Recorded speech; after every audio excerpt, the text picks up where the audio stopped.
Birds and Bees, Sharp Eyes, and Other Papers. By John Burroughs. Introduction. It is seldom that I find a book so far above children that I cannot share its best thought with them. So when I first took up one of John Burroughs's essays, I at once foresaw many a ramble with my pupils through the enchanted country that is found within its breezy pages. To read John Burroughs is to live in the woods and fields, and to associate intimately with all their little timid inhabitants, to learn that. When I came to use pepactin in my class of the 6th grade, I soon found, not only that the children read better but that they came rapidly to a better appreciation of the finer bits of literature in their regular readers, while their interest in their new author grew quickly to an enthusiasm.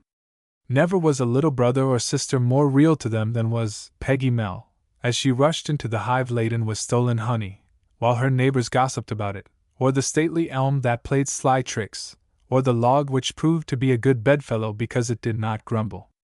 Burroughs's way of investing beasts, birds, insects, and inanimate things with human motives is very pleasing to children. They like to trace analogies between the human and the irrational, to think of a weed as a tramp stealing rides, of nature as a telltale when taken by surprise. The quiet enthusiasm of John Burroughs's essays is much healthier than the overwrought dramatic action which sets all the nerves a-quiver, nerves already stimulated to excess by the comedies and tragedies forced upon the daily lives of children.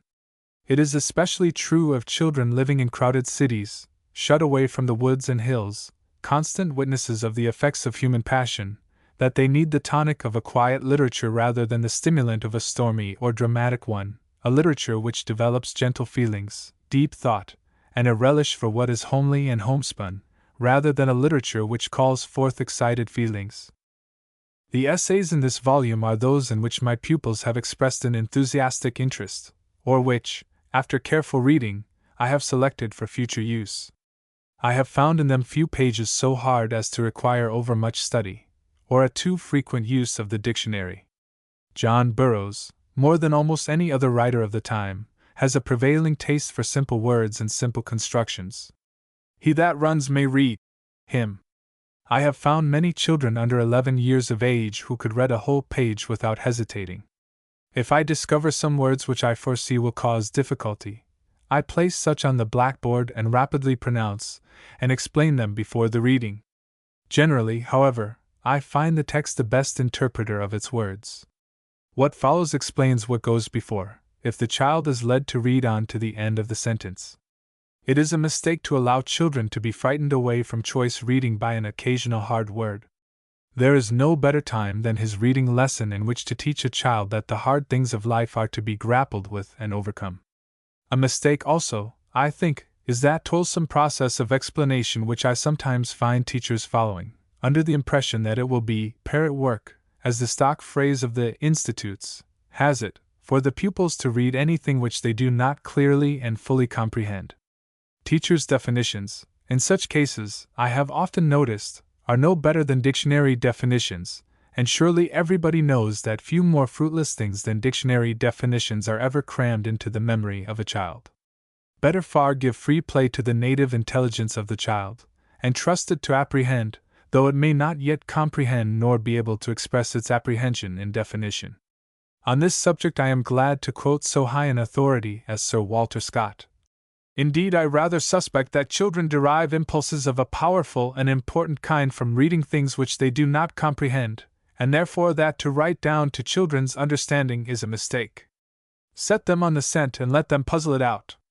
From time to time I have allowed my pupils to give me written reports from memory of these essays, and have often found these little compositions sparkling with pleasing information, or full of that childlike fun which is characteristic of the author. I have marked the errors in these exercises, and have given them back to the children to rewrite. Sometimes the second papers show careful correction and sometimes the mistakes are partially neglected. Very often the child wishes to improve on the first composition, and so adds new blunders as well as creates new interest. There is a law of self-preservation in nature, which takes care of mistakes.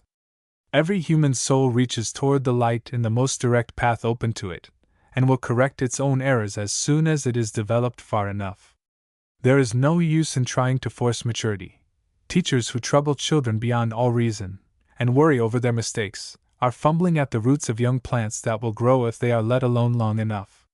The average mechanical work, spelling, construction of sentences, writing, etc., is better under this method than when more time is devoted to the mechanics and less to the thought of composition. I have seen many reports of Burroughs's essays from the pens of children more pleasing and reliable than the essays of some professional reviewers. In these papers I often find the children adding little suggestions of their own, as, "Do birds dream?" One of the girls says her bird jumps in its sleep. A little 10-year-old writes, "Weeds are unuseful flowers." And, "I like this book because there are real things in it." Another thinks she will look more carefully if she ever gets out into the country again. For the development of close observation and good feeling toward the common things of life, I know of no writings better than those of John Burroughs. Mary E. Burt. Jones School, Chicago, September 1, 1887. Birds. Bird enemies. How surely the birds know their enemies. See how the wrens and robins and bluebirds pursue and scold the cat, while they take little or no notice of the dog. Even the swallow will fight the cat, and relying too confidently upon its powers of flight, sometimes swoops down so near to its enemy that it is caught by a sudden stroke of the cat's paw. The only case I know of in which our small birds fail to recognize their enemy is furnished by the shrike. Apparently the little birds do not know that this modest-colored bird is an assassin. At least, I have never seen them scold or molest him, or utter any outcries at his presence, as they usually do at birds of prey. Probably it is because the shrike is a rare visitant, and is not found in this part of the country during the nesting season of our songsters. But the birds have nearly all found out the trick the jay, and when he comes sneaking through the trees in May and June in quest of eggs, he is quickly exposed and roundly abused. It is amusing to see the robins hustle him out of the tree which holds their nest. They cry, "Thief, thief!" to the top of their voices as they charge upon him, and the jay retorts in a voice scarcely less complimentary as he makes off. The jays have their enemies also, and need to keep an eye on their own eggs. It would be interesting to know if jays ever rob jays, or crows plunder crows, or is there honor among thieves even in the feathered tribes. I suspect the jay is often punished by birds which are otherwise innocent of nest robbing. One season I found a jay's nest in a small cedar on the side of a wooded ridge. It held 5 eggs, every one of which had been punctured. Apparently some bird had driven its sharp beak through their shells, with the sole intention of destroying them, for no part of the contents of the eggs had been removed. It looked like a case of revenge, as if some thrush or warbler, whose nest had suffered at the hands of the jays, had watched its opportunity, and had in this way retaliated upon its enemies. An egg for an egg. The jays were lingering near, very demure and silent, and probably ready to join a crusade against nest robbers. The great bugaboo of the birds is the owl. The owl snatches them from off their roosts at night, and gobbles up their eggs and young in their nests. He is a veritable ogre to them, and his presence fills them with consternation and alarm. One season, to protect my early cherries, I placed a large stuffed owl amid the branches of the tree. Such a racket as there instantly began about my grounds is not pleasant to think upon. The orioles and robins fairly shrieked out their affright. The news instantly spread in every direction, and apparently every bird in town came to see that owl in the cherry tree, and every bird took a cherry, so that I lost more fruit than if I had left the owl indoors. With craning necks and horrified looks the birds alighted upon the branches, and between their screams would snatch off a cherry, as if the act was some relief to their outraged feelings. The chirp and chatter of the young of birds which build in concealed or enclosed places, like the woodpeckers, the house wren, the high-hole, the oriole, is in marked contrast to the silence of the fledglings of most birds that build open and exposed nests.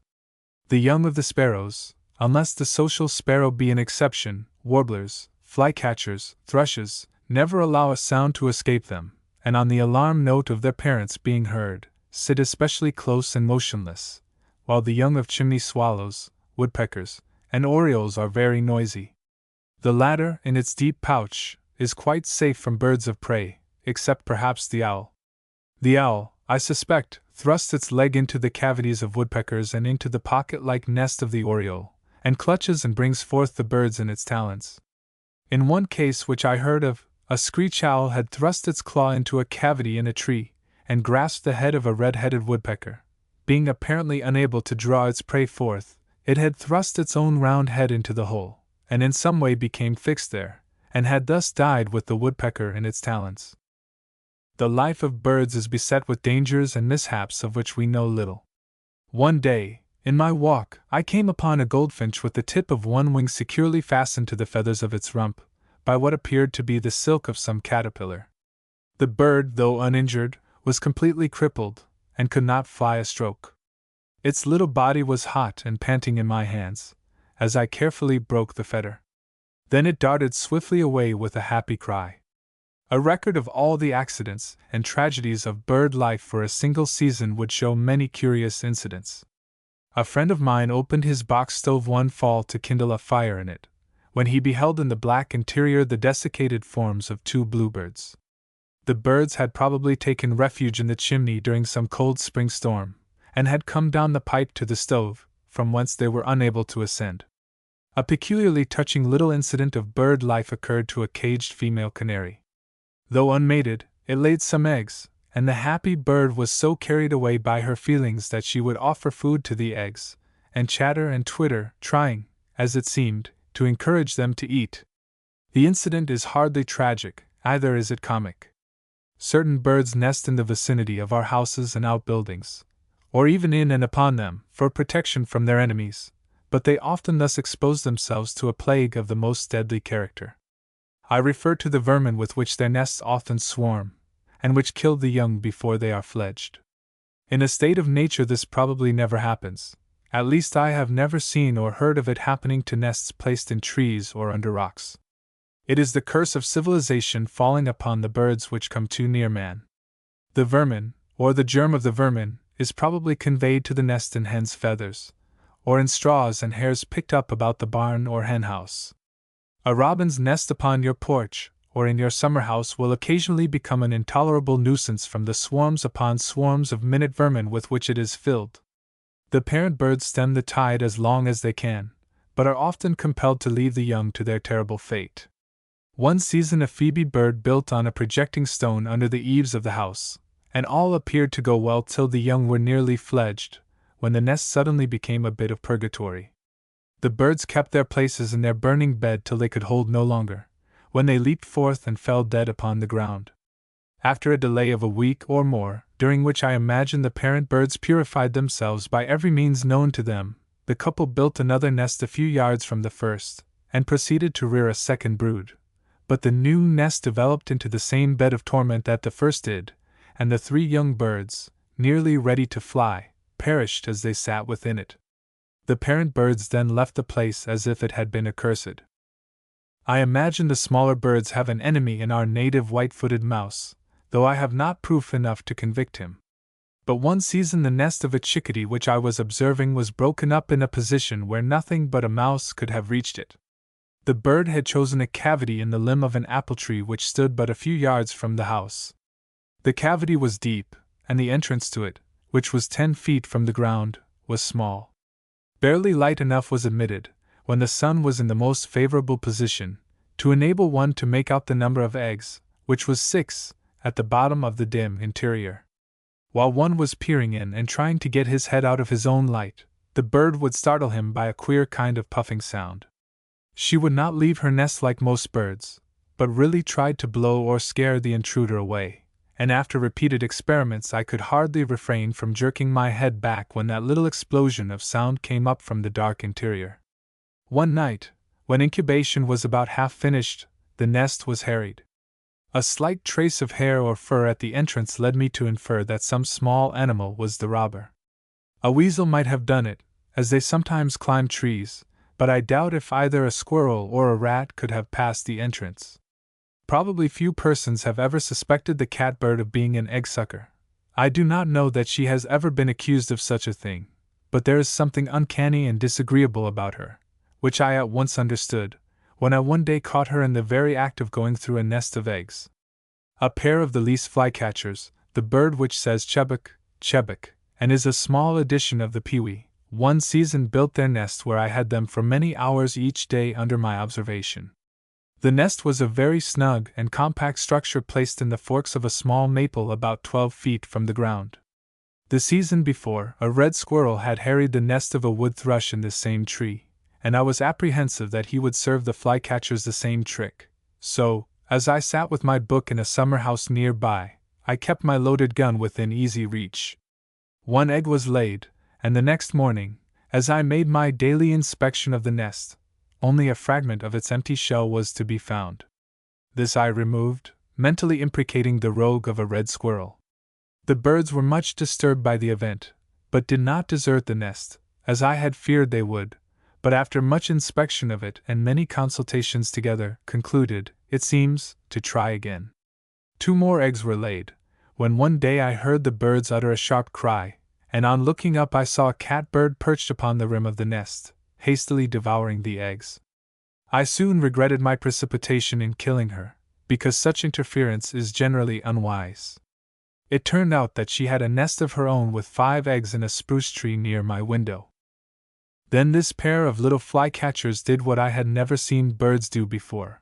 They pulled the nest to pieces and rebuilt it in a peach tree not many rods away, where a brood was successfully reared. The nest was here exposed to the direct rays of the noonday sun, and to shield her young when the heat was greatest, the mother bird would stand above them with wings slightly spread, as other birds have been known to do under like circumstances. To what extent the catbird is a nest robber I have no evidence, but that feline mew of hers, and that flirting, flexible tail, suggests something not entirely bird-like. Probably the darkest tragedy of the nest is enacted when a snake plunders it. All birds and animals, so far I have observed, behave in a peculiar manner toward a snake. They seem to feel something of the loathing toward it that the human species experiences.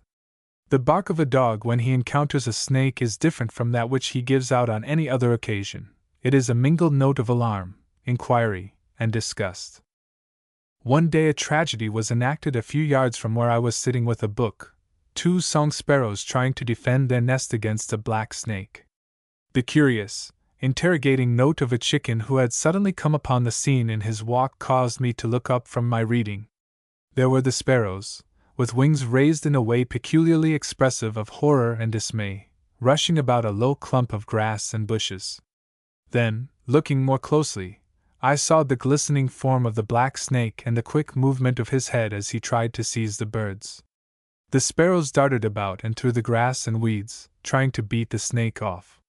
Their tails and wings were spread, and panting with the heat and the desperate struggle, they presented a most singular spectacle. They uttered no cry, not a sound escaped them. They were plainly speechless with horror and dismay. Not once did they drop their wings, and the peculiar expression of those uplifted palms, as it were, I shall never forget. It occurred to me that perhaps here was a case of attempted bird charming on the part of the snake, so I looked down from behind the fence. The birds charged the snake and harassed him from every side, but were evidently under no spell save that of courage in defending their nest. Every moment or two I could see the head and neck of the serpent make a sweep at the birds, when the one struck at would fall back, and the other would renew the assault from the rear.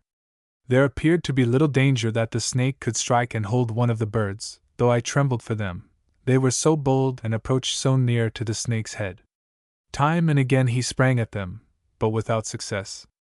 How the poor things panted, and held up their wings appealingly. Then the snake glided off to the near fence, barely escaping the stone which I hurled at him. I found the nest rifled and deranged. Whether it had contained eggs or young I know not. The male sparrow had cheered me many a day with his song, and I blamed myself for not having rushed at once to the rescue, when the arch-enemy was upon him. There is probably little truth in the popular notion that snakes charm birds. The black snake is the most subtle, alert, and devilish of our snakes, and I have never seen him have any but young, helpless birds in his mouth. We have one parasitical bird, the cowbird, so called because it walks about amid the grazing cattle and seizes the insects which their heavy tread sets going, which is an enemy of most of the smaller birds. It drops its egg in the nest of the song sparrow, the social sparrow, the snowbird, the vireos, and the wood warblers, and as a rule it is the only egg in the nest that issues successfully. Either the eggs of the rightful owner of the nest are not hatched, or else the young are overridden and overreached by the parasite and perish prematurely. Among the worst enemies of our birds are the so-called collectors, men who plunder nests and murder their owners in the name of science. Not the genuine ornithologist, for no one is more careful of squandering bird life than he, but the sham ornithologist, the man whose vanity or affectation happens to take an ornithological turn. He is seized with an itching for a collection of eggs and birds because it happens to be the fashion, or because it gives him the air of a man of science. But in the majority of cases the motive is a mercenary one. The collector expects to sell these spoils of the groves and orchards. Robbing the nests and killing birds becomes a business with him. He goes about it systematically, and becomes expert in circumventing and slaying our songsters.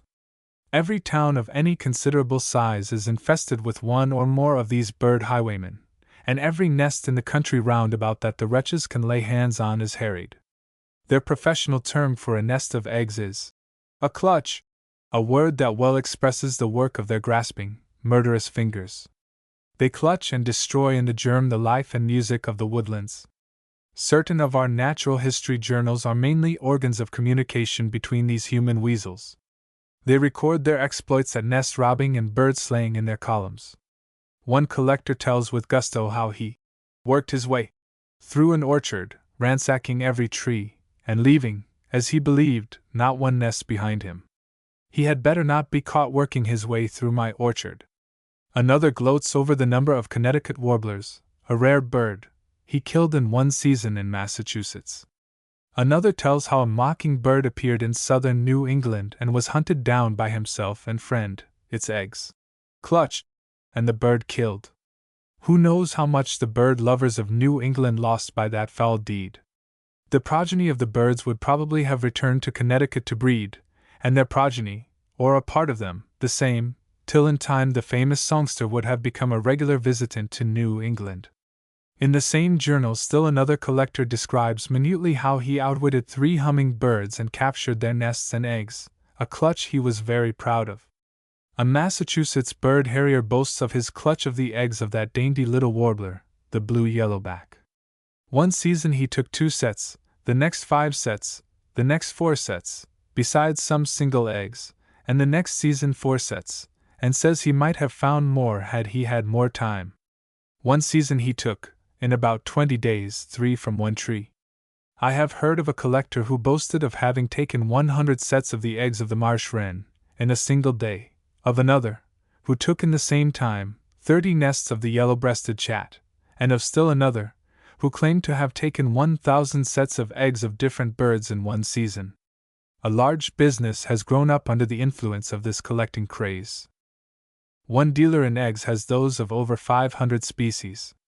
He says that his business in 1883 was twice that of 1882, in 1884 it was twice that of 1883, and so on. Collectors vie with each other in the extent and variety of their cabinets. They not only obtain eggs in sets, but aim to have a number of sets of the same birds so as to show all possible variations.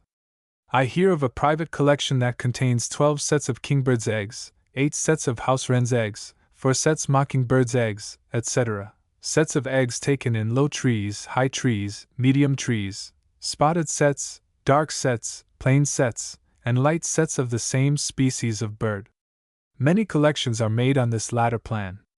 Thus are our birds hunted and cut off, and all in the name of science, as if science had not long ago finished with these birds. She has weighed and measured, and dissected, and described them, and their nests, and eggs, and placed them in her cabinet, and the interest of science and of humanity now demands that this wholesale nest robbing cease.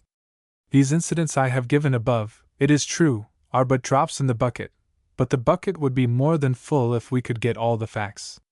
Where one man publishes his notes, hundreds, perhaps thousands, say nothing, but go as silently about their nest robbing as weasels. It is true that the student of ornithology often feels compelled to take bird life.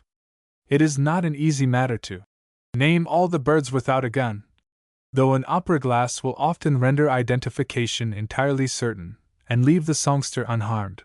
but once having mastered the birds, the true ornithologist leaves his gun at home. This view of the case may not be agreeable to that desiccated mortal called the closet naturalist, but for my own part the closet naturalist is a person with whom I have very little sympathy. He is about the most wearisome and profitless creature in existence.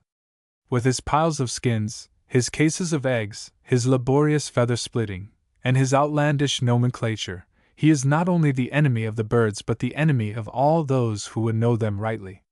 Not the collectors alone are to blame for the diminishing numbers of our wild birds, but a large share of the responsibility rests upon quite a different class of persons, namely, the milliners. False taste in dress is as destructive to our feathered friends as our false aims in science. It is said that the traffic in the skins of our brighter plumaged birds, arising from their use by the milliners, reaches to hundreds of thousands annually. I am told of one middleman who collected from the shooters in one district, in 4 months, 70,000 skins. It is a barbarous taste that craves this kind of ornamentation. Think of a woman or girl of real refinement appearing upon the street with her headgear adorned with the scalps of our songsters. It is probably true that the number of our birds destroyed by man is but a small percentage of the number cut off by their natural enemies, but it is to be remembered that those he destroys are in addition to those thus cut off, and that it is this extra or artificial destruction that disturbs the balance of nature. The operation of natural causes keeps the birds in check, but the greed of the collectors and milliners tends to their extinction.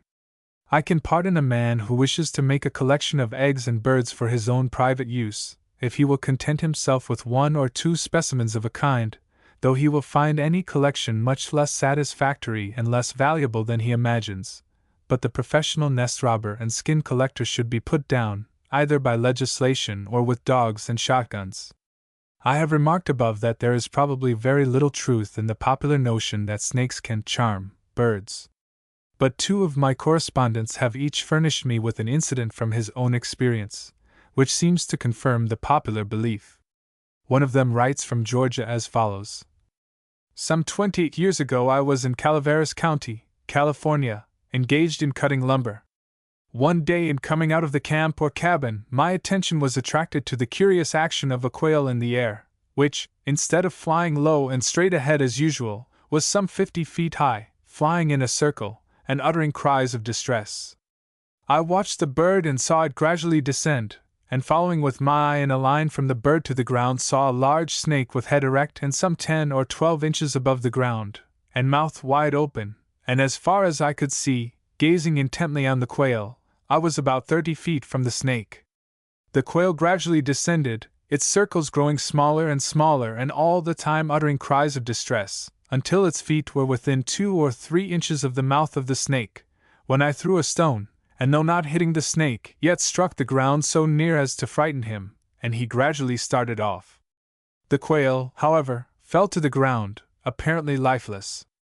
I went forward and picked it up and found it was thoroughly overcome with fright, its little heart beating as if it would burst through the skin.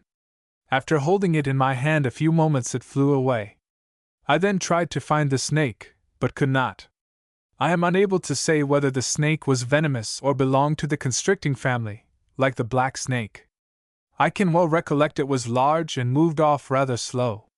As I had never seen anything of the kind before, it made a great impression on my mind, and after the lapse of so long a time, the incident appears as vivid to me as though it had occurred yesterday. It is not probable that the snake had its mouth open. Its darting tongue may have given that impression. The other incident comes to me from Vermont. While returning from church in 1876, says the writer, as I was crossing a bridge, I noticed a striped snake in the act of charming a song sparrow. They were both upon the sand beneath the bridge. The snake kept his head swaying slowly from side to side, and darted his tongue out continually. The bird, not over a foot away, was facing the snake, hopping from one foot to the other, and uttering a dissatisfied little chirp. I watched them till the snake seized the bird, having gradually drawn nearer. As he seized it, I leaped over the side of the bridge. The snake glided away and I took up the bird, which he had dropped. It was too frightened to try to fly and I carried it nearly a mile before it flew from my open hand. If these observers are quite sure of what they saw, then undoubtedly snakes have the power to draw birds within their grasp. I remember that my mother told me that while gathering wild strawberries she had on one occasion come upon a bird fluttering about the head of a snake as if held there by a spell. On her appearance, the snake lowered its head and made off, and the panting bird flew away. A neighbor of mine killed a black snake which had swallowed a full-grown red squirrel, probably captured by the same power of fascination. The tragedies of the nests. The life of the birds, especially of our migratory songbirds, is a series of adventures and of hairbreadth escapes by flood and field. Very few of them probably die a natural death, or even live out half their appointed days. The home instinct is strong in birds as it is in most creatures, and I am convinced that every spring a large number of those which have survived the southern campaign return to their old haunts to breed. A Connecticut farmer took me out under his porch, one April day, and showed me a phoebe bird's nest 6 stories high. The same bird had no doubt returned year after year, and as there was room for only one nest upon her favorite shelf, she had each season reared a new superstructure upon the old as a foundation. I have heard of a white robin, an albino, that nested several years in succession in the suburbs of a Maryland city. A sparrow with a very marked peculiarity of song I have heard several seasons in my own locality. But the birds do not all live to return to their old haunts. The bobolinks and starlings run a gauntlet of fire from the Hudson to the Savannah, and the robins and meadowlarks and other songbirds are shot by boys and pot hunters in great numbers, to say nothing of their danger from hawks and owls. But of those that do return, what perils beset their nests, even in the most favored localities. The cabins of the early settlers, when the country was swarming with hostile Indians, were not surrounded by such dangers. The tender households of the birds are not only exposed to hostile Indians in the shape of cats and collectors, but to numerous murderous and bloodthirsty animals, against whom they have no defense but concealment. They lead the darkest kind of pioneer life, even in our gardens and orchards, and under the walls of our houses. Not a day or a night passes, from the time the eggs are laid till the young are flown, when the chances are not greatly in favor of the nest being rifled and its contents devoured by owls, skunks, minks, and coons at night, and by crows, jays, squirrels, weasels, snakes, and rats during the day. Infancy, we say, is hedged about by many perils, but the infancy of birds is cradled and pillowed in peril. An old Michigan settler told me that the first 6 children that were born to him died. Malaria and teething invariably carried them off when they had reached a certain age. But other children were born, the country improved, and by the babies weathered the critical period and the next 6 lived and grew up. The birds, too, would no doubt persevere 6 times and twice 6 times, if the season were long enough, and finally rear their family, but the waning summer cuts them short, and but a few species have the heart and strength to make even the 3rd trial. The first nest builders in spring, like the first settlers near hostile tribes, suffer the most casualties. A large portion of the nests of April and May are destroyed. Their enemies have been many months without eggs and their appetites are keen for them. It is a time, too, when other food is scarce, and the crows and squirrels are hard put. But the second nests of June, and still more the nests of July and August, are seldom molested. It is rarely that the nest of the goldfinch, or the cedar bird, is harried.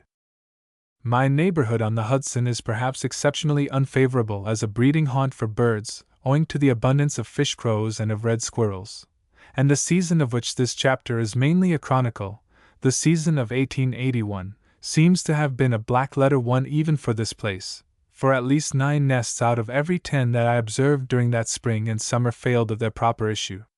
From the first nest I noted, which was that of a bluebird, built, very imprudently I thought at the time, in a squirrel hole in a decayed apple tree, about the last of April, and which came to naught, even the mother bird, I suspect, perishing by a violent death, to the last, which was that of a snowbird, observed in August, among the Catskills, deftly concealed in a mossy bank by the side of a road that skirted a wood, where the tall thimble blackberries grew in abundance, from which the last young one was taken, when it was about half grown, by some nocturnal walker or daylight prowler. Some untoward fate seemed hovering about them. It was a season of calamities, of violent deaths, of pillage and massacre, among our feathered neighbors. For the first time I noticed that the orioles were not safe in their strong, pendant nests. 3 broods were started in the apple trees, only a few yards from the house, where, for previous seasons, the birds had nested without molestation. But this time the young were all destroyed when about half grown. Their chirping and chattering, which was so noticeable one day, suddenly ceased the next.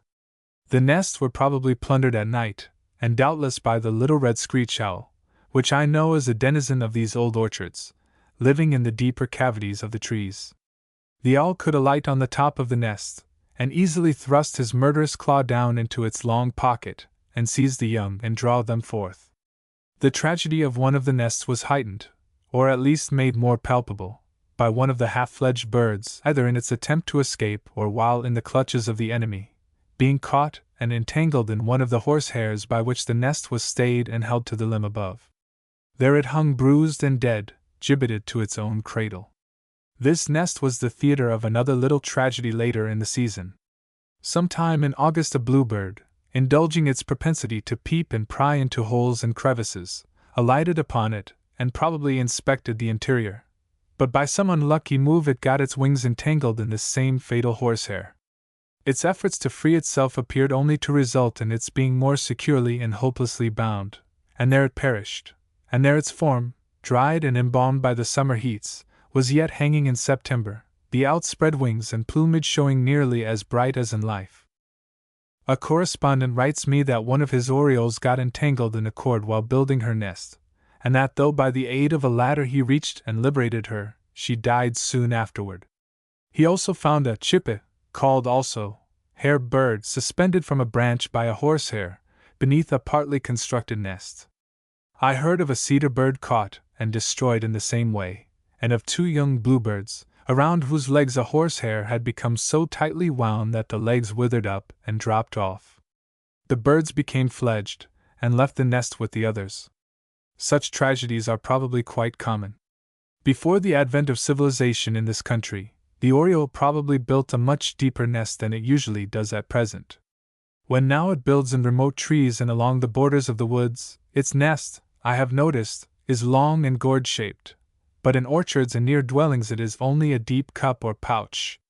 It shortens it up in proportion as the danger lessens. Probably a succession of disastrous years, like the one under review, would cause it to lengthen it again beyond the reach of owl's talons or jaybird's beak. The first song sparrow's nest I observed in the spring of 1881 was in the field under a fragment of a board, the board being raised from the ground a couple of inches by 2 poles. It had its full complement of eggs, and probably sent forth a brood of young birds, though as to this I cannot speak positively, as I neglected to observe it further. It was well sheltered and concealed, and was not easily come at by any of its natural enemies, save snakes and weasels. But concealment often avails little. In May, a song sparrow, that had evidently met with disaster earlier in the season, built its nest in a thick mass of woodbine against the side of my house, about 15 feet from the ground. Perhaps it took the hint from its cousin, the English sparrow. The nest was admirably placed, protected from the storms by the overhanging eaves and from all eyes by the thick screen of leaves. Only by patiently watching the suspicious bird, as she lingered near with food in her beak, did I discover its whereabouts. That brood is safe, I thought, beyond doubt. But it was not. The nest was pillaged one night, either by an owl, or else by a rat that had climbed into the vine, seeking an entrance to the house. The mother bird, after reflecting upon her ill luck about a week, seemed to resolve to try a different system of tactics, and to throw all appearances of concealment aside. She built a nest few yards from the house beside the drive, upon a smooth piece of greensward. There was not a weed or a shrub or anything whatever to conceal it or mark its site. The structure was completed and incubation had begun before I discovered what was going on. "Well, well," I said, looking down upon the bird almost at my feet. "This is going to the other extreme indeed. Now, the cats will have you." The desperate little bird sat there day after day, looking like a brown leaf pressed down in the short green grass. As the weather grew hot, her position became very trying. It was no longer a question of keeping the eggs warm, but of keeping them from roasting. The sun had no mercy on her, and she fairly panted in the middle of the day. In such an emergency, the male robin has been known to perch above the sitting female and shade her with his outstretched wings. But in this case there was no perch for the male bird, had he been disposed to make a sunshade of himself. I thought to lend a hand in this direction myself, and so stuck a leafy twig beside the nest. This was probably an unwise interference.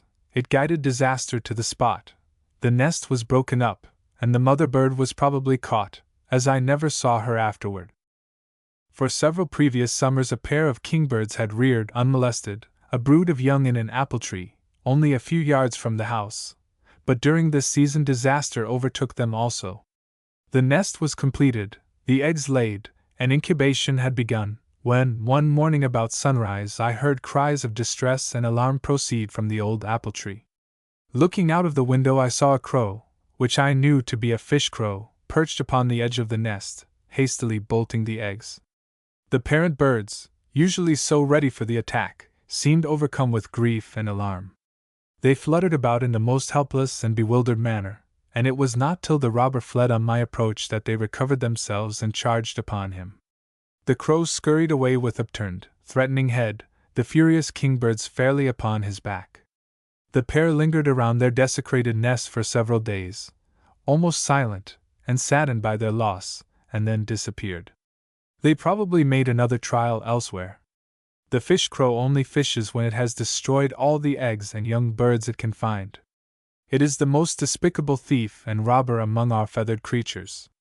From May to August, it is gorged with the fledglings of the nest. It is fortunate that its range is so limited. In size it is smaller than the common crow, and is a much less noble and dignified bird. Its caw is weak and feminine, a sort of split and abortive caw that stamps it the sneak thief it is. This crow is common farther south, but is not found in this state, so far as I have observed, except in the valley of the Hudson.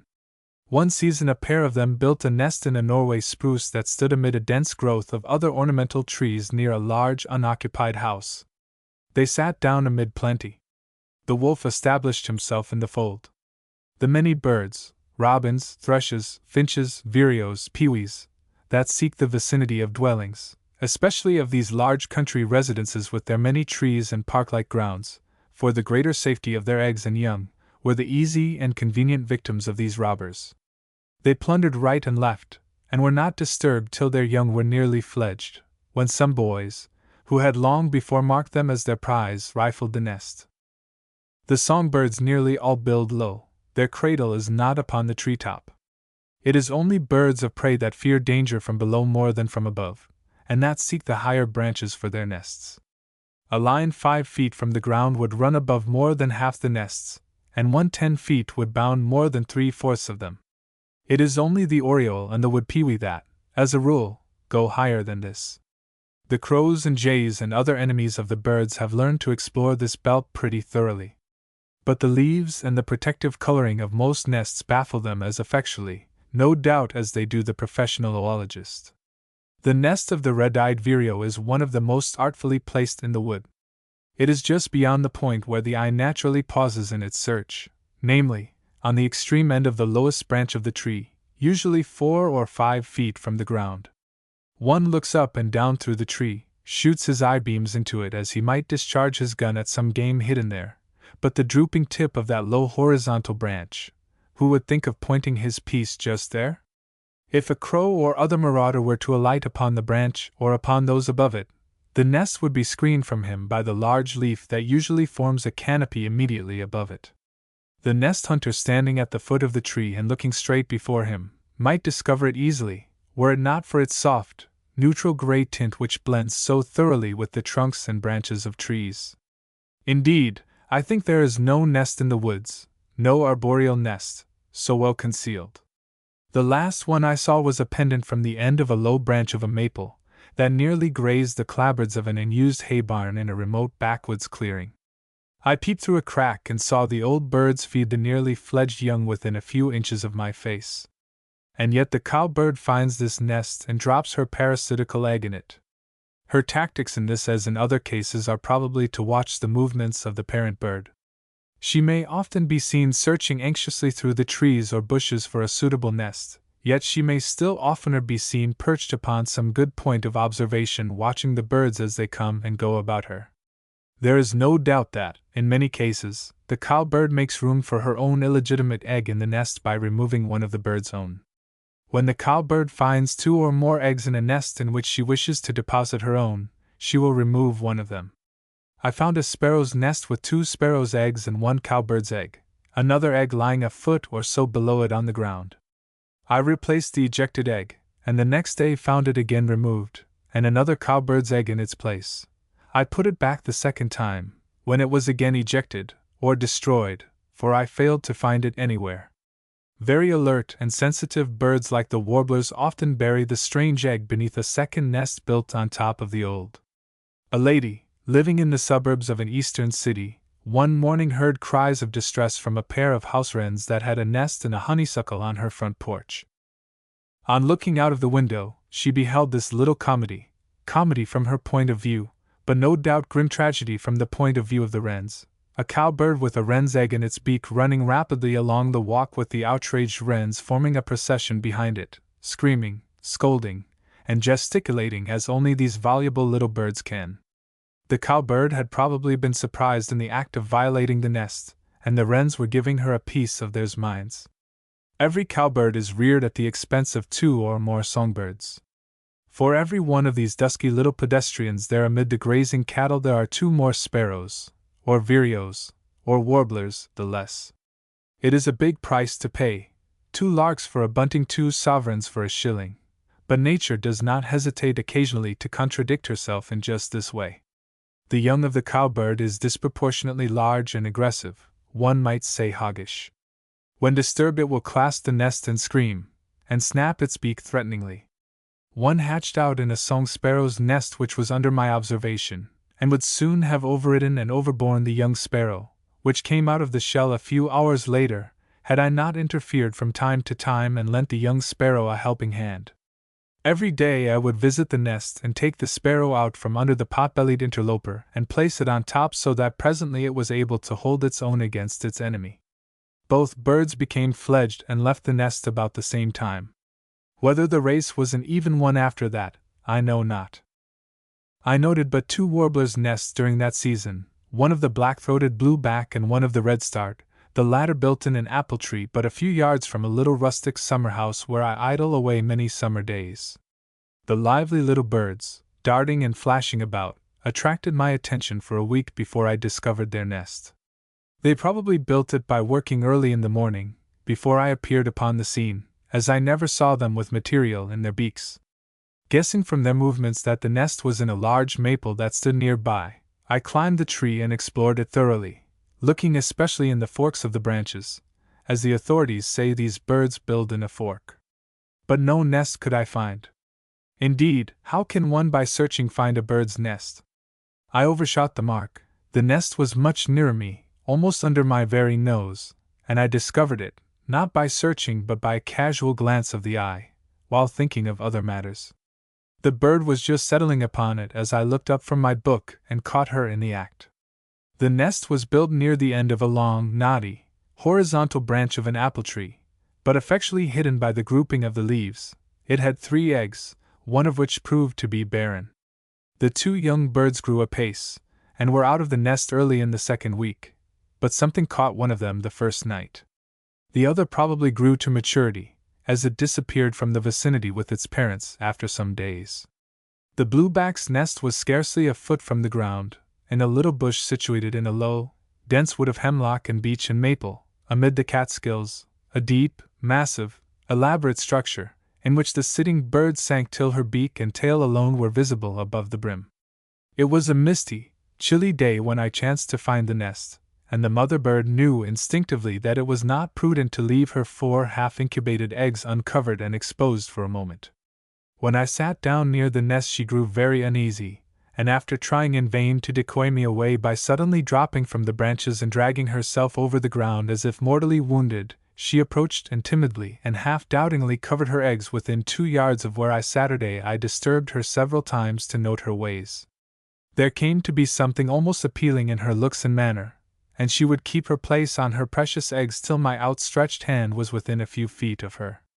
Finally, I covered the cavity of the nest with a dry leaf. This she did not remove with her beak, but thrust her head deftly beneath it, and shook it off upon the ground. Many of her sympathizing neighbors, attracted by her alarm note, came and had a peep at the intruder and then flew away, but the male bird did not appear upon the scene.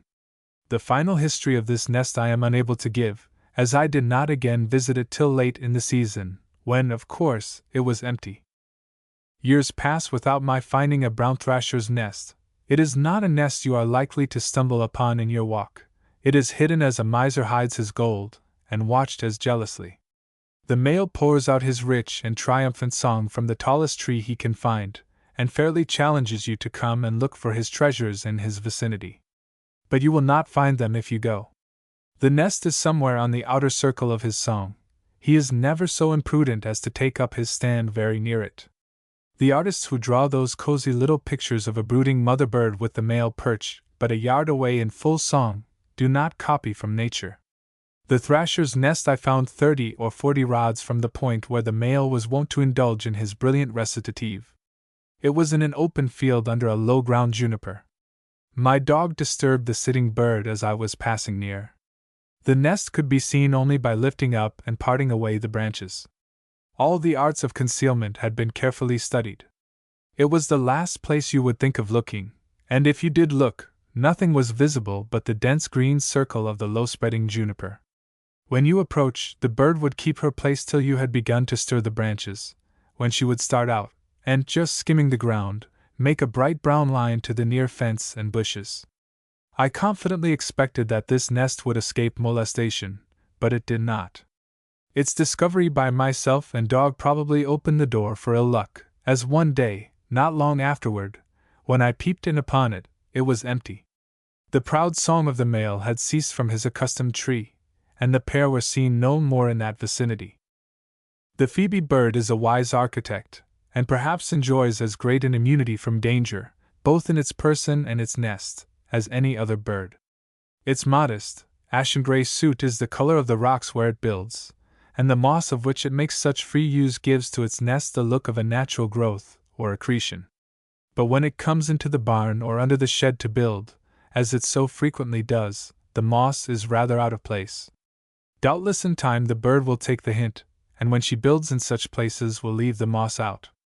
I noted but 2 nests, the summer I am speaking of. One, in a barn, failed of issue, on account of the rats, I suspect, though the little owl may have been the depredator. The other, in the woods, sent forth 3 young. This latter nest was most charmingly and ingeniously placed. I discovered it while in quest of pond lilies, in a long, deep, level stretch of water in the woods. A large tree had blown over at the edge of the water, and its dense mass of upturned roots, with the black, peaty soil filling the interstices, was like the fragment of a wall several feet high, rising from the edge of the languid current. In a niche in this earthy wall, and visible and accessible only from the water, a phoebe had built her nest, and reared her brood. I paddled my boat up and came alongside prepared to take the family aboard. The young, nearly ready to fly, were quite undisturbed by my presence, having probably been assured that no danger need be apprehended from that side. It was not a likely place for minks, or they would not have been so secure. I noted but 1 nest of the wood pewee, and that, too, like so many other nests, failed of issue. It was saddled upon a small dry limb of a plane tree that stood by the roadside, about 40 feet from the ground. Every day for nearly a week, as I passed by I saw the sitting bird upon the nest. Then one morning she was not in her place, and on examination the nest proved to be empty, robbed, I had no doubt, by the red squirrels, as they were very abundant in its vicinity, and appeared to make a clean sweep of every nest. The wood pewee builds an exquisite nest, shaped and finished as if cast in a mold. It is modeled without and within with equal neatness and art, like the nest of the humming-bird and the little gray gnatcatcher. The material is much more refractory than that used by either of these birds, being, in the present case, dry, fine cedar twigs, but these were bound into a shape as rounded and compact as could be molded out of the most plastic material. Indeed, the nest of this bird looks precisely like a large, lichen-covered, cup-shaped excrescence of the limb upon which it is placed. And the bird, while sitting, seems entirely at ease. Most birds seem to make very hard work of incubation. It is a kind of martyrdom which appears to tax all their powers of endurance. They have such a fixed, rigid, predetermined look, pressed down into the nest and as motionless as if made of cast iron. But the wood pewee is an exception. She is largely visible above the rim of the nest. Her attitude is easy and graceful. She moves her head this way and that, and seems to take note of whatever goes on about her, and if her neighbor were to drop in for a little social chat, she could doubtless do her part.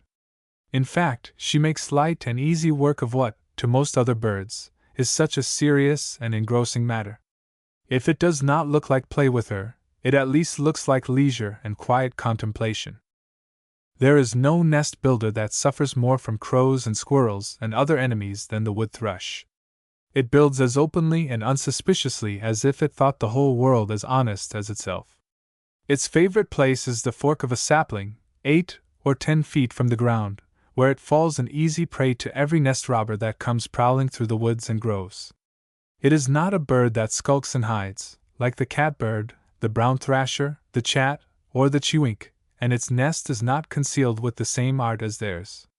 Our thrushes are all frank, open-mannered birds, but the veery and the hermit build upon the ground, where they at least escape the crows, owls, and jays, and stand a better chance to be overlooked by the red squirrel and weasel also, while the robin seeks the protection of dwellings and outbuildings.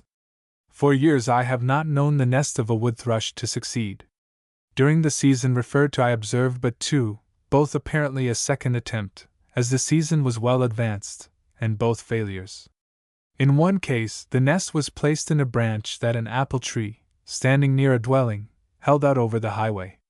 The structure was barely 10 feet above the middle of the road, and would just escape a passing load of hay. It was made conspicuous by the use of a large fragment of newspaper in its foundation, an unsafe material to build upon in most cases. Whatever else the press may guard, this particular newspaper did not guard this nest from harm. It saw the egg and probably the chick, but not the fledgling. A murderous deed was committed above the public highway, but whether in the open day or under cover of darkness I have no means of knowing. The frisky red squirrel was doubtless the culprit. The other nest was in a maple sapling, within a few yards of the little rustic summer house already referred to. The first attempt of the season, I suspect, had failed in a more secluded place under the hill, so the pair had come up nearer the house for protection. The males sang in the trees nearby for several days before I chanced to see the nest. The very morning, I think, it was finished, I saw a red squirrel exploring a tree but a few yards away. He probably knew what the singing meant as well as I did. I did not see the inside of the nest, for it was almost instantly deserted, the female having probably laid a single egg, which the squirrel had devoured. If I were a bird, in building my nest I should follow the example of the bobolink, placing it in the midst of a broad meadow, where there was no spear of grass, or flower or growth unlike another to mark its site. I judge that the bobolink escapes the dangers to which I have adverted as few or no other birds do. Unless the moors come along at an earlier date than she has anticipated, that is, before July LST, or a skunk goes nosing through the grass, which is unusual, she is as safe as birdwell can be in the great open of nature. She selects the most monotonous and uniform place she can find amid the daisies or the timothy and clover, and places her simple structure upon the ground in the midst of it. There is no concealment, except as the great conceals the little, as the desert conceals the pebble, as the myriad conceals the unit. You may find the nest once, if your course chances to lead you across it, and your eye is quick enough to note the silent brown bird as she darts quickly away, but step 3 paces in the wrong direction, and your search will probably be fruitless. My friend and I found a nest by accident one day, and then lost it again 1 minute afterward. I moved away a few yards to be sure of the mother bird, charging my friend not to stir from his tracks when I returned. He had moved 2 paces, he said, he had really moved 4, and we spent a half-hour stooping over the daisies and the buttercups, looking for the lost clue. We grew desperate, and fairly felt the ground all over with our hands, but without avail. I marked the spot with a bush, and came the next day, and with the bush as a center, moved about it in slowly increasing circles, covering, I thought, nearly every inch of ground with my feet, and laying hold of it with all the visual power that I could command, till my patience was exhausted, and I gave up, baffled. I began to doubt the ability of the parent birds themselves to find it, and so secreted myself and watched. After much delay, the male bird appeared with food in his beak, and satisfying himself that the coast was clear, dropped into the grass which I had trodden down in my search. Fastening my eye upon a particular meadow lily, I walked straight to the spot, bent down, and gazed long and intently into the grass. Finally my eye separated the nest and its young from its surroundings. My foot had barely missed them in my search, but by how much they had escaped my eye I could not tell. Probably not by distance at all, but simply by unrecognition. They were virtually invisible. The dark gray and yellowish-brown dry grass and stubble of the meadow bottom were exactly copied in the color of the half-fledged young. More than that, they hugged the nest so closely and formed such a compact mass, that though there were 5 of them, they preserved the unit of expression. No single head or form was defined. They were one, and that one was without shape or color, and not separable, except by closest scrutiny, from the one of the meadow bottom.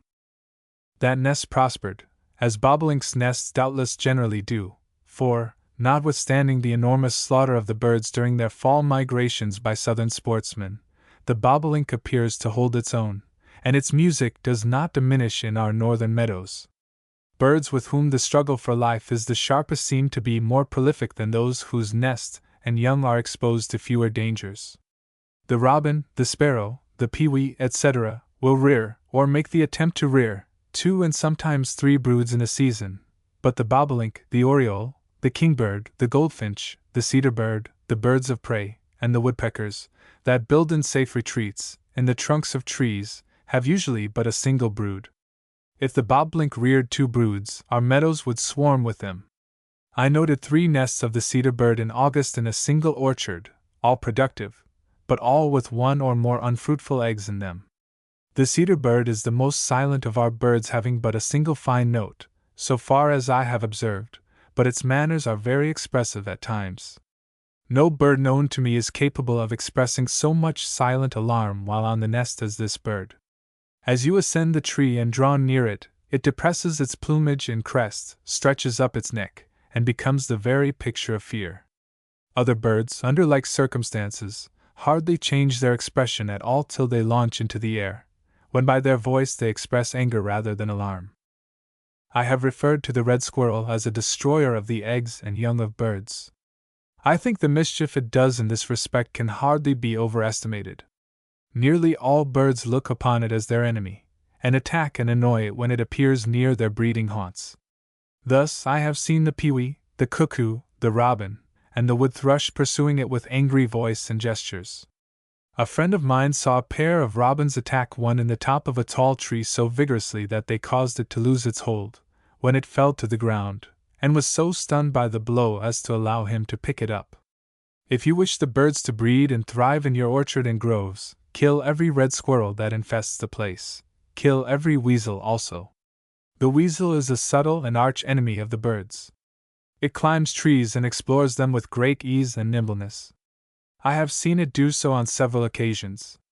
One day my attention was arrested by the angry notes of a pair of brown thrashers that were flitting from bush to bush along an old stone row in a remote field. Presently I saw what it was that excited them: 3 large red weasels, or ermines, coming along the stone wall, and leisurely and half playfully exploring every tree that stood near it. They had probably robbed the thrashers. They would go up the trees with great ease, and glide serpent-like out upon the main branches. When they descended the tree they were unable to come straight down, like a squirrel, but went around it spirally. How boldly they thrust their heads out of the wall, and eyed me and sniffed me, as I drew near, their round, thin ears, their prominent, glistening, bead-like eyes, and the curving, snake-like motions of the head and neck being very noticeable. They looked like blood-suckers and egg-suckers. They suggested something extremely remorseless and cruel. One could understand the alarm of the rats when they discover one of these fearless, subtle, and circumventing creatures threading their holes. To flee must be like trying to escape death itself.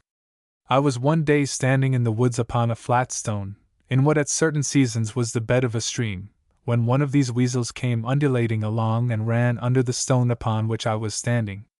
As I remained motionless, he thrust his wedge-shaped head and turned it back above the stone as if half in mind to seize my foot. Then he drew back, and presently went his way. These weasels often hunt in packs like the British stoat. When I was a boy, my father one day armed me with an old musket and sent me to shoot chipmunks around the corn. While watching the squirrels, a troop of weasels tried to cross a barway where I sat, and were so bent on doing it that I fired at them, boylike, simply to thwart their purpose. One of the weasels was disabled by my shot, but the troop was not discouraged, and, after making several feints to cross, one of them seized the wounded one and bore it over, and the pack disappeared in the wall on the other side.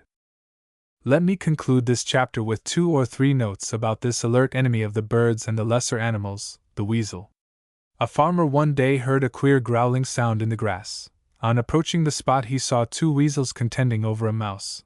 Each had hold of the mouse pulling in opposite directions, and were so absorbed in the struggle that the farmer cautiously put his hands down and grabbed them both by the back of the neck. He put them in a cage, and offered them bread and other food. This they refused to eat, but in a few days one of them had eaten the other up, picking his bones clean and leaving nothing but the skeleton. The same farmer was one day in his cellar when 2 rats came out of a hole near him in great haste, and ran up the cellar wall and along its top till they came to a floor timber that stopped their progress, when they turned at bay, and looked excitedly back along the course they had come. In a moment a weasel, evidently in hot pursuit of them, came out of the hole, and seeing the farmer, checked his course and darted back. The rats had doubtless turned to give him fight, and would probably have been a match for him. The weasel seems to track its game by scent. A hunter of my acquaintance was one day sitting in the woods, when he saw a red squirrel run with great speed up a tree near him, and out upon a long branch, from which he leaped to some rocks, and disappeared beneath them. In a moment a weasel came in full course upon his trail, ran up the tree, then out along the branch, from the end of which he leaped to the rocks as the squirrel did, and plunged beneath them. Doubtless the squirrel fell a prey to him. The squirrel's best game would have been to have kept to the higher treetops, where he could easily have distanced the weasel. But beneath the rocks he stood a very poor chance. I have often wondered what keeps such an animal as the weasel in check, for weasels are quite rare. They never need go hungry, for rats and squirrels and mice and birds are everywhere. They probably do not fall a prey to any other animal, and very rarely to man. But the circumstances or agencies that check the increase of any species of animal are, as Darwin says, very obscure and but little known. Bees. An idol of the honeybee. There is no creature with which man has surrounded himself that seems so much like a product of civilization, so much like the result of development on special lines and in special fields, as the honeybee. Indeed, a colony of bees, with their neatness and love of order, their division of labor, their public spiritedness, their thrift, their complex economies and their inordinate love of gain, seems as far removed from a condition of rude nature as does a walled city or a cathedral town. Our native bee, on the other hand, the burly, dozing humblebee, affects one more like the rude, untutored savage. He has learned nothing from experience. He lives from hand to mouth. He luxuriates in time of plenty, and he starves in times of scarcity. He lives in a rude nest or in a hole in the ground, and in small communities.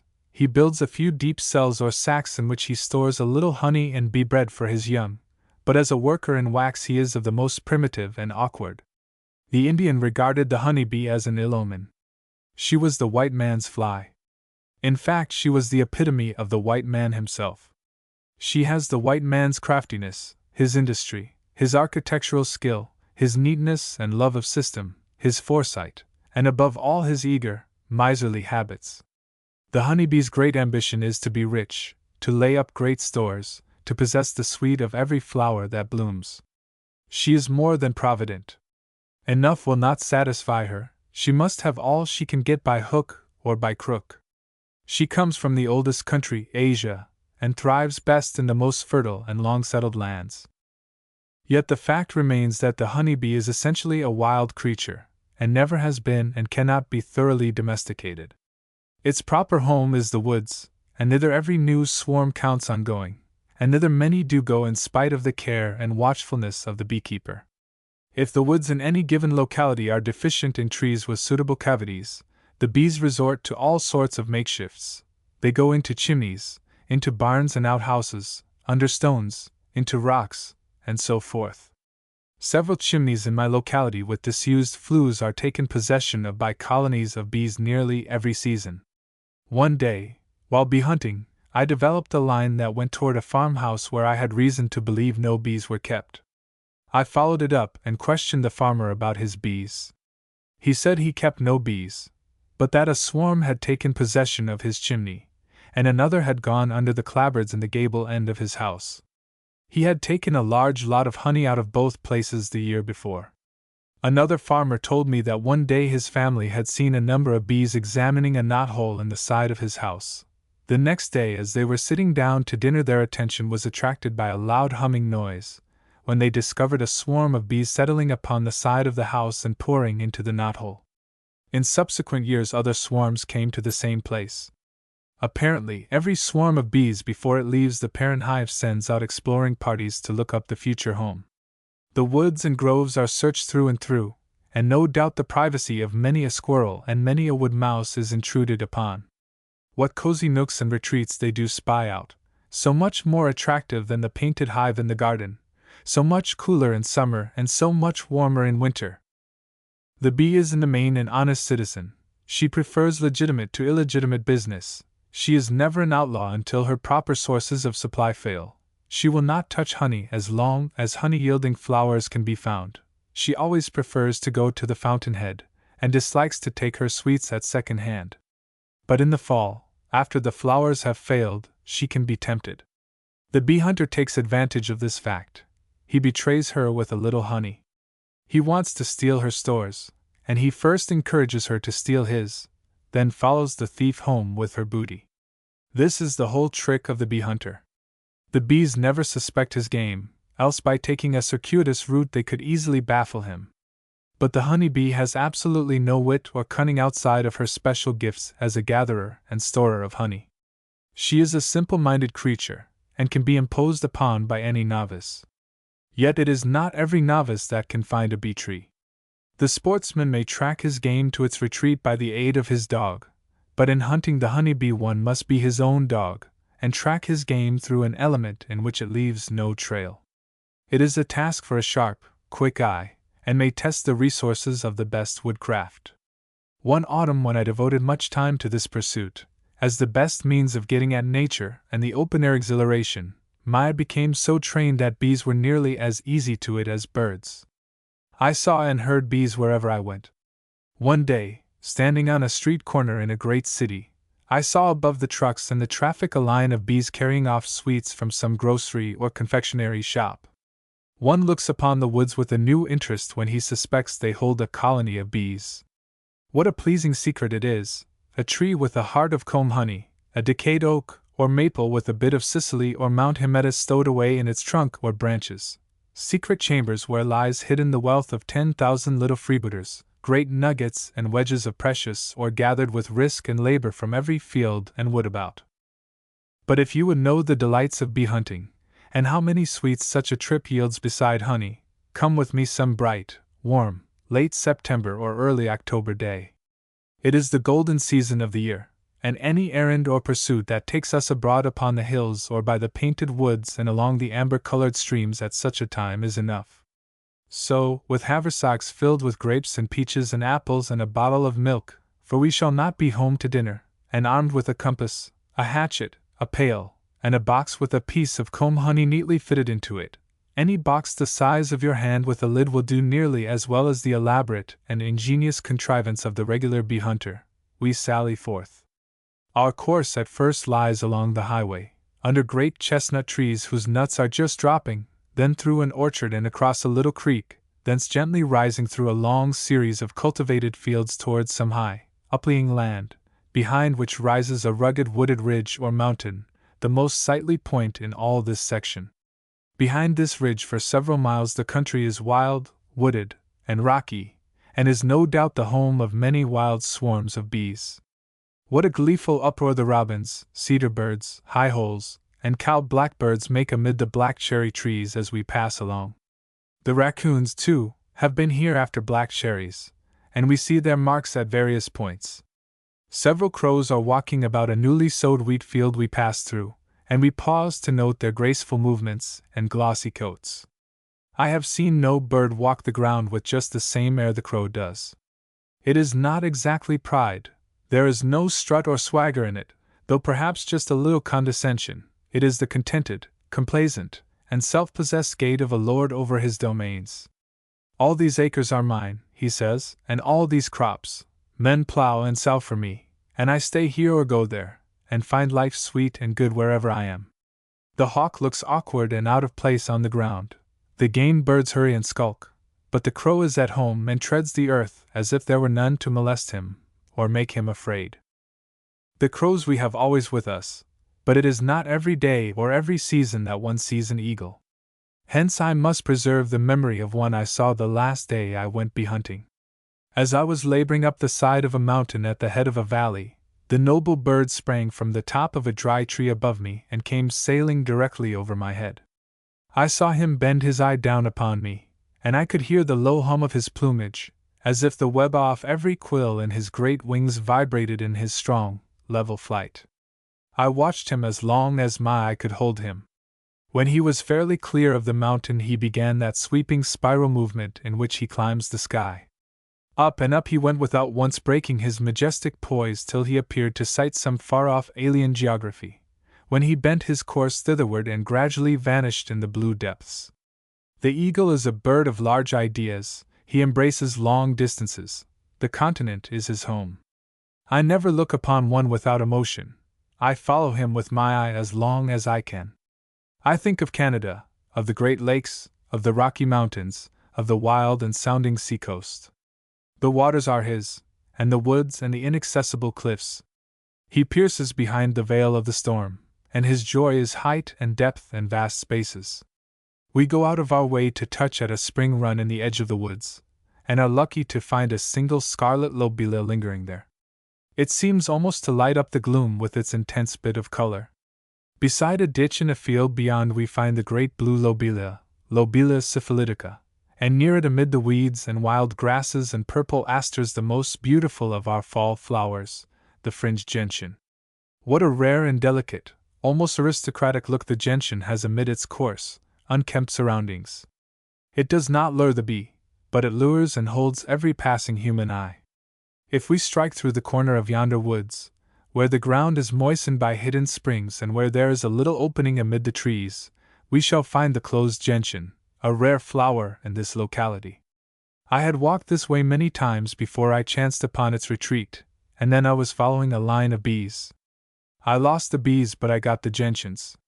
How curiously this flower looks, with its deep blue petals folded together so tightly, a bud and yet a blossom. It is the nun among our wild flowers, a form closely veiled and cloaked. The buccaneer bumblebee sometimes tries to rifle it of its sweets. I have seen the blossom with the bee entombed in it.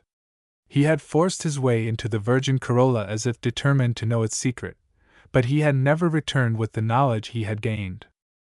After a refreshing walk of a couple of miles, we reach a point where we will make our first trial, a high stone wall that runs parallel with the wooded ridge referred to, and separated from it by a broad field. There are bees at work there on that goldenrod, and it requires but little maneuvering to sweep one into our box. Almost any other creature rudely and suddenly arrested in its career and clapped into a cage in this way would show great confusion and alarm. The bee is alarmed for a moment, but the bee has a passion stronger than its love of life or fear of death, namely, desire for honey, not simply to eat, but to carry home as booty. Such rage of honey in their bosom beats, says Virgil. It is quick to catch the scent of honey in the box, and as quick to fall to filling itself. We now set the box down upon the wall, and gently remove the cover. The bee is head and shoulders in one of the half-filled cells, and is oblivious to everything else about it. Come rack, come ruin, it will die at work. We step back a few paces, and sit down upon the ground so as to bring the box against the blue sky as a background. In 2 or 3 minutes the bee is seen rising slowly and heavily from the box. It seems loath to leave so much honey behind, and it marks the place well. It mounts aloft in a rapidly increasing spiral, surveying the near and minute objects first, then the larger and more distant, till having circled about the spot 5 or 6 times and taken all its bearings it darts away for home. It is a good eye that holds fast to the bee till it is fairly off. Sometimes one's head will swim following it, and often one's eyes are put out by the sun. This bee gradually drifts down the hill, then strikes away toward a farmhouse half a mile away, where I know bees are kept. Then we try another, and the third bee, much to our satisfaction, goes straight toward the woods. We could see the brown speck against a darker background for many yards. The regular bee hunter professes to be able to tell a wild bee from a tame one by the color, the former, he says, being lighter. But there is no difference. They are both alike in color and in manner. Young bees are lighter than old, and that is all there is of it.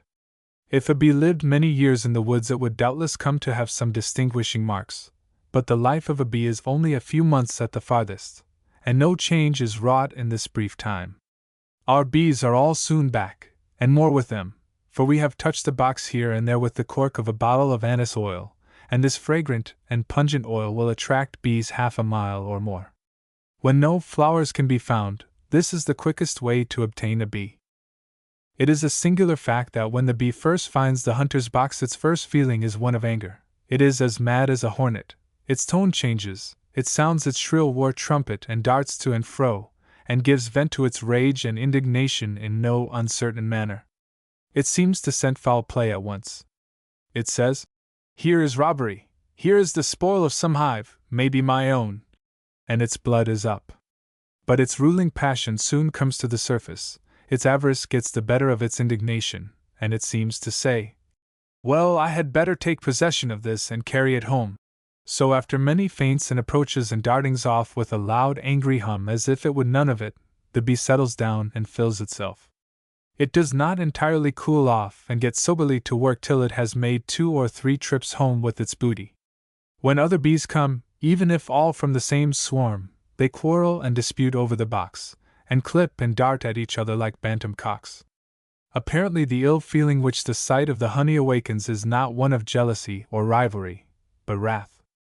A bee will usually make 3 or 4 trips from the hunter's box before it brings back a companion. I suspect the bee does not tell its fellows what it has found, but that they smell out the secret. It doubtless bears some evidence with it upon its feet or proboscis that it has been upon honeycomb and not upon flowers, and its companions take the hint and follow, arriving always many seconds behind. Then the quantity and quality of the booty would also betray it. No doubt, also, there are plenty of gossips about a hive that note and tell everything. "Oh, did you see that? Peggy Mell came in a few moments ago in great haste, and one of the upstairs packers says she was loaded till she groaned with apple blossom honey which she deposited, and then rushed off again like mad. Apple blossom honey in October! Fee fi fo fum! I smell something. Let's after."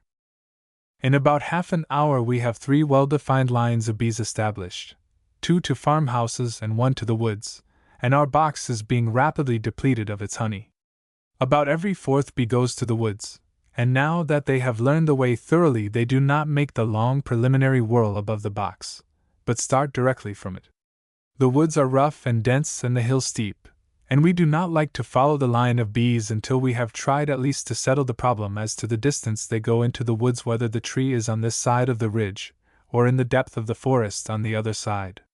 So we shut up the box when it is full of bees and carry it about 300 yards along the wall from which we are operating. When liberated, the bees, as they always will in such cases, go off in the same directions they have been going. They do not seem to know that they have been moved. But other bees have followed our scent, and it is not many minutes before a second line to the woods is established. This is called cross-lining the bees. The new line makes a sharp angle with the other line, and we know at once that the tree is only a few rods into the woods. The 2 lines we have established form 2 sides of a triangle of which the wall is the base. At the apex of the triangle, or where the 2 lines meet in the woods, we are sure to find the tree. We quickly follow up these lines, and where they cross each other on the side of the hill we scan every tree closely. I pause at the foot of an oak and examine a hole near the root. Now the bees are in this tree and their entrance is on the upper side near the ground, not 2 feet from the hole I peer into, and yet so quiet and secret is their going and coming that I fail to discover them and pass on up the hill.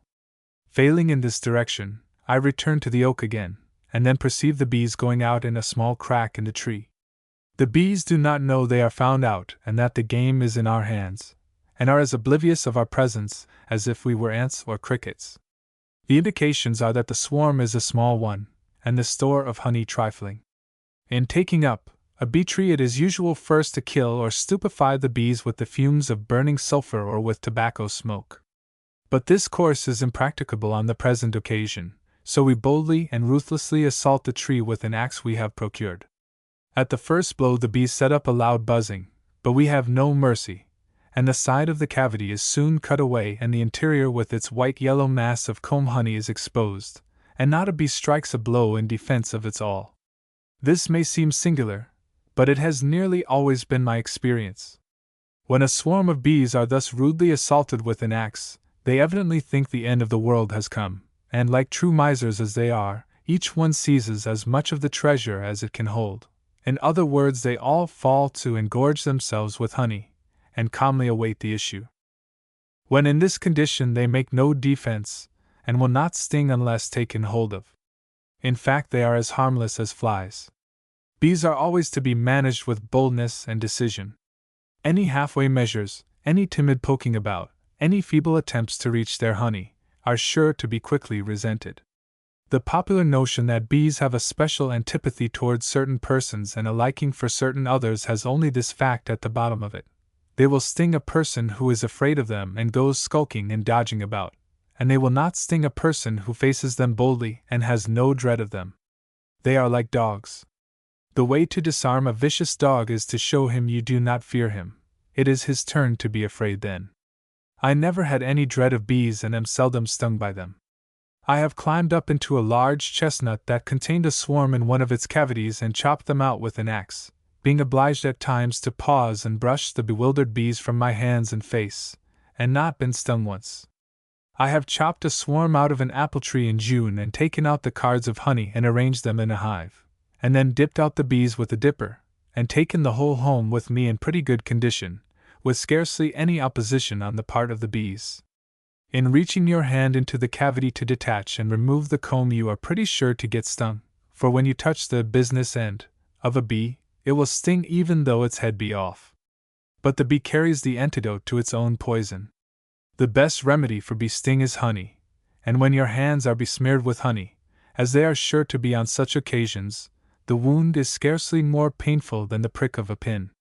Assault your bee tree, then, boldly with your axe, and you will find that when the honey is exposed every bee has surrendered and the whole swarm is cowering in helpless bewilderment and terror. Our tree yields only a few pounds of honey, not enough to have lasted the swarm till January, but no matter, we have the less burden to carry. In the afternoon we go nearly half a mile farther along the ridge to a cornfield that lies immediately in front of the highest point of the mountain. The view is superb.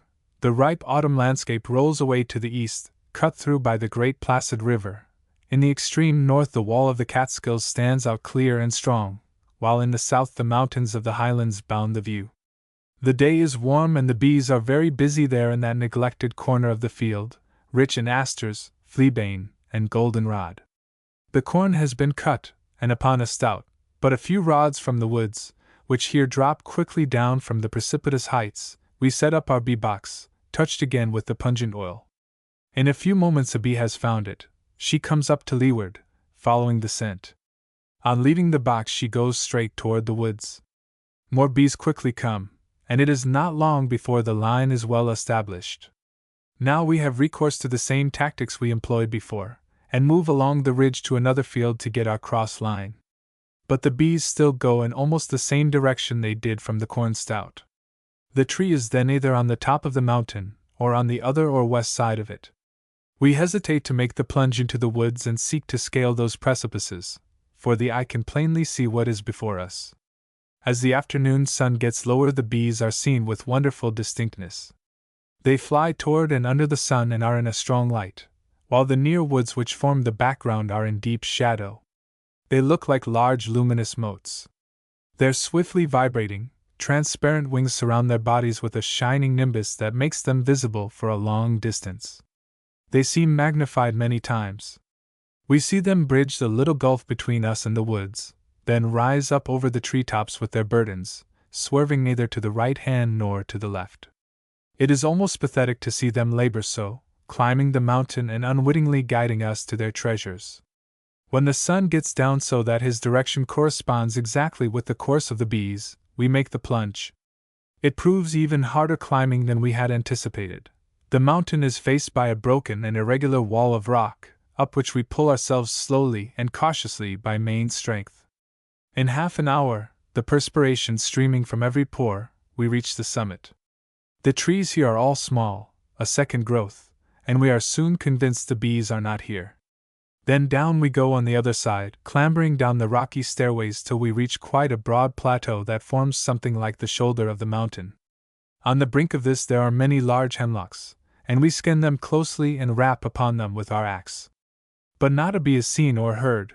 We do not seem as near the tree as we were in the fields below, yet if some divinity would only whisper the fact to us, we are within a few rods of the coveted prize, which is not in one of the large hemlocks or oaks that absorb our attention, but in an old stub or stump not 6 feet high, and which we have seen and passed several times without giving it a thought. We go farther down the mountain and beat about to the right and left and get entangled in brush and arrested by precipices, and finally, as the day is nearly spent, give up the search and leave the woods quite baffled, but resolved to return on the morrow. The next day we come back and commence operations in an opening in the woods well down on the side of the mountain, where we gave up the search. Our box is soon swarming with the eager bees, and they go back toward the summit we have passed. We follow back and establish a new line where the ground will permit, then another, and yet the riddle is not solved. One time we are south of them, then north, then the bees get up through the trees and we cannot tell where they go. But after much searching, and after the mystery seems rather to deepen than to clear up, we chance to pause beside the old stump. A bee comes out of a small opening, like that made by ants in decayed wood, rubs its eyes and examines its antennae as bees always do before leaving their hive, then takes flight. At the same instant several bees come by us loaded with our honey and settle home with that peculiar low complacent buzz of the well-filled insect. Here then is our idol, our bit of Virgil and Theocritus, in a decayed stump of a hemlock tree. We could tear it open with our hands, and a bear would find it an easy prize, and a rich one too, for we take from it 50 pounds of excellent honey. The bees have been here many years, and have of course sent out swarm after swarm into the wilds. They have protected themselves against the weather, and strengthened their shaky habitation by a copious use of wax. When a bee tree is thus taken up, in the middle of the day, of course a good many bees are away from home and have not heard the news. When they return and find the ground flowing with honey, and piles of bleeding combs lying about, they apparently do not recognize the place, and their first instinct is to fall to and fill themselves. This done, their next thought is to carry it home, so they rise up slowly through the branches of the trees till they have attained an altitude that enables them to survey the scene, when they seem to say, "Why, this is home!" And down they come again, beholding the wreck and ruins once more. They still think there is some mistake, and get up a second or a third time, and then drop back pitifully as before. It is the most pathetic sight of all, the surviving and bewildered bees struggling to save a few drops of their wasted treasures. Presently, if there is another swarm in the woods, robber bees appear. You may know them by their saucy, chiding, devil-may-care hum. It is an ill wind that blows nobody good, and they make the most of the misfortune of their neighbors, and thereby pave the way for their own ruin. The hunter marks their course and the next day looks them up. On this occasion the day was hot and the honey very fragrant, and a line of bees was soon established S.W. Though there was much refuse honey in the old stub, and the little golden rills trickled down the hill from it, and the near branches and saplings were besmeared with it where we wiped our murderous hands, yet not a drop was wasted. It was a feast to which not only honeybees came, but bumblebees, wasps, hornets, flies, ants. The bumblebees, which at this season are hungry vagrants with no fixed place of abode, would gorge themselves, then creep beneath the bits of empty comb or fragments of bark and pass the night, and renew the feast next day. The bumblebee is an insect of which the bee hunter sees much. There are all sorts and sizes of them. They are dull and clumsy compared with the honeybee. Attracted in the fields by the bee hunter's box, they will come up the wind on the scent and blunder into it in the most stupid, lubberly fashion. The honeybee that licked up our leavings on the old stub belonged to a swarm, as it proved, about half a mile farther down the ridge, and a few days afterward fate overtook them, and their stores in turn became the prey of another swarm in the vicinity, which also tempted Providence, and were overwhelmed. The first mentioned swarm I had lined from several points, and was following up the clue over rocks and through gullies, when I came to where a large hemlock had been felled a few years before and a swarm taken from a cavity near the top of it. Fragments of the old comb were yet to be seen. A few yards away stood another short, squatty hemlock, and I said my bees ought to be there. As I paused near it, I noticed where the tree had been wounded with an axe a couple of feet from the ground many years before. The wound had partially grown over, but there was an opening there that I did not see at the first glance.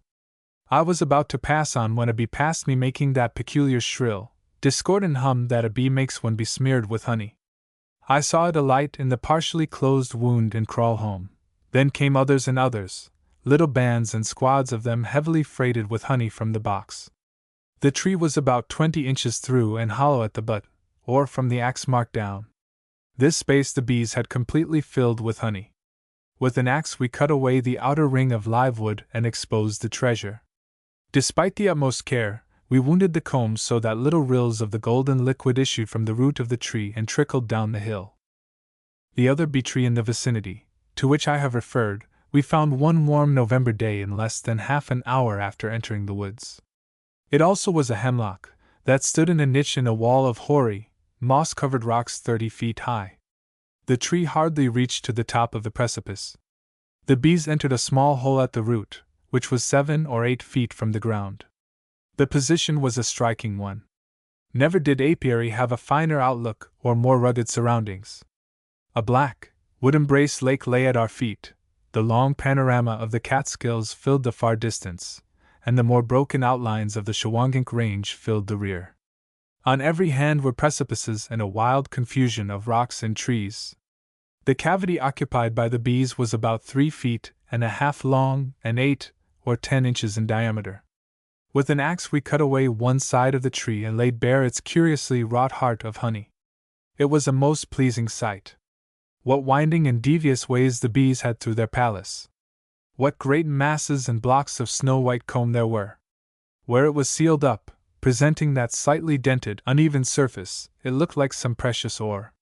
When we carried a large pail full of it out of the woods, it seemed still more like ore. Your native bee hunter predicates the distance of the tree by the time the bee occupies in making its first trip. But this is no certain guide. You are always safe in calculating that the tree is inside of a mile, and you need not as a rule look for your bee's return under 10 minutes. One day I picked up a bee in an opening in the woods and gave it honey, and it made 3 trips to my box with an interval of about 12 minutes between them. It returned alone each time. The tree, which I afterward found, was about half a mile distant. In lining bees through the woods, the tactics of the hunter are to pause every 20 or 30 rods, lop away the branches or cut down the trees, and set the bees to work again. If they still go forward, he goes forward also and repeats his observations till the tree is found or till the bees turn and come back upon the trail. Then he knows he has passed the tree, and he retraces his steps to a convenient distance and tries again, and thus quickly reduces the space to be looked over till the swarm is traced home.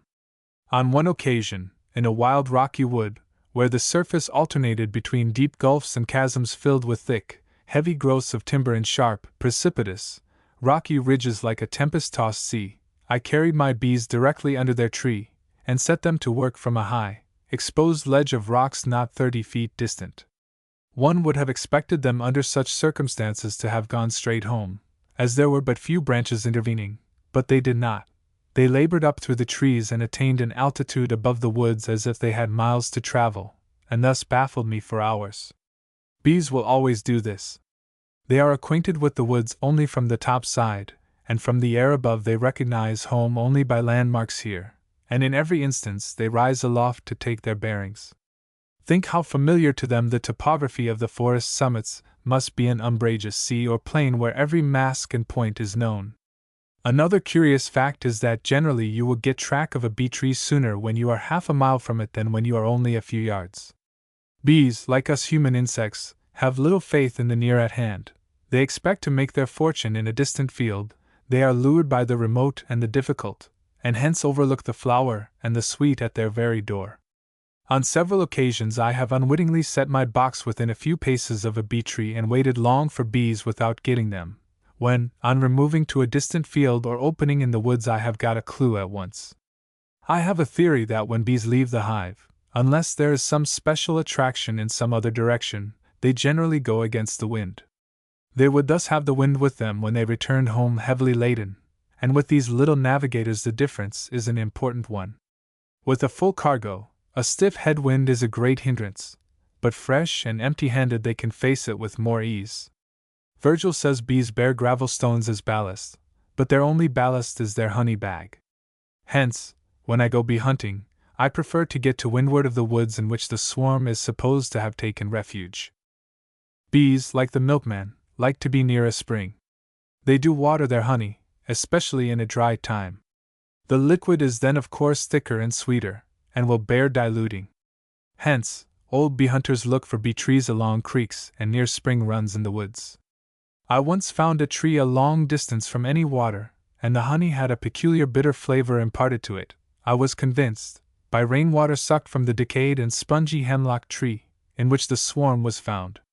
In cutting into the tree, the north side of it was found to be saturated with water like a spring, which ran out in big drops, and had a bitter flavor. The bees had thus found a spring or a cistern in their own house. Bees are exposed to many hardships and many dangers.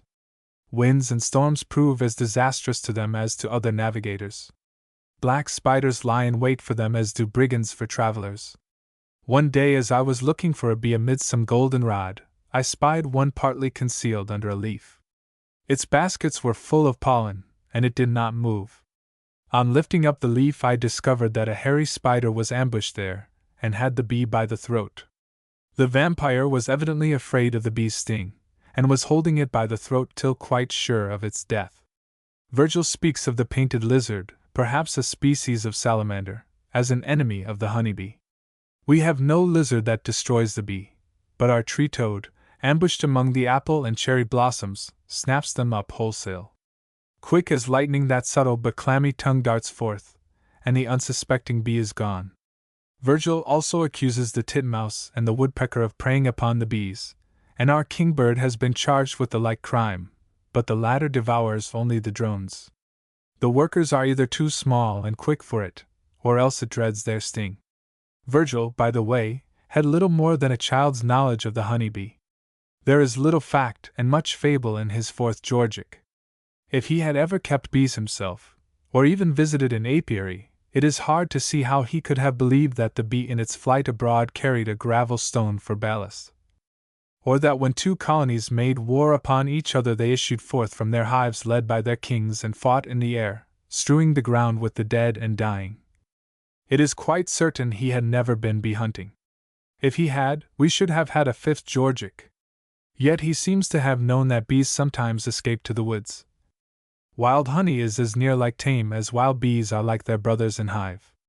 The only difference is that wild honey is flavored with your adventure, which makes it a little more delectable than the domestic article. The pastoral bees. The honeybee goes forth from the hive in spring like the dove from Noah's Ark, and it is not till after many days that she brings back the olive leaf, which in this case is a pellet of golden pollen upon each hip, usually obtained from the alder or the swamp willow. In a country where maple sugar is made, the bees get their first taste of sweet from the sap as it flows from the spiles, or as it dries and is condensed upon the sides of the buckets.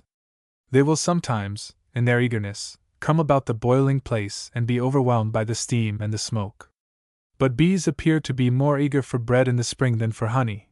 Their supply of this article, perhaps, does not keep as well as their stores of the latter, hence fresh bread, in the shape of new pollen, is diligently sought for. My bees get their first supplies from the catkins of the willows. How quickly they find them out!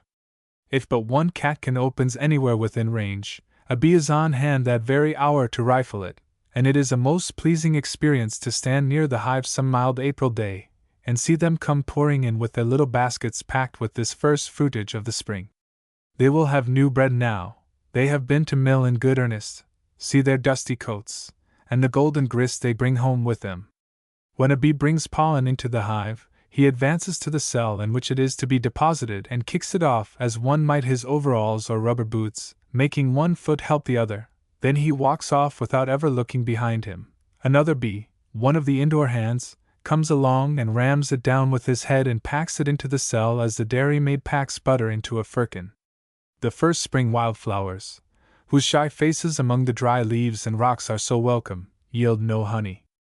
The anemone, the hepatica, the bloodroot, the arbutus, the numerous violets, the spring beauty, the corydalus, etc., woo lovers of nature, but do not woo the honey-loving bee. It requires more sun and warmth to develop the saccharine element, and the beauty of these pale striplings of the woods and groves is their sole and sufficient excuse for being. The arbutus, lying low and keeping green all winter, attains to perfume, but not to honey. The first honey is perhaps obtained from the flowers of the red maple and the golden willow. The latter sends forth a wild, delicious perfume. The sugar maple blooms a little later, and from its silken tassels a rich nectar is gathered. My bees will not label these different varieties for me as I really wish they would. Honey from the maples, a tree so clean and wholesome, and full of such virtues every way, would be something to put one's tongue to. Or that from the blossoms of the apple, the peach, the cherry, the quince, the currant, one would like a card of each of these varieties to note their peculiar qualities. The apple blossom is very important to the bees. A single swarm has been known to gain 20 pounds in weight during its continuance. Bees love the ripened fruit, too, and in August and September will suck themselves tipsy upon varieties such as the sops of wine. The interval between the blooming of the fruit trees and that of the clover and the raspberry is bridged over in many localities by the honey locust. What a delightful summer murmur these trees send forth at this season! I know nothing about the quality of the honey, but it ought to keep well. But when the red raspberry blooms, the fountains of plenty are unsealed indeed. What a commotion about the hives then, especially in localities where it is extensively cultivated, as in places along the Hudson. The delicate white clover, which begins to bloom about the same time, is neglected. Even honey itself is passed by for this modest colorless, all but odorless flower. A field of these berries in June sends forth a continuous murmur like that of an enormous hive. The honey is not so white as that obtained from clover, but it is easier gathered. It is in shallow cups while that of the clover is in deep tubes. The bees are up and at it before sunrise, and it takes a brisk shower to drive them in. But the clover blooms later and blooms everywhere, and is the staple source of supply of the finest quality of honey. The red clover yields up its stores only to the longer proboscis of the bumblebee, else the bee pasturage of our agricultural districts would be unequaled. I do not know from what the famous honey of Chamonix in the Alps is made, but it can hardly surpass our best products. The snow-white honey of Anatolia in Asiatic Turkey, which is regularly sent to Constantinople for the use of the Grand Seigneur and the ladies of his seraglio, is obtained from the cotton plant, which makes me think that the white clover does not flourish these. The white clover is indigenous with us, its seeds seem latent in the ground, and the application of certain stimulants to the soil, such as wood ashes, causes them to germinate and spring up. The rose, with all its beauty and perfume, yields no honey to the bee, unless the wild species be sought by the bumblebee. Among the humbler plants, let me not forget the dandelion that so early dots the sunny slopes, and upon which the bee languidly grazes, wallowing to his knees in the golden but not over-succulent pasturage. From the blooming rye and wheat the bee gathers pollen, also from the obscure blossoms of Indian corn. Among weeds, catnip is the great favorite. It lasts nearly the whole season and yields richly. It could no doubt be profitably cultivated in some localities, and catnip honey would be a novelty in the market. It would probably partake of the aromatic properties of the plant from which it was derived. Among your stores of honey gathered before midsummer, you may chance upon a card, or mayhap only a square inch or two of comb, in which the liquid is as transparent as water, of a delicious quality, with a slight flavor of mint. This is the product of the linden or basswood, of all the trees in our forest the one most beloved by the bees. Melissa, the goddess of honey, has placed her seal upon this tree. The wild swarms in the woods frequently reap a choice harvest from it. I have seen a mountain-side thickly studded with it, its straight, tall, smooth, light gray shaft carrying its deep green crown far aloft, like the tulip tree or the maple. In some of the northwestern states there are large forests of it, and the amount of honey reported stored by strong swarms in this section during the time the tree is in bloom is quite incredible. As a shade and ornamental tree, the linden is fully equal to the maple, and if it were as extensively planted and cared for, our supplies of virgin honey would be greatly increased. The famous honey of Lithuania and Russia is the product of the linden. It is a homely old stanza current among bee folk that a swarm in May is indeed a treasure. It is, like an April baby, sure to thrive, and will very likely itself send out a swarm a month or two later. But a swarm in July is not to be despised. It will store no clover or linden honey for the Grand Seigneur and the ladies of his seraglio, but plenty of the rank and wholesome poor man's nectar, the sun-tanned product of the plebeian buckwheat. Buckwheat honey is the black sheep in this white flock, but there is spirit and character in it. It lays hold of the taste in no equivocal manner, especially when at a winter breakfast it meets its fellow, the russet buckwheat cake. Bread with honey to cover it from the same stalk is double good fortune. It is not black either, but nut brown, and belongs to the same class of goods as herricks. How the bees love it, and they bring the delicious odor of the blooming plant to the hive with them, so that in the moist warm twilight the apiary is redolent with the perfume of buckwheat. Yet evidently it is not the perfume of any flower that attracts the bees. They pay no attention to the sweet-scented lilac, or to heliotrope, but work upon sumac, silkweed, and the hateful snapdragon. In September they are hard-pressed, and do well if they pick up enough sweet to pay the running expenses of their establishment. The purple asters and the goldenrod are about all that remain to them. Bees will go 3 or 4 miles in quest of honey, but it is a great advantage to move the hive near the good pasturage, as has been the custom from the earliest times in the Old World. Some enterprising person, taking a hint perhaps from the ancient Egyptians, who had floating apiaries on the Nile, has tried the experiment of floating several hundred colonies north on the Mississippi, starting from New Orleans and following the opening season up, thus realizing a sort of perpetual May or June, the chief attraction being the blossoms of the river willow, which yield honey of rare excellence. Some of the bees were no doubt left behind, but the amount of virgin honey secured must have been very great. In September they should have begun the return trip, following the retreating summer south. It is the making of the wax that costs with the bee. As with the poet, the form, the receptacle, gives him more trouble than the sweet that fills it, though, to be sure, there is always more or less empty comb in both cases. The honey he can have for the gathering, but the wax he must make himself, must evolve from his own inner consciousness. When wax is to be made, the wax-makers fill themselves with honey and retire into their chamber for private meditation. It is like some solemn religious rite. They take hold of hands, or hook themselves together in long lines that hang in festoons from the top of the hive, and wait for the miracle to transpire. After about 24 hours their patience is rewarded, the honey is turned into wax, minute scales of which are secreted from between the rings of the abdomen of each bee. This is taken off, and from it the comb is built up. It is calculated that about 25 pounds of honey are used in elaborating 1 pound of comb, to say nothing of the time that is lost. Hence the importance in an economical point of view, of a recent device by which the honey is extracted and the comb returned intact to the bees. But honey without the comb is the perfume without the rose, it is sweet merely, and soon degenerates into candy. Half the delectableness is in breaking down these frail and exquisite walls yourself, and tasting the nectar before it has lost its freshness by the contact with the air. Then the comb is a sort of shield or foil that prevents the tongue from being overwhelmed by the shock of the sweet. The drones have the least enviable time of it. Their foothold in the hive is very precarious. They look like the giants, the lords of the swarm, but they are really the tools. Their loud, threatening hum has no sting to back it up, and their size and noise make them only the more conspicuous marks for the birds. Toward the close of the season, say in July or August, the fiat goes forth that the drones must die. There is no further use for them. Then the poor creatures, how they are huddled and hustled about, trying to hide in corners and byways. There is no loud, defiant humming now, but abject fear seizes them. They cower like hunted criminals. I have seen a dozen or more of them wedge themselves into a small space between the glass and the comb, where the bees could not get hold of them, or where they seem to be overlooked in the general slaughter. They will also crawl outside and hide under the edges of the hive. But sooner or later they are all killed or kicked out. The drone makes no resistance, except to pull back and try to get away.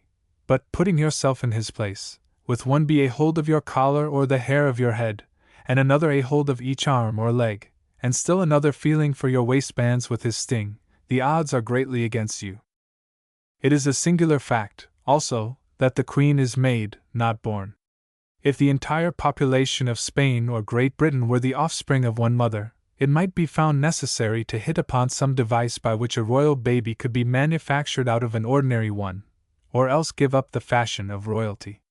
All the bees in the hive have a common parentage, and the queen and the worker are the same in the egg and in the chick. The patent of royalty is in the cell and in the food, the cell being much larger, and the food a peculiar stimulating kind of jelly. In certain contingencies, such as the loss of the queen with no eggs in the royal cells, the workers take the larva of an ordinary bee, enlarge the cell by taking in the 2 adjoining ones, and nurse it and stuff it and coddle it, till at the end of 16 days it comes out a queen. But ordinarily, in the natural course of events, the young queen is kept a prisoner in her cell till the old queen has left with the swarm. Later on, the unhatched queen is guarded against the reigning queen, who only wants an opportunity to murder every royal scion in the hive. At this time both the queens, the one a prisoner and the other at large, pipe defiance at each other, a shrill, fine, trumpet-like note that any ear will at once recognize. This challenge, not being allowed to be accepted by either party, is followed, in a day or 2 by the abdication of the reigning queen. She leads out the swarm, and her successor is liberated by her keepers, who, in her time, abdicates in favor of the next younger.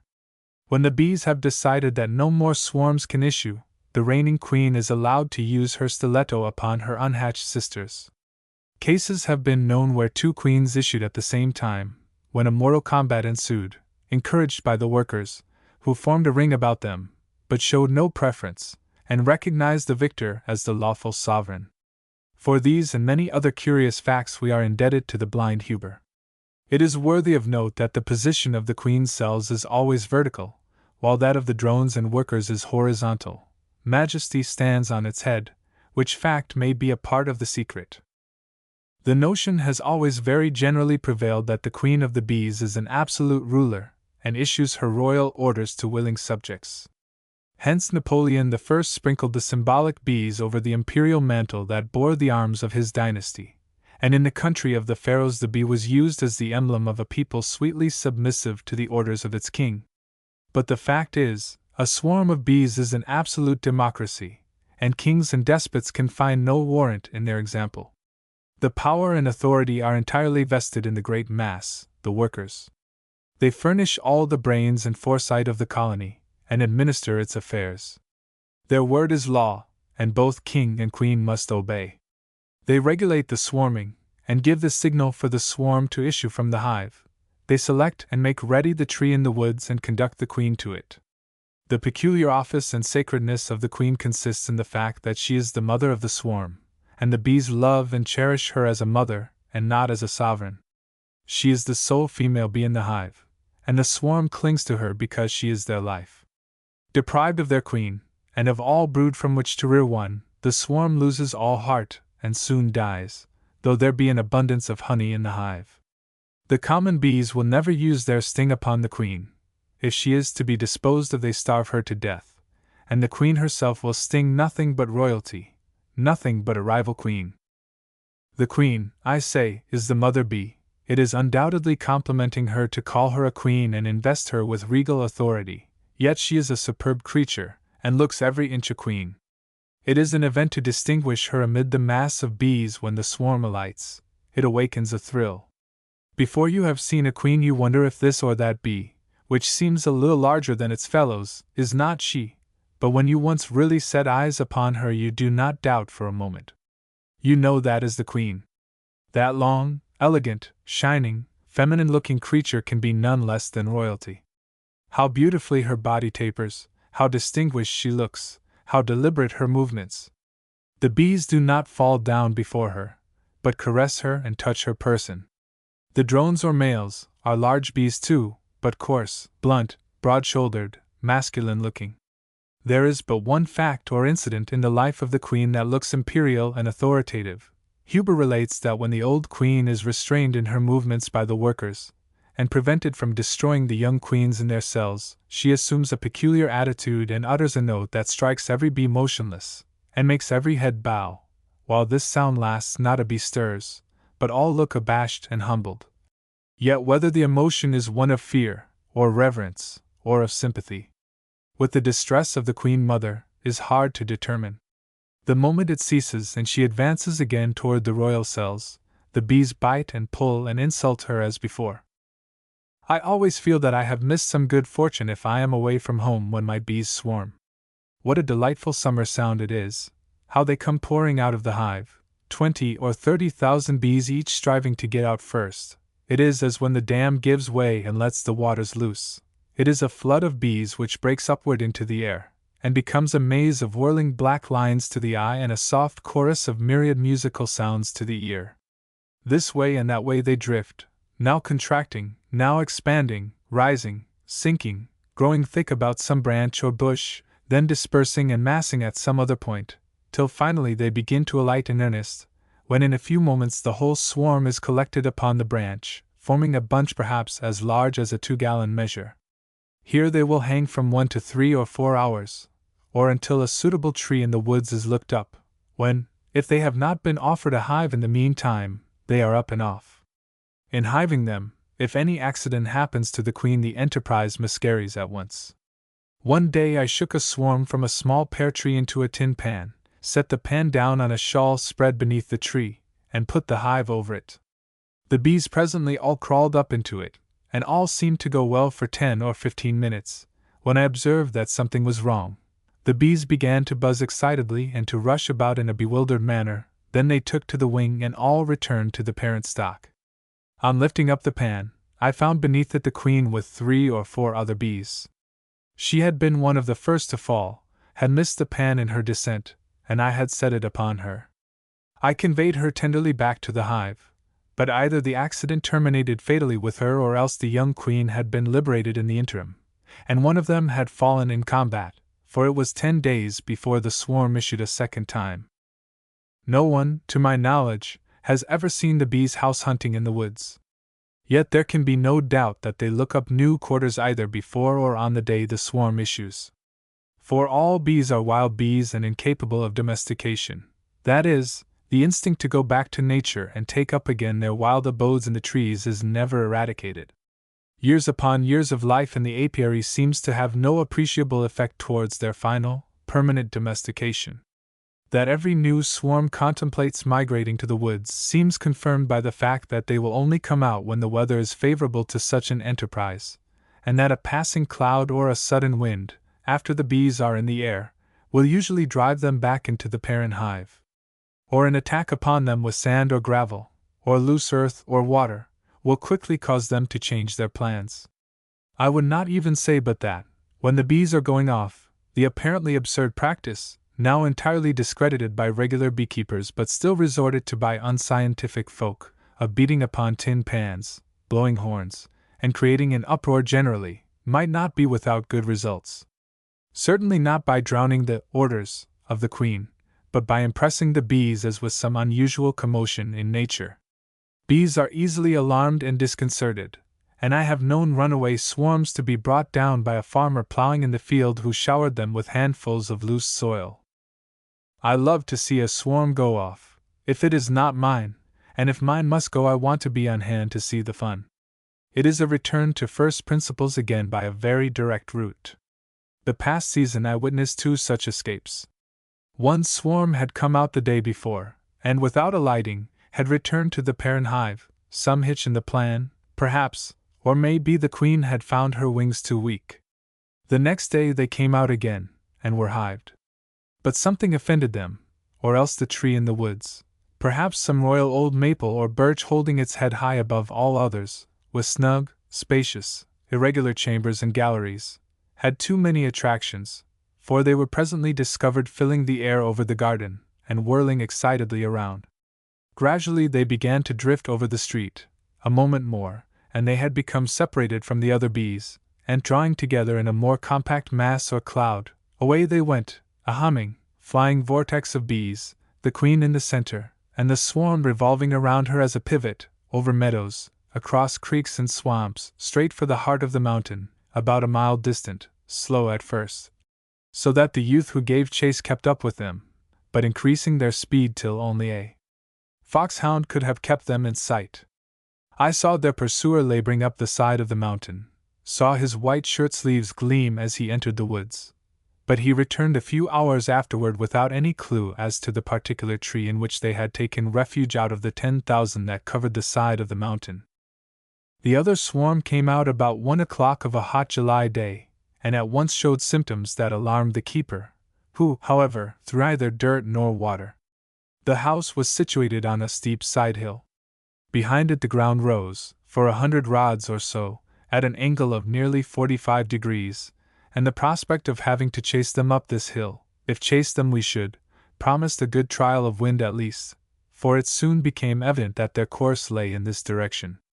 Determined to have a hand, or rather a foot, in the chase, I threw off my coat and hurried on, before the swarm was yet fairly organized and under way. The route soon led me into a field of standing rye, every spear of which held its head above my own.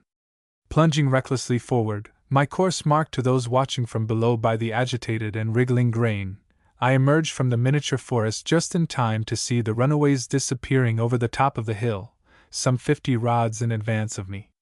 Lining them as well as I could, I soon reached the hilltop, my breath utterly gone and the perspiration streaming from every pore of my skin.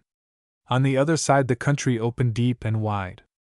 A large valley swept around to the north, heavily wooded at its head and on its sides. It became evident at once that the bees had made good their escape, and that whether they had stopped on one side of the valley or the other, or had indeed cleared the opposite mountain and gone into some unknown forest beyond, was entirely problematical. I turned back, therefore, thinking of the honey-laden tree that some of these forests would hold before the falling of the leaf. I heard of a youth in the neighborhood, more lucky than myself on a like occasion. It seems that he had got well in advance of the swarm, whose route lay over a hill, as in my case, and as he neared the summit, hat in hand, the bees had just come up and were all about him. Presently he noticed them hovering about his straw hat, and alighting on his arm, and in almost as brief a time as it takes to relate it, the whole swarm had followed the queen into his hat. Being near a stone wall, he coolly deposited his prize upon it, quickly disengaged himself from the accommodating bees, and returned for a hive. The explanation of this singular circumstance, no doubt, is that the queen, and used to such long and heavy flights, was obliged to alight from very exhaustion. It is not very unusual for swarms to be thus found in remote fields, collected upon a bush or branch of a tree.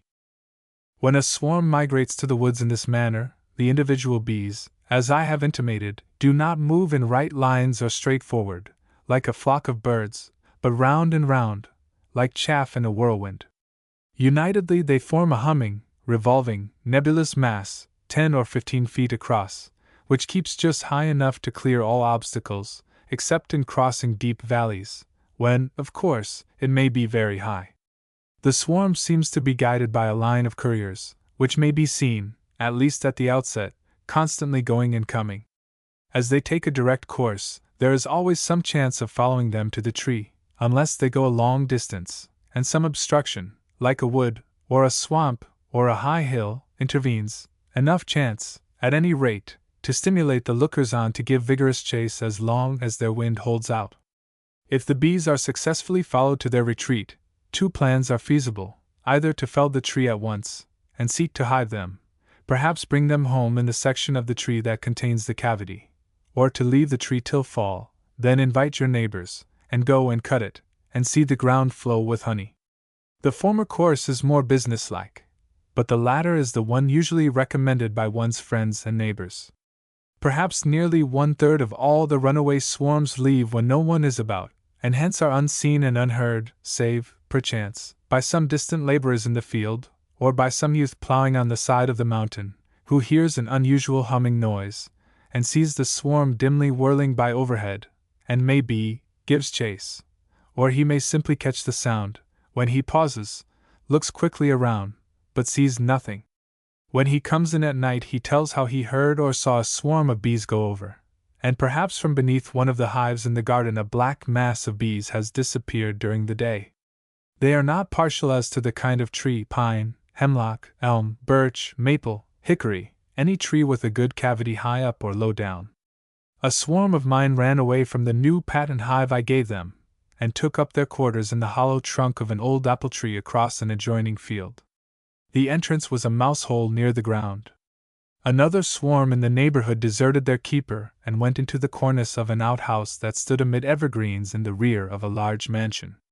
But there is no accounting for the taste of bees, as Samson found when he discovered the swarm in the carcass, or more probably the skeleton, of the lion he had slain. In any given locality, especially in the more wooded and mountainous districts, the number of swarms that thus assert their independence forms quite a large percent. In the northern states, these swarms very often perish before spring, but in such a country as Florida they seem to multiply, till bee trees are very common.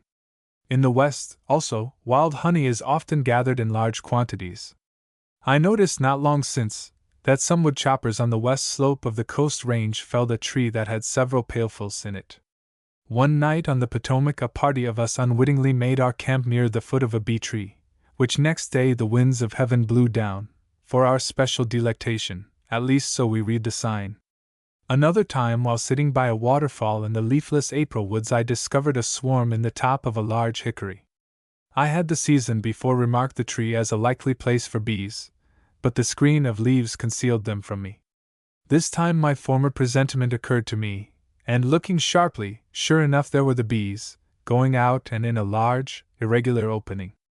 In June a violent tempest of wind and rain demolished the tree, and the honey was all lost in the creek into which it fell. I happened along that way 2 or 3 days after the tornado, when I saw a remnant of the swarm, those, doubtless, that escaped the flood and those that were away when the disaster came, hanging in a small black mass to a branch high up near where their home used to be. They looked forlorn enough. If the queen was saved, the remnant probably sought another tree, otherwise the bees have soon died. I have seen bees desert their hive in the spring when it was infested with worms, or when the honey was exhausted. At such times the swarm seems to wander aimlessly, alighting here and there, and perhaps in the end uniting with some other colony. In case of such union, it would be curious to know if negotiations were first opened between the parties, and if the houseless bees are admitted at once to all the rights and franchises of their benefactors. It would be very like the bees to have some preliminary plan and understanding about the matter on both sides. Bees will accommodate themselves to almost any quarters, yet no hive seems to please them so well as a section of a hollow tree, gums, as they are called in the south and west where the sweet gum grows. In some European countries the hive is always made from the trunk of a tree, a suitable cavity being formed by boring. The old-fashioned straw hive is picturesque, and a great favorite with the bees also. The life of a swarm of bees is like an active and hazardous campaign of an army. The ranks are being continually depleted, and continually recruited. What adventures they have by flood and field, and what hairbreadth escapes! A strong swarm during the honey season loses, on an average, about 4,000 or 5,000 per month, or 150 per day. They are overwhelmed by wind and rain, caught by spiders, benumbed by cold, crushed by cattle, drowned in rivers and ponds, and in many nameless ways cut off or disabled. In the spring the principal mortality is from the cold. As the sun declines they get chilled before they can reach home. Many fall down outside the hive, unable to get in with their burden. One may see them come utterly spent and drop hopelessly into the grass in front of their very doors. Before they can rest, the cold has stiffened them.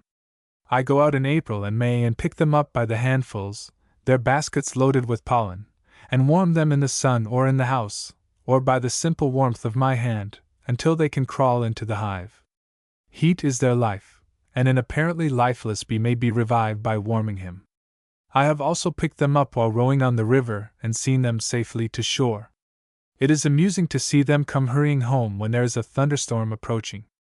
They come piling until the rain is upon them. Those that are overtaken by the storm doubtless weather it as best they can in the sheltering trees or grass. It is not probable that a bee ever gets lost by wandering into strange and unknown parts. With their myriad eyes they see everything, and then, their sense of locality is very acute, is, indeed, one of their ruling traits. When a bee marks the place of his hive, or of a bit of good pasturage in the fields or swamps, or of the bee hunter's box of honey on the hills or in the woods, he returns to it as unerringly as fate. Honey was a much more important article of food with the ancients than it is with us. As they appear to have been unacquainted with sugar, honey, no doubt, stood them instead. It is too rank and pungent for the modern taste. It soon cloys upon the palate. It demands the appetite of youth, and the strong, robust digestion of people who live much in the open air. It is a more wholesome food than sugar, and modern confectionery is poison beside it. Beside grape sugar, honey contains manna, mucilage, pollen, acid, and other vegetable odoriferous substances and juices. It is a sugar with a kind of wild natural bread added. The manna of itself is both food and medicine, and the pungent vegetable extracts have rare virtues. Honey promotes the excretions and dissolves the glutinous and starchy impedimenta of the system. Hence it is not without reason that with the ancients a land flowing with milk and honey should mean a land abounding in all good things, and the queen in the nursery rhyme, who lingered in the kitchen to eat bread and honey, while the king was in the parlor counting out his money, was doing a very sensible thing. Epaminondas is said to have rarely eaten anything but bread and honey. The Emperor Augustus one day inquired of a centenarian how he had kept his vigor of mind and body so long, to which the veteran replied that it was by oil without and honey within. Cicero, in his Old Age, classes honey with meat and milk and cheese as among the staple articles with which a well-kept farmhouse will be supplied. Italy and Greece, in fact all the Mediterranean countries, appear to have been famous lands for honey. Mount Hymettus, Mount Hybla, and Mount Ida produced what may be called the classic honey of antiquity, an article doubtless in no wise superior to our best products. Leigh Hunt's jar of honey is mainly distilled from Sicilian history and literature, Theocritus furnishing the best yield. Sicily has always been rich in bees. Swinburne, the traveler of 100 years ago, says the woods on this island abounded in wild honey, and that the people also had many hives near their houses. The Idylls of Theocritus are native to the island in this respect, and abound in bees. Flat-nosed bees, as he calls them in the 7th Idyll, and comparisons in which comb honey is the standard of the most delectable of this world's goods. His goatherds can think of no greater bliss than that the mouth be filled with honeycombs, or to be enclosed in a chest like Daphnis and fed on the combs of bees, and among the delectables with which Arsinoe cherishes Adonis are honey cakes, and other tidbits made of sweet honey. In the country of Theocritus this custom is said still to prevail. When a couple are married the attendants place honey in their mouths, by which they would symbolize the hope that their love may be as sweet to their souls as honey to the palate. It was fabled that Homer was suckled by a priestess whose breasts distilled honey, and that once when Pindar lay asleep the bees dropped honey upon his lips. In the Old Testament the food of the promised Emmanuel was to be butter and honey. There is much doubt about the butter in the original, that he might know good from evil, and Jonathan's eyes were enlightened by partaking of some wood or wild honey. See, I pray you, how mine eyes have been enlightened, because I tasted a little of this honey. So far as this part of his diet was concerned, therefore, John the Baptist, during his sojourn in the wilderness, his divinity school days in the mountains and plains of Judea, fared extremely well. About the other part, the locusts, or, not to put too fine a point on it, the grasshoppers, as much cannot be said, though they were among the creeping and leaping things the children of Israel were permitted to eat. They were probably not eaten raw, but roasted in that most primitive of ovens, a hole in the ground made hot by building a fire in it. The locusts and honey may have been served together, as the betas of Ceylon are said to season their meat with honey. At any rate, as the locust is often a great plague in Palestine, the prophet in eating them found his account in the general weal, and in the profit of the pastoral bees. The fewer locusts, the more flowers. Owing to its numerous wild flowers and flowering shrubs, Palestine has always been a famous country for bees. They deposit their honey in hollow trees as our bees do when they escape from the hive, and in holes in the rocks as ours do not. In a tropical or semi-tropical climate, bees are quite apt to take refuge in the rocks, but where ice and snow prevail, as with us, they are much safer high up in the trunk of a forest tree. The best honey is the product of the milder parts of the temperate zone. There are too many rank and poisonous plants in the tropics. Honey from certain districts of Turkey produces headache and vomiting, and that from Brazil is used chiefly as medicine. The honey of Mount Hymettus owes its fine quality to wild thyme. The best honey in Persia and in Florida is collected from the orange blossom. The celebrated honey of Narbonne in the south of France is obtained from a species of rosemary. In Scotland, good honey is made from the blossoming heather. California honey is white and delicate and highly perfumed, and now takes the lead in the market. But honey is honey the world over, and the bee is the bee still. Men may degenerate, says an old traveler, may forget the arts by which they acquired renown, manufactories may fail, and commodities be debased, but the sweets of the wild flowers of the wilderness, the industry and natural mechanics of the bee, will continue without change or derogation. 2. Sharp Eyes and Other Papers. Contents. Sharp Eyes. The apple, a taste of Maine birch winter neighbors. Notes by the way. Sharp Eyes. Noting how one eye seconds and reinforces the other, I have often amused myself by wondering what the effect would be if one could go on opening eye after eye to the number, say, of a dozen or more. What would he see? Perhaps not the invisible, not the odors of flowers nor the fever germs in the air, not the infinitely small of the microscope nor the infinitely distant of the telescope. This would require, not more eyes so much as an eye constructed with more and different lenses. But would he not see with augmented power within the natural limits of vision? At any rate, some persons seem to have opened more eyes than others. They see with such force and distinctness. Their vision penetrates the tangle and obscurity where that of others fails like a spent or impotent bullet. How many eyes did Gilbert White open? How many did Henry Thoreau? How many did Audubon? How many does the hunter, matching his sight against the keen and alert sense of a deer or a moose, or a fox or a wolf? Not outward eyes, but inward. We open another eye whenever we see beyond the first general features or outlines of things, whenever we grasp the special details and characteristic markings that this mask covers. Science confers new powers of vision. Whenever you have learned to discriminate the birds, or the plants, or the geological features of a country, it is as if new and keener eyes were added. Of course, one must not only see sharply, but read aright what he sees. The facts in the life of nature that are transpiring about us are like written words that the observer is to arrange into sentences.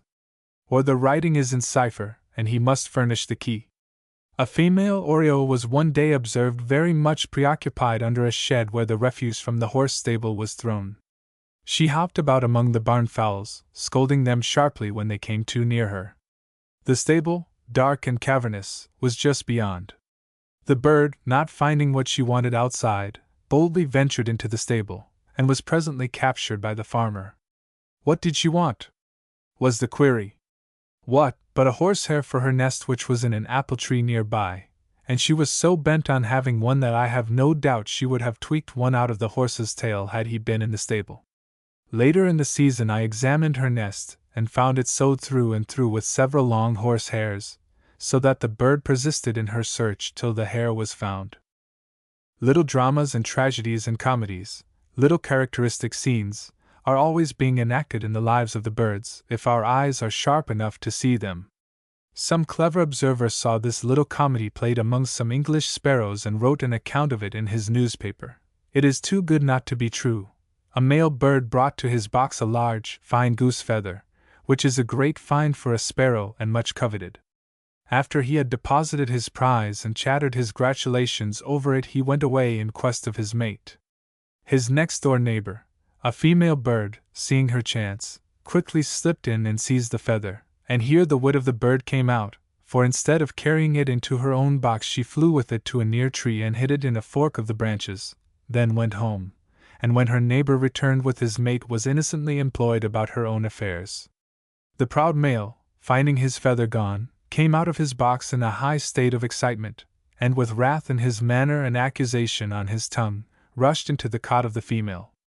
Not finding his goods and chattels there as he had expected, he stormed around a while, abusing everybody in general and his neighbor in particular, and then went away as if to repair the loss. As soon as he was out of sight, the shrewd thief went and brought the feather home and lined her own domicile with it. I was much amused one summer day in seeing a bluebird feeding her young one in the shaded street of a large town. She had captured a cicada or harvest fly, and after bruising it a while on the ground flew with it to a tree and placed it in the beak of the young bird. It was a large morsel, and the mother seemed to have doubts of her chick's ability to dispose of it, for she stood near and watched its efforts with great solicitude. The young bird struggled valiantly with the cicada, but made no headway in swallowing it, when the mother took it from him and flew to the sidewalk, and proceeded to break and bruise it more thoroughly. Then she again placed it in his beak, and seemed to say, "There, try it now," and sympathized so thoroughly with his efforts that she repeated many of his motions and contortions. But the great fly was unyielding, and indeed, seemed ridiculously disproportioned to the beak that held it. The young bird fluttered and screamed, I'm stuck, till the anxious parent again seized the morsel and carried it to an iron railing, where she came down upon it for the space of a minute with all the force and momentum her beak could command. Then she offered it to her young a third time, but with the same result as before, except that this time the bird dropped it. But she was at the ground as soon as the cicada was, and taking it in her beak flew some distance to a high board fence where she sat motionless for some moments. While pondering the problem how that fly should be broken, the male bluebird approached her, and said very plainly, and I thought rather curtly, "Give me that bug." But she quickly resented his interference, and flew farther away, where she sat apparently quite discouraged when I last saw her. The bluebird is a home bird, and I am never tired of recurring to him. His coming or reappearance in the spring marks a new chapter in the progress of the season. Things are never quite the same after one has heard that note. The past spring the males came about a week in advance of the females. A fine male lingered about my grounds and orchard all the time, apparently waiting the arrival of his mate. He called and warbled every day, as if he felt sure she was within earshot, and could be hurried up. Now he warbled half angrily or upbraidingly, then coaxingly, then cheerily and confidently, the next moment in a plaintive, far-away manner. He would half open his wings, and twinkle them caressingly, as if beckoning his mate to his heart. One morning she had come, but was shy and reserved. The fond male flew to a knot-hole in an old apple tree, and coaxed her to his side. I heard a fine confidential warble, the old story. But the female flew to a near tree, and uttered her plaintive, homesick note. The male went and got some dry grass or bark in his beak, and flew again to the hole in the old tree, and promised unremitting devotion, but the other said, "Nay," and flew away in the distance. When he saw her going, or rather heard her distant note, he dropped his stuff, and cried out in a tone that said plainly enough, "Wait a minute. One word, please," and flew swiftly in pursuit. He won her before long, however, and early in April the pair were established in one of the 4 or 5 boxes I had put up for them, but not until they had changed their minds several times. As soon as the first brood had flown, and while they were yet under their parents' care, they began another nest in one of the other boxes, the female, as usual, doing all the work, and the male all the complimenting. A source of occasional great distress to the mother bird was a white cat that sometimes followed me about. The cat had never been known to catch a bird, but she had a way of watching them that was very embarrassing to the bird. Whenever she appeared, the mother bluebird would set up that pitiful melodious plaint, One morning the cat was standing by me, when the bird came with her beak loaded with building material, and alighted above me to survey the place before going into the box. When she saw the cat, she was greatly disturbed, and in her agitation could not keep her hold upon all her material. Straw after straw came eddying down, till not half her original burden remained. After the cat had gone away, the bird's alarm subsided, till, presently seeing the coast clear, she flew quickly to the box and pitched in her remaining straws with the greatest precipitation, and without going in to arrange them, as was her wont, flew away in evident relief. In the cavity of an apple tree but a few yards off, and much nearer the house than they usually build, a pair of high holes, or golden-shafted woodpeckers, took up their abode. A knot-hole which led to the decayed interior was enlarged, the live wood being cut away as clean as a squirrel would have done it. The inside preparations I could not witness, but day after day, as I passed near, I heard the bird hammering away, evidently beating down obstructions and shaping and enlarging the cavity. The chips were not brought out, but were used rather to floor the interior. The woodpeckers are not nest builders, but rather nest carvers. The time seemed very short before the voices of the young were heard in the heart of the old tree, at first feebly, but waxing stronger day by day until they could be heard many rods distant. When I put my hand upon the trunk of the tree, they would set up an eager, expectant chattering, but if I climbed up it toward the opening, they soon detected the unusual sound and would hush quickly, only now and then uttering a warning note. Long before they were fully fledged they clambered up to the orifice to receive their food. As but one could stand in the opening at a time, there was a good deal of elbowing and struggling for this position. It was a very desirable one aside from the advantages it had when food was served. It looked out upon the great shining world, into which the young birds seemed never tired of gazing. The fresh air must have been a consideration also, for the interior of a high-hole's dwelling is not sweet. When the parent birds came with food, the young one in the opening did not get it all, but after he had received a portion, either on his own motion or on a hint from the old one, he would give place to the one behind him. Still, one bird evidently outstripped his fellows, and in the race of life, was 2 or 3 days in advance of them. His voice was loudest and his head oftenest at the window. But I noticed that when he had kept the position too long, the others evidently made it uncomfortable in his rear, and after fidgeting about a while, he would be compelled to back down. But retaliation was then easy, and I fear his mates spent few easy moments at that lookout. They would close their eyes and slide back into the cavity as if the world had suddenly lost all its charms for them. This bird was, of course, the first to leave the nest. For 2 days before that event he kept his position in the opening most of the time, and sent forth his strong voice incessantly. The old ones abstained from feeding him almost entirely, no doubt to encourage his exit. As I stood looking at him one afternoon and noting his progress, he suddenly reached a resolution, seconded, I have no doubt, from the rear, and launched forth upon his untried wings. They served him well and carried him about 50 yards uphill the first heat. The second day after, the next in size and spirit left in the same manner, then another, till only one remained. The parent birds ceased their visits to him, and for 1 day he called and called till our ears were tired of the sound. His was the faintest heart of all. Then he had none to encourage him from behind. He left the nest and clung to the outer bole of the tree, and yelped and piped for an hour longer. Then he committed himself to his wings and went his way like the rest. A young farmer in the western part of New York, who has a sharp, discriminating eye, sends me some interesting notes about a tame high-hole he once had. Did you ever notice, says he, that the high-hole never eats anything that he cannot pick up with his tongue? At least this was the case with the young one I took from the nest and tamed. He could thrust out his tongue 2 or 3 inches, and it was amusing to see his efforts to eat currants from the hand. He would run out his tongue and try to stick it to the currant. Failing in that, he would bend his tongue around it like a hook and try to raise it by a sudden jerk. But he never succeeded, the round fruit would roll and slip away every time. He never seemed to think of taking it in his beak. His tongue was in constant use to find out the nature of everything he saw. A nail hole in a board or any similar hole was carefully explored. If he was held near the face, he would soon be attracted by the eye and thrust his tongue into it. In this way he gained the respect of a number of half-grown cats that were around the house. I wished to make them familiar to each other, so there would be less danger of their killing him. So I would take them both on my knee, when the bird would soon notice the kitten's eyes, and leveling his bill as carefully as a marksman levels his rifle, he would remain so a minute when he would dart his tongue into the cat's eye.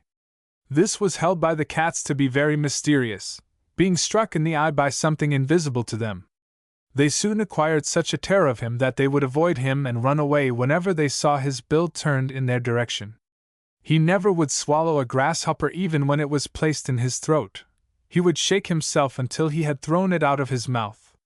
His best hold was ants. He never was surprised at anything, and never was afraid of anything.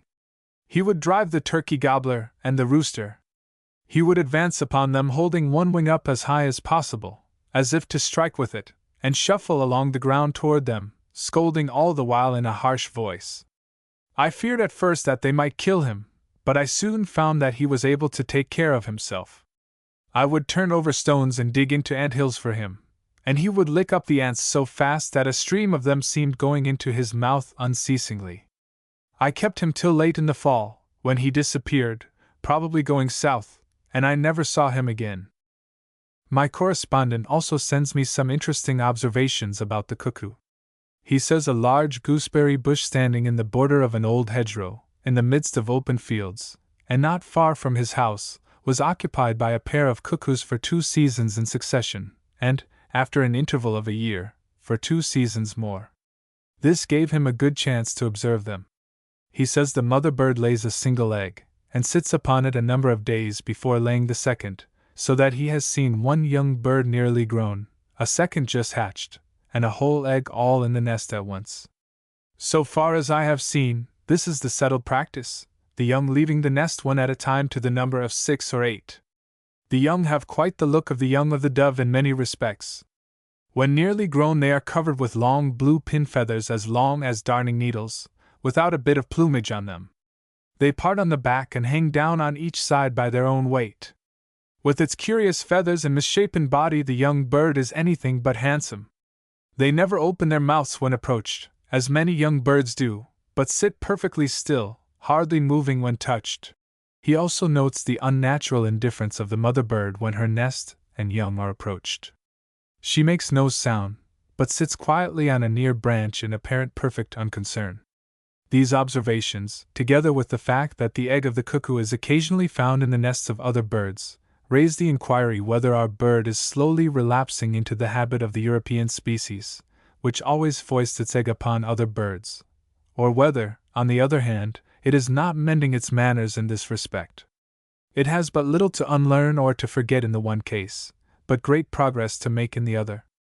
How far is its rudimentary nest, a mere platform of coarse twigs and dry stalks of weeds, from the deep, compact, finely woven and finely modeled nest of the goldfinch or kingbird, and what a gulf between its indifference toward its young and their solicitude.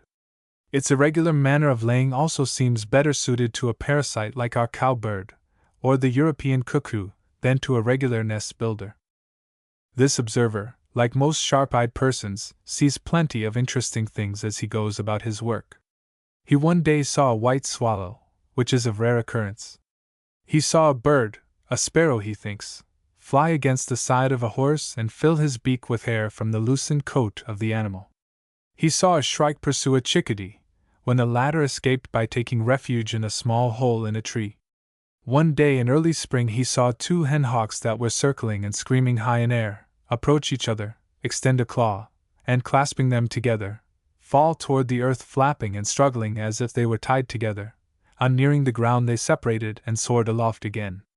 He supposed that it was not a passage of war but of love, and that the hawks were toying fondly with each other. He further relates a curious circumstance of finding a humming-bird in the upper part of a barn with its bill stuck fast in a crack of one of the large timbers, dead, of course, with wings extended, and as dry as a chip. The bird seems to have died as it had lived on the wing, and its last act was indeed a ghastly parody of its living career. Fancy this nimble, flashing sprite, whose life was past probing the honeyed depths of flowers, at last thrusting its bill into a crack in a dry timber in a hayloft, and with spread wings, ending its existence. When the air is damp and heavy, swallows frequently hawk for insects about cattle and moving herds in the field. My farmer describes how they attended him one foggy day, as he was mowing in the meadow with a mowing machine. It had been foggy for 2 days, and the swallows were very hungry, and the insects stupid and inert. When the sound of his machine was heard, the swallows appeared and attended him like a brood of hungry chickens. He says there was a continued rush of purple wings over the cut bar, and just where it was causing the grass to tremble and fall. Without his assistance, the swallows would doubtless have gone hungry yet another day. Of the hen hawk, he has observed that both male and female take part in incubation. I was rather surprised, he says, on one occasion, to see how quickly they changed places on the nest. The nest was in a tall beech, and the leaves were not yet fully out. I could see the head and neck of the hawk over the edge of the nest, when I saw the other hawk coming down through the air at full speed. I expected he would alight nearby, but instead of that he struck directly upon the nest, his mate getting out of the way barely in time to avoid being hit. It seemed almost as if he had knocked her off the nest. I hardly see how they can make such a rush on the nest without danger to the eggs. The kingbird will worry the hawk as a whippet dog will worry a bear. It is by his persistence and audacity, not by any injury, he is capable of dealing his great antagonist. The kingbird seldom more than dogs the hawk, keeping above and between his wings, and making a great ado, but my correspondent says he once saw a kingbird riding on a hawk's back. The hawk flew as fast as possible, and the kingbird sat upon his shoulders in triumph until they had passed out of sight, tweaking his feathers, no doubt, and threatening to scalp him the next moment. That near relative of the kingbird, the great crested flycatcher, has one well-known peculiarity. He appears never to consider his nest finished until it contains a cast-off snake skin. My alert correspondent one day saw him eagerly catch up an onion skin and make off with it, either deceived by it or else thinking it a good substitute for the coveted material. One day in May, walking in the woods, I came upon the nest of a whippoorwill, or rather its eggs, for it builds no nest, 2 elliptical whitish spotted eggs lying upon the dry leaves. My foot was within a yard of the mother bird before she flew. I wondered what a sharp eye would detect curious or characteristic in the ways of the bird, so I came to the place many times and had a look. It was always a task to separate the bird from her surroundings, though I stood within a few feet of her, and knew exactly where to look. One had to bear on with his eye, as it were, and refuse to be baffled. The sticks and leaves, and bits of black or dark brown bark, were all exactly copied in the bird's plumage. And then she did sit so close, and simulate so well a shapeless decaying piece of wood or bark. Twice I brought a companion, and guiding his eye to the spot, noted how difficult it was for him to make out there, in full view upon the dry leaves, any semblance to a bird. When the bird returned after being disturbed, she would alight within a few inches of her eggs, and then, after a moment's pause, hobble awkwardly upon them. After the young had appeared, all the wit of the bird came into play. I was on hand the next day, I think. The mother bird sprang up when I was within a pace of her, and in doing so fanned the leaves with her wings till they sprang up too. As the leaves started, the young started, and being of the same color, to tell which was the leaf and which the bird was a trying task to any eye. I came the next day, when the same tactics were repeated. Once a leaf fell upon one of the young birds and nearly hit it. The young are covered with a reddish down like a young partridge, and soon follow their mother about. When disturbed, they gave but one leap, then settled down, perfectly motionless and stupid, with eyes closed. The parent bird, on these occasions, made frantic efforts to decoy me away from her young. She would fly a few paces and fall upon her breast, and a spasm, like that of death, would run through her tremulous outstretched wings and prostrate body. She kept a sharp eye out the meanwhile to see if the ruse took, and if it did not, she was quickly cured, and moving about to some other point tried to draw my attention as before. When followed, she always alighted upon the ground, dropping down in a sudden peculiar way. The second or third day both old and young had disappeared. The whippoorwill walks as awkwardly as a swallow, which is as awkward as a man in a bag, and yet she manages to lead her young about the woods. The latter, I think, move by leaps and sudden spurts, their protective coloring shielding them most effectively. Wilson once came upon the mother bird and her brood in the woods, and though they were at his very feet, was so baffled by the concealment of the young that he was about to give up the search, much disappointed, when he perceived something like a slight moldiness among the withered leaves, and on stooping down, discovered it to be a young whippoorwill seemingly asleep. Wilson's description of the young is very accurate, as its downy covering does look precisely like a slight moldiness. Returning a few moments afterward to the spot to get a pencil he had forgotten, he could find neither old nor young. It takes an eye to see a partridge in the woods motionless upon the leaves. This sense needs to be as sharp as that of smell in hounds and pointers. And yet I know an unkempt youth that seldom fails to see the bird and shoot it before it takes wing. I think he sees it as soon as it sees him and before it suspects itself seen. What a training to the eye is hunting! To pick out the game from its surroundings, the grouse from the leaves, the gray squirrel from the mossy oak limb it hugs so closely, the red fox from the ruddy or brown or gray field, the rabbit from the stubble, or the white hare from the snow requires the best powers of this sense. A woodchuck motionless in the fields or upon a rock looks very much like a large stone or boulder, yet a keen eye knows the difference at a glance, a quarter of a mile away. A man has a sharper eye than a dog, or a fox, or than any of the wild creatures, but not so sharp an ear or nose. But in the birds he finds his match. How quickly the old turkey discovers the hawk, a mere speck against the sky, and how quickly the hawk discovers you if you happen to be secreted in the bushes or behind the fence near which he alights. One advantage the bird surely has, and that is, owing to the form, structure, and position of the eye, it has a much larger field of vision, indeed, can probably see in nearly every direction at the same instant, behind as well as before. Man's field of vision embraces less than half a circle horizontally, and still less vertically. His brow and brain prevent him from seeing within many degrees of the zenith without a movement of the head. The bird, on the other hand, takes in nearly the whole sphere at a glance. I find I see almost without effort nearly every bird within sight in the field or wood I pass through. A flit of the wing, a flirt of the tail are enough, though the flickering leaves do all conspire to hide them, and that with like ease the birds see me, though, unquestionably, the chances are immensely in their favor. The eye sees what it has the means of seeing, truly. You must have the bird in your heart before you can find it in the bush.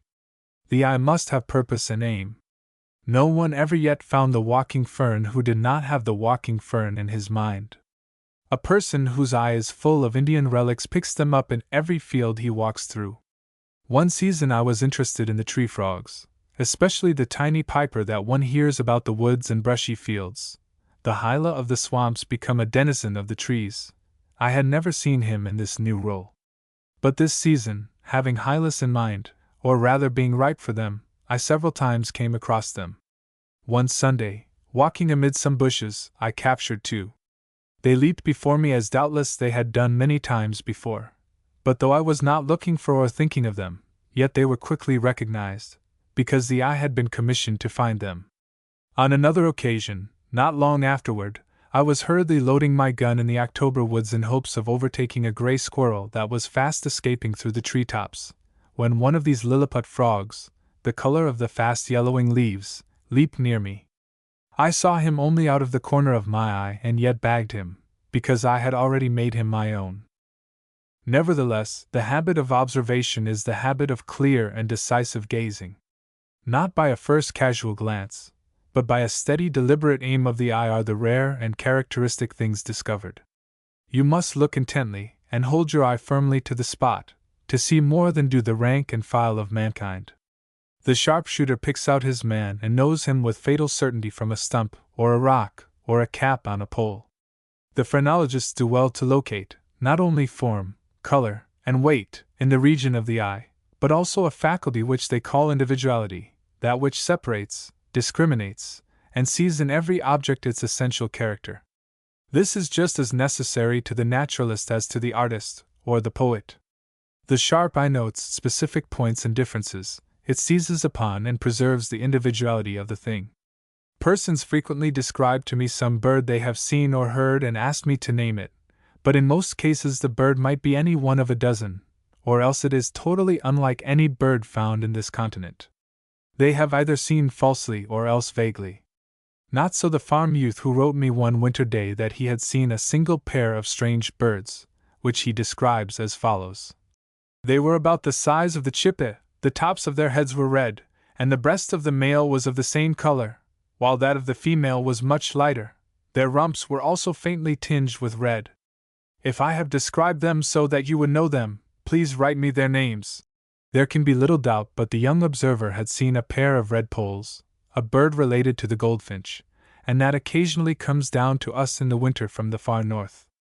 Another time, the same youth wrote that he had seen a strange bird, the color of a sparrow, that alighted on fences and buildings as well as upon the ground, and that walked.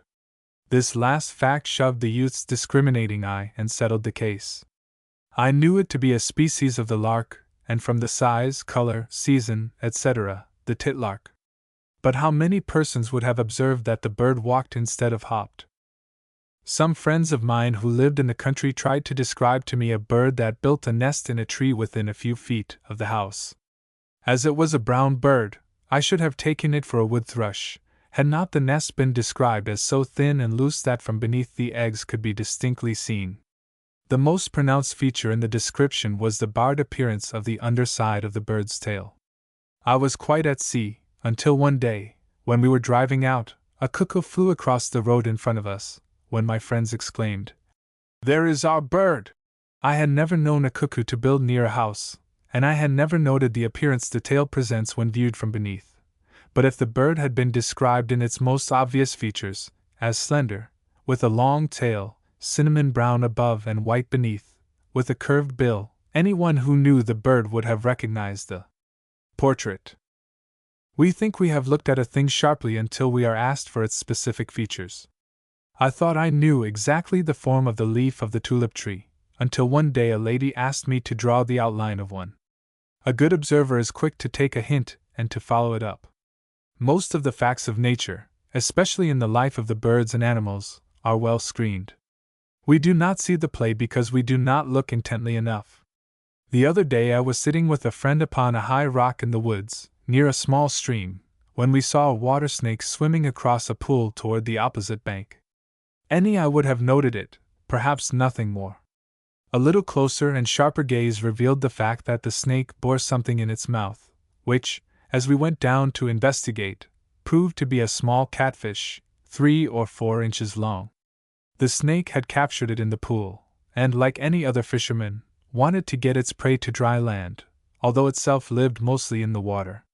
Here, we said, is being enacted a little tragedy that would have escaped any but sharp eyes. The snake, which was itself small, had the fish by the throat, the hold of vantage among all creatures, and clung to it with great tenacity. The snake knew that its best tactics was to get upon dry land as soon as possible. It could not swallow its victim alive, and it could not strangle it in the water. For a while it tried to kill its game by holding it up out of the water, but the fish grew heavy, and every few moments its struggles brought down the snake's head. This would not do. Compressing the fish's throat would not shut off its breath under such circumstances, so the wily serpent tried to get ashore with it, and after several attempts succeeded in effecting a landing on a flat rock. But the fish died hard. Catfish do not give up the ghost in a hurry. Its throat was becoming congested, but the snake's distended jaws must have ached. It was like a petrified gape. Then the spectators became very curious and close in their scrutiny, and the snake determined to withdraw from the public gaze and finish the business in hand to its own notions. But when gently but firmly remonstrated with by my friend with his walking stick, it dropped the fish and retreated in high dudgeon beneath a stone in the bed of the creek. The fish, with a swollen and angry throat, went its way also. Birds, I say, have wonderfully keen eyes. Throw a fresh bone or a piece of meat upon the snow in winter, and see how soon the crows will discover it and be on hand.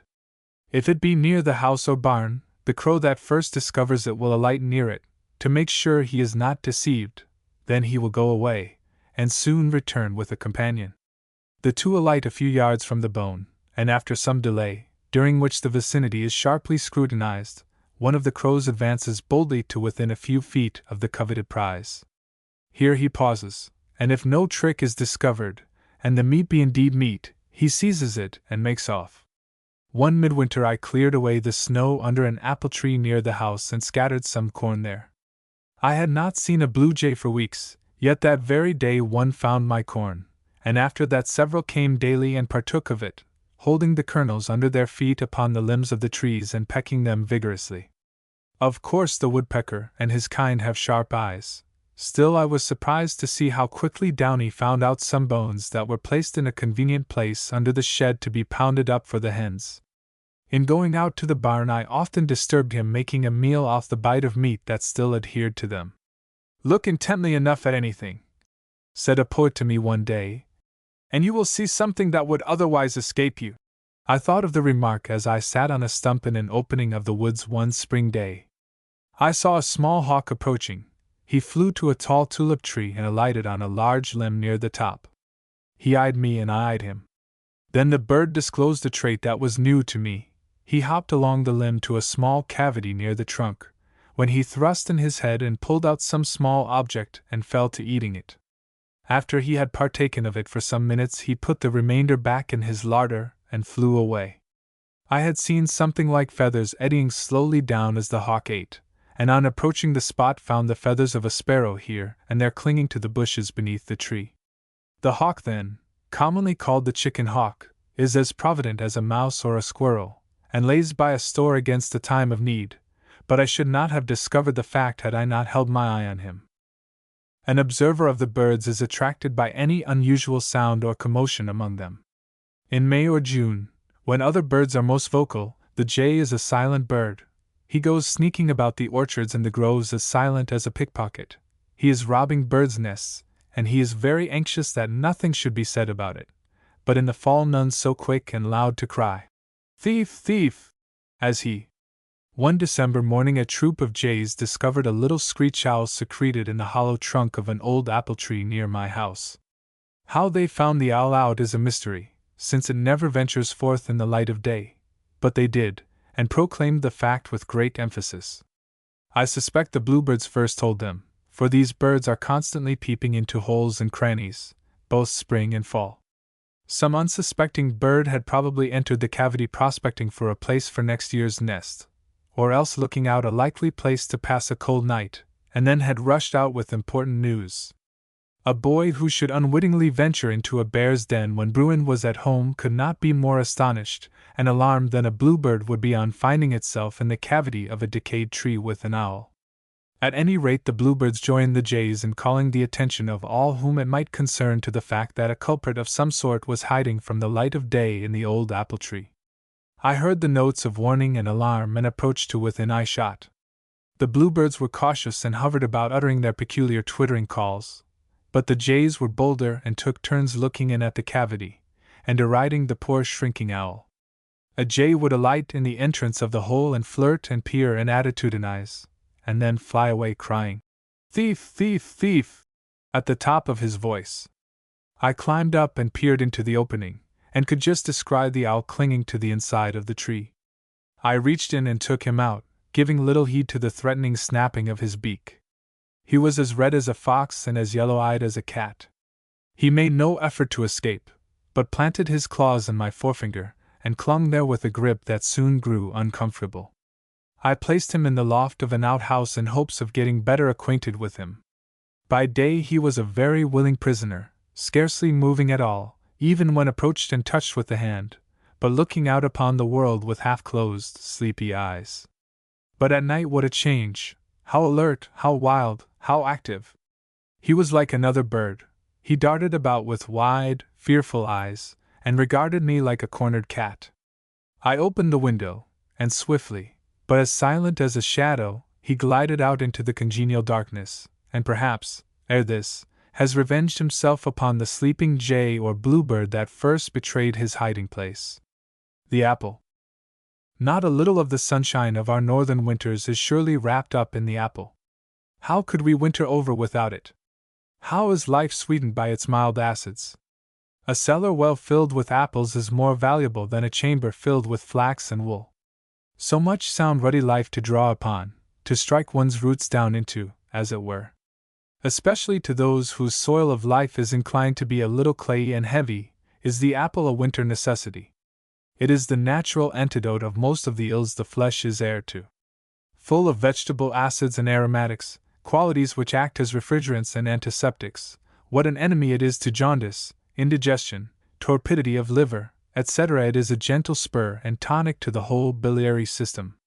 Then I have read that it has been found by analysis to contain more phosphorus than any other vegetable. This makes it the proper food of the scholar and the sedentary man. It feeds his brain, and it stimulates his liver. Nor is this all. Besides its hygienic properties, the apple is full of sugar and mucilage, which make it highly nutritious. It is said, the operators of Cornwall, England, consider ripe apples nearly as nourishing as bread, and far more so than potatoes. In the year 1801, which was a year of much scarcity, apples, instead of being converted into cider, were sold to the poor, and the laborers asserted that they could stand their work on baked apples without meat, whereas a potato diet required either meat or some other substantial nutriment. The French and Germans use apples extensively, so do the inhabitants of all European nations. The laborers depend upon them as an article of food, and frequently make a dinner of sliced apples and bread. Yet the English apple is a tame and insipid affair compared with the intense, sun-colored and sun-steeped fruit our orchards yield. The English have no sweet apple, I am told, the saccharine element apparently being less abundant in vegetable nature in that sour and chilly climate than in our own. It is well known that the European maple yields no sugar, while both our birch and hickory have sweet in their veins. Perhaps this fact accounts for our excessive love of sweets, which may be said to be a national trait. The Russian apple has a lovely complexion, smooth and transparent, but the Cossack is not yet all eliminated from it. The only one I have seen, the Duchess of Oldenburg, is as beautiful as a Tartar princess, with a distracting odor, but it is the least bit puckery to the taste. The best thing I know about Chile is not its guano beds, but this fact which I learned from Darwin's voyage, namely, that the apple thrives well there. Darwin saw a town there so completely buried in a wood of apple trees, that its streets were merely paths in an orchard. The tree indeed thrives so well, that large branches cut off in the spring and planted 2 or 3 feet deep in the ground send out roots and develop into fine full-bearing trees by the 3rd year. The people know the value of the apple too. They make cider and wine of it, and then from the refuse a white and finely flavored spirit. Then by another process a sweet treacle is obtained called honey. The children and the pigs eat little or no other food. He does not add that the people are healthy and temperate, but I have no doubt they are. We knew the apple had many virtues, but these Chileans have really opened a deep beneath a deep. We had found out the cider and the spirits, but who guessed the wine and the honey, unless it were the bees? There is a variety in our orchards called the winesap, a doubly liquid name that suggests what might be done with this fruit. The apple is the commonest, and yet the most varied and beautiful of fruits. A dish of them is as becoming to the center table in winter as was the vase of flowers in the summer, a bouquet of Spitzenbergs and Greenings and northern spies. A rose when it blooms, the apple is a rose when it ripens. It pleases every sense to which it can be addressed, the touch, the smell, the sight, the taste, and when it falls in the still October days it pleases the ear. It is a call to a banquet, it is a signal that the feast is ready. The bough would fain hold it, but it can now assert its independence, it can now live a life of its own. Daily the stem relaxes its hold, till finally it lets go completely, and down comes the painted sphere with a mellow thump to the earth, towards which it has been nodding so long. It bounds away to seek its bed, to hide under a leaf, or in a tuft of grass. It will now take time to meditate and ripen. What delicious thoughts it has there nestled with its fellows under the fence, turning acid into sugar, and sugar into wine. How pleasing to the touch! I love to stroke its polished ronda with my hand, to carry it in my pocket on my tramp over the winter hills, or through the early spring woods. You are company, you red-cheeked Spitz, or you salmon-fleshed Greening. I toy with you, press your face to mine, toss you in the air, roll you on the ground, see you shine out where you lie amid the moss and dry leaves and sticks. You are so alive! You glow like a ruddy flower. You look so animated I almost expect to see you move. I postpone the eating of you, you are so beautiful! How compact! How exquisitely tinted! Stained by the sun and varnished against the rains. An independent vegetable existence, alive and vascular as my own flesh, capable of being wounded, bleeding, wasting away, and almost of repairing damages. How it resists the cold! Holding out almost as long as the red cheeks of the boys do. A frost that destroys the potatoes and other roots only makes the apple more crisp and vigorous. It peeps out from the chance November snows unscathed. When I see the fruit vendor on the street corner stamping his feet and beating his hands to keep them warm, and his naked apples lying exposed to the blasts, I wonder if they do not ache too to clap their hands and enliven their circulation. But they can stand it nearly as long as the vendor can. Noble common fruit, best friend of man and most loved by him, following him like his dog or his cow, wherever he goes. His homestead is not planted till you are planted, your roots intertwine with his. Thriving best where he thrives best, loving the limestone and the frost, the plow and the pruning knife, you are indeed suggestive of hardy, cheerful industry, and a healthy life in the open air. Temperate, chaste fruit.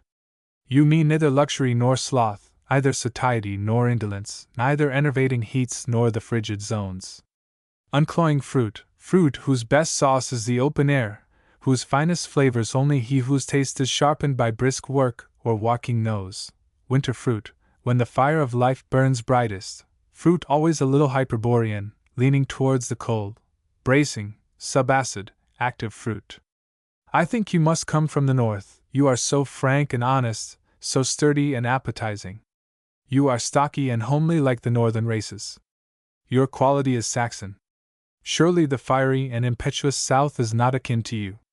Not spices or olives or the sumptuous liquid fruits, but the grass, the snow, the grains, the coolness is akin to you. I think if I could subsist on you or the like of you, I should never have an intemperate or ignoble thought, never be feverish or despondent. So far as I could absorb or transmute your quality, I should be cheerful, continent, equitable, sweet-blooded, long-lived, and should shed warmth and contentment around. Is there any other fruit that has so much facial expression as the apple? What boy does not more than half believe they can see with that single eye of theirs? Do they not look and nod to him from the bough? The swar has one look, the Rambo another, the spy another. The youth recognizes the seek no further buried beneath a dozen other varieties, the moment he catches a glance of its eye, or the bonny-cheeked Newtown pippin, or the gentle but sharp-nosed gillyflower. He goes to the great bin in the cellar, and sinks his shafts here and there in the garnered wealth of the orchards, mining for his favorites, sometimes coming plump upon them, sometimes catching a glimpse of them to the right or left, or uncovering them as keystones in an arch made up of many varieties. In the dark he can usually tell them by the sense of touch. There is not only the size and shape, but there is the texture and polish. Some apples are coarse-grained and some are fine, some are thin-skinned and some are thick. One variety is quick and vigorous beneath the touch, another gentle and yielding. The pinnock has a thick skin with a spongy lining, a bruise and it becomes like a piece of cork. The tallow apple has an unctuous feel, as its name suggests. It sheds water like a duck. What apple is that with a fat curved stem that blends so prettily with its own flesh, the wine apple? Some varieties impress me as masculine, weather-stained, freckled, lasting and rugged. Others are indeed lady apples, fair, delicate, shining, mild-flavored, white meat, like the egg drop and the ladyfinger. The practiced hand knows each kind by the touch. Do you remember the apple hole in the garden or back of the house, Ben Bolt? In the fall, after the bins in the cellar had been well stocked, we excavated a circular pit in the warm, mellow earth, and covering the bottom with clean rice straw, emptied in basketful after basketful of hardy choice varieties, till there was a tent-shaped mound several feet high of shining variegated fruit. Then wrapping it about with a thick layer of long rice straw, and tucking it up snug and warm, the mound was covered, with a thin coating of earth, a flat stone on the top holding down the straw. As winter set in, Another coating of earth was put upon it, with perhaps an overcoat of coarse dry stable manure, and the precious pile was left in silence and darkness till spring. No marmot hibernating underground in his nest of leaves and dry grass, more cozy and warm. No frost, no wet, but fragrant privacy and quiet. Then how the earth tempers and flavors the apples! It draws out all the acrid unripe qualities, and infuses into them a subtle refreshing taste of the soil. Some varieties perish, but the ranker, hardier kinds, like the northern spy, the greening, or the black apple, or the russet, or the pinnock, how they ripen and grow in grace, how the green becomes gold, and the bitter becomes sweet. As the supply in the bins and barrels gets low and spring approaches, the buried treasures in the garden are remembered. With spade and axe we go out and penetrate through the snow and frozen earth till the inner dressing of straw is laid bare. It is not quite as clear and bright as when we placed it there last fall, but the fruit beneath, which the hand soon exposes, is just as bright and far more luscious. Then, as day after day you resort to the hole, and removing the straw and earth from the opening, thrust your arm into the fragrant pit, you have a better chance than ever before to become acquainted with your favorites by the sense of touch. How you feel for them, reaching to the right and left! Now you have got a Tolman's sweet. You imagine you can feel that single meridian line that divides it into two hemispheres. Now a greening fills your hand, you feel its fine quality beneath its rough coat. Now you have hooked a swar, you recognize its full face. Now a Vanderveer or a king rolls down from the apex above, and you bag it at once. When you were a schoolboy you stowed these away in your pockets, and ate them along the road and at recess, and again at noontime, and they, in a measure, corrected the effects of the cake and pie with which your indulgent mother filled your lunch basket. The boy is indeed the true apple-eater, and is not to be questioned how he came by the fruit with which his pockets are filled. It belongs to him. His own juicy flesh craves the juicy flesh of the apple. Sap draws sap. His fruit-eating has little reference to the state of his appetite. Whether he be full of meat or empty of meat, he wants the apple just the same. Before meal or after meal it never comes amiss. The farm boy munches apples all day long. He has nests of them in the haymow, mellowing, to which he makes frequent visits. Sometimes old Brindle, having access through the open door, smells them out and makes short work of them. In some countries the custom remains of placing a rosy apple in the hand of the dead that they may find it when they enter paradise. In northern mythology the giants eat apples to keep off old age. The apple is indeed the fruit of youth. As we grow old we crave apples less. It is an ominous sign. When you are ashamed to be seen eating them on the street, when you can carry them in your pocket and your hand not constantly find its way to them, when your neighbor has apples and you have none, and you make no nocturnal visits to his orchard, when your lunch basket is without them, and you can pass a winter's night by the fireside with no thought of the fruit at your elbow, then be assured you are no longer a boy, either in heart or years. The genuine apple-eater comforts himself with an apple in their season as others with a pipe or cigar. When he has nothing else to do, or is bored, he eats an apple. While he is waiting for the train he eats an apple, sometimes several of them. When he takes a walk, he arms himself with apples. His traveling bag is full of apples. He offers an apple to his companion, and takes one himself. They are his chief solace when on the road. He sows their seed all along the route. He tosses the core from the car window and from the top of the stagecoach. He would, in time, make the land one vast orchard. He dispenses with a knife. He prefers that his teeth shall have the first taste. Then he knows the best flavor is immediately beneath the skin, and that in a pared apple this is lost. If you will stew the apple, he says, instead of baking it, by all means leave the skin on. It improves the color, and vastly heightens the flavor of the dish. The apple is a masculine fruit, hence women are poor apple-eaters. It belongs to the open air, and requires an open-air taste and relish. I instantly sympathized with that clergyman I read of, who on pulling out his pocket-handkerchief in the midst of his discourse, pulled out 2 bouncing apples with it that went rolling across the pulpit floor and down the pulpit stairs. These apples were, no doubt, to be eaten after the sermon on his way home, or to his next appointment. They would take the taste of it out of his mouth. Then, would a minister be apt to grow tiresome with 2 big apples in his coat-tail pockets? Would he not naturally hasten along too? Lastly, and the big apples? If they were the Domini apples, and it was April or May, he certainly. How the early settlers prized the apple! When their trees broke down or were split asunder by the storms, the neighbors turned out, the divided tree was put together again and fastened with iron bolts. In some of the oldest orchards one may still occasionally see a large dilapidated tree with the rusty iron bolt yet visible. Poor, sour fruit, too, but sweet in those early pioneer days. My grandfather, who was one of these heroes of the stump, used every fall to make a journey of 40 miles for a few apples, which he brought home in a bag on horseback. He frequently started from home by 2 or 3 o'clock in the morning, and at one time both he and his horse were much frightened by the screaming of panthers in a narrow pass in the mountains through which the road led. Emerson, I believe, has spoken of the apple as the social fruit of New England. Indeed, what a promoter or abettor of social intercourse among our rural population the apple has been, the company growing more merry and unrestrained as soon as the basket of apples was passed round. When the cider followed, the introduction and good understanding were complete. Then those rural gatherings that enlivened the autumn in the country, known as apple cuts, now, alas, nearly obsolete, where so many things were cut and dried besides apples. The larger and more loaded the orchard, the more frequently the invitations went round and the higher the social and convivial spirit ran.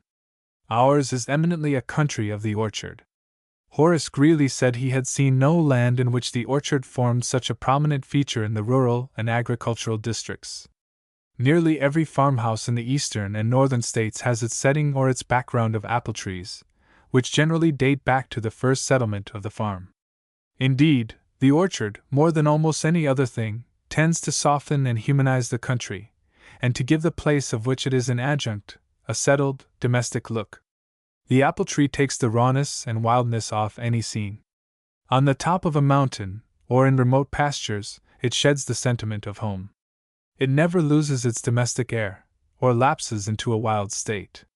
And in planting a homestead, or in choosing a building site for the new house, what a help it is to have a few old, maternal apple trees nearby, regular old grandmothers, who have seen trouble, who have been sad and glad through so many winters and summers, who have blossomed till the air about them is sweeter than elsewhere, and borne fruit till the grass beneath them has become thick and soft from human contact, and who have nourished robins and finches in their branches till they have a tender, brooding look. The ground, the turf, the atmosphere of an old orchard seems several stages nearer to man than that of the adjoining field, as if the trees had given back to the soil more than they had taken from it, as if they had tempered the elements and attracted all the genial and beneficent influences in the landscape around. An apple orchard is sure to bear you several crops beside the apple. There is the crop of sweet and tender reminiscences dating from childhood and spanning the seasons from May to October, and making the orchard a sort of outlying part of the household. You have played there as a child, mused there as a youth or lover, strolled there as a thoughtful, sad-eyed man. Your father, perhaps, planted the trees, or reared them from the seed, and you yourself have pruned and grafted them, and worked among them, till every separate tree has a peculiar history and meaning in your mind. Then there is the never-failing crop of birds, robins, goldfinches, kingbirds, cedar birds, hairbirds, orioles, starlings, all nesting and breeding in its branches, and fitly described by Wilson Flagg as birds of the garden and orchard. Whether the pippin and sweetbough bear or not, the punctual birds can always be depended on.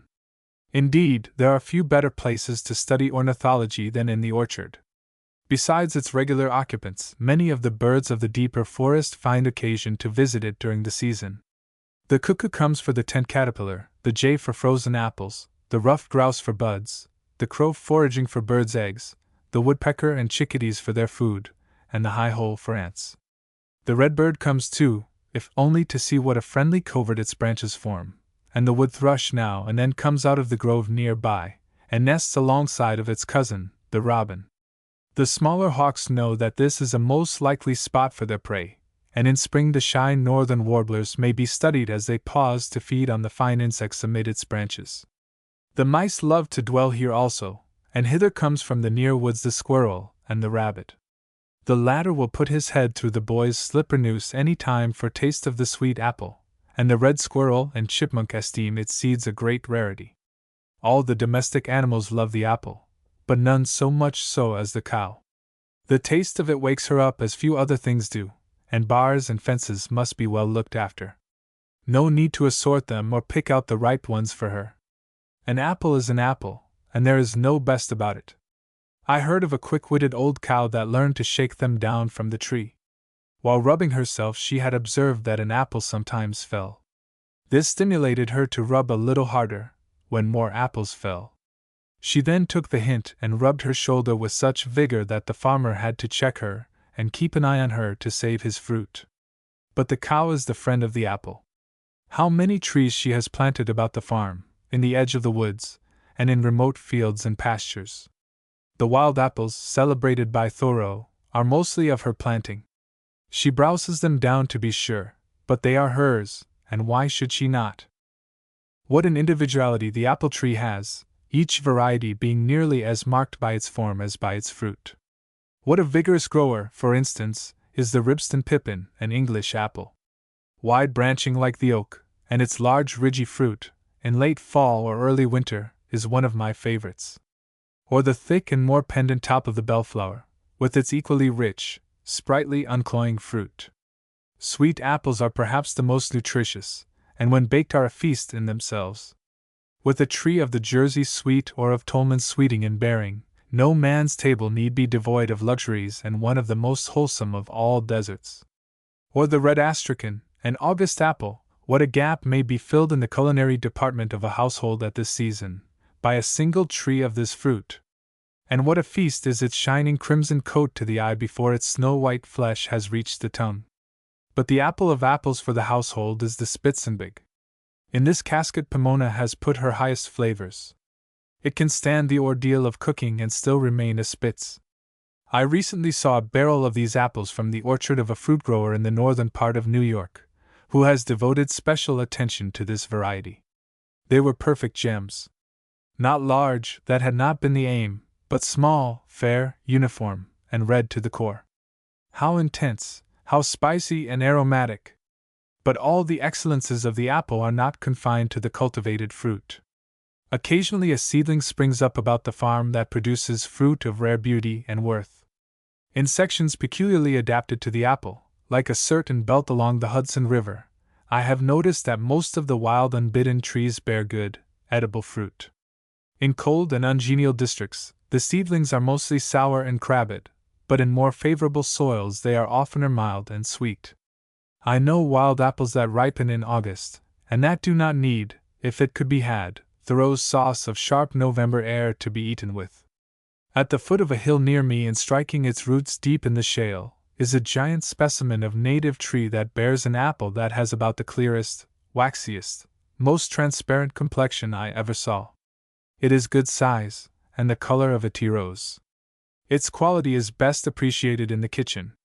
I know another seedling of excellent quality, and so remarkable for its firmness and density, that it is known on the farm where it grows as the heavy apple. I have alluded to Thoreau, to whom all lovers of the apple and its tree are under obligation. His chapter on wild apples is a most delicious piece of writing. It has a tang and smack, like the fruit it celebrates, and is dashed and streaked with color in the same manner. It has the hue and perfume of the crab, and the richness and raciness of the pippin. But Thoreau loved other apples than the wild sorts, and was obliged to confess that his favorites could not be eaten indoors. Late in November he found a blue pearmain tree growing within the edge of a swamp, almost as good as wild. "You would not suppose," he says, "that there was any fruit left there on the first survey, but you must look according to system. Those which lie exposed are quite brown and rotten now, or perchance a few still show one blooming cheek here and there amid the wet leaves. Nevertheless, with experienced eyes I explore amid the bare alders, and the huckleberry bushes, and the withered sedge, and in the crevices of the rocks, which are full of leaves, and pry under the fallen and decayed ferns which, with apple and alder leaves, thickly strew the ground. For I know that they lie concealed, fallen into hollows long since, and covered up by the leaves of the tree itself, a proper kind of packing. From these lurking places, everywhere within the circumference of the tree, I draw forth the fruit all wet and glossy, maybe nibbled by rabbits and hollowed out by crickets, and perhaps a leaf or two cemented to it, as Curzon an old manuscript from a monastery's mouldy cellar, but still with a rich bloom on it, and at least as ripe and well kept, if no better than those in barrels, more crisp and lively than they. If these resources fail to yield anything, I have learned to look between the leaves of the suckers which spring thickly from some horizontal limb, for now and then one lodges there, or in the very midst of an alder clump, where they are covered by leaves safe from cows which may have smelled them out. If I am sharp-set, for I do not refuse the blue pearmain, I fill my pockets on each side, and as I retrace my steps, in the frosty eve being perhaps 4 or 5 miles from home, I eat one first from this side, and then from that, to keep my balance. A taste of Maine birch. The traveler and camper out in Maine, unless he penetrates its more northern portions, has less reason to remember it as a pine tree state than a birch tree state. The white pine forests have melted away like snow in the spring and gone downstream, leaving only patches here and there in the more remote and inaccessible parts. The portion of the state I saw, the valley of the Kennebec and the woods about Moxie Lake, had been shorn of its pine timber more than 40 years before, and is now covered with a thick growth of spruce and cedar and various deciduous trees. But the birch abounds. Indeed, when the pine goes out the birch comes in. The race of men succeeds the race of giants. This tree has great stay-at-home virtues. Let the somber, aspiring, mysterious pine go, the birch has humble everyday uses. In Maine, the paper or canoe birch is turned to more account than any other tree. I read in Gibbon that the natives of ancient Assyria used to celebrate in verse or prose the 360 uses to which the various parts and products of the palm tree were applied. The Maine birch is turned to so many accounts that it may well be called the palm of this region. Uncle Nathan, our guide, said it was made especially for the camper out. Yes, and for the woodman and frontiersman generally. It is a magazine, a furnishing store set up in the wilderness, whose goods are free to every comer. The whole equipment of the camp lies folded in it, and comes forth at the beck of the woodman's axe: tent, waterproof roof, boat, camp utensils, buckets, cups, plates, spoons, napkins, tablecloths, paper for letters or your journal, torches, candles, kindling wood, and fuel. The canoe birch yields you its vestments with the utmost liberality. Ask for its coat, and it gives you its waistcoat also. Its bark seems wrapped about it layer upon layer, and comes off with great ease.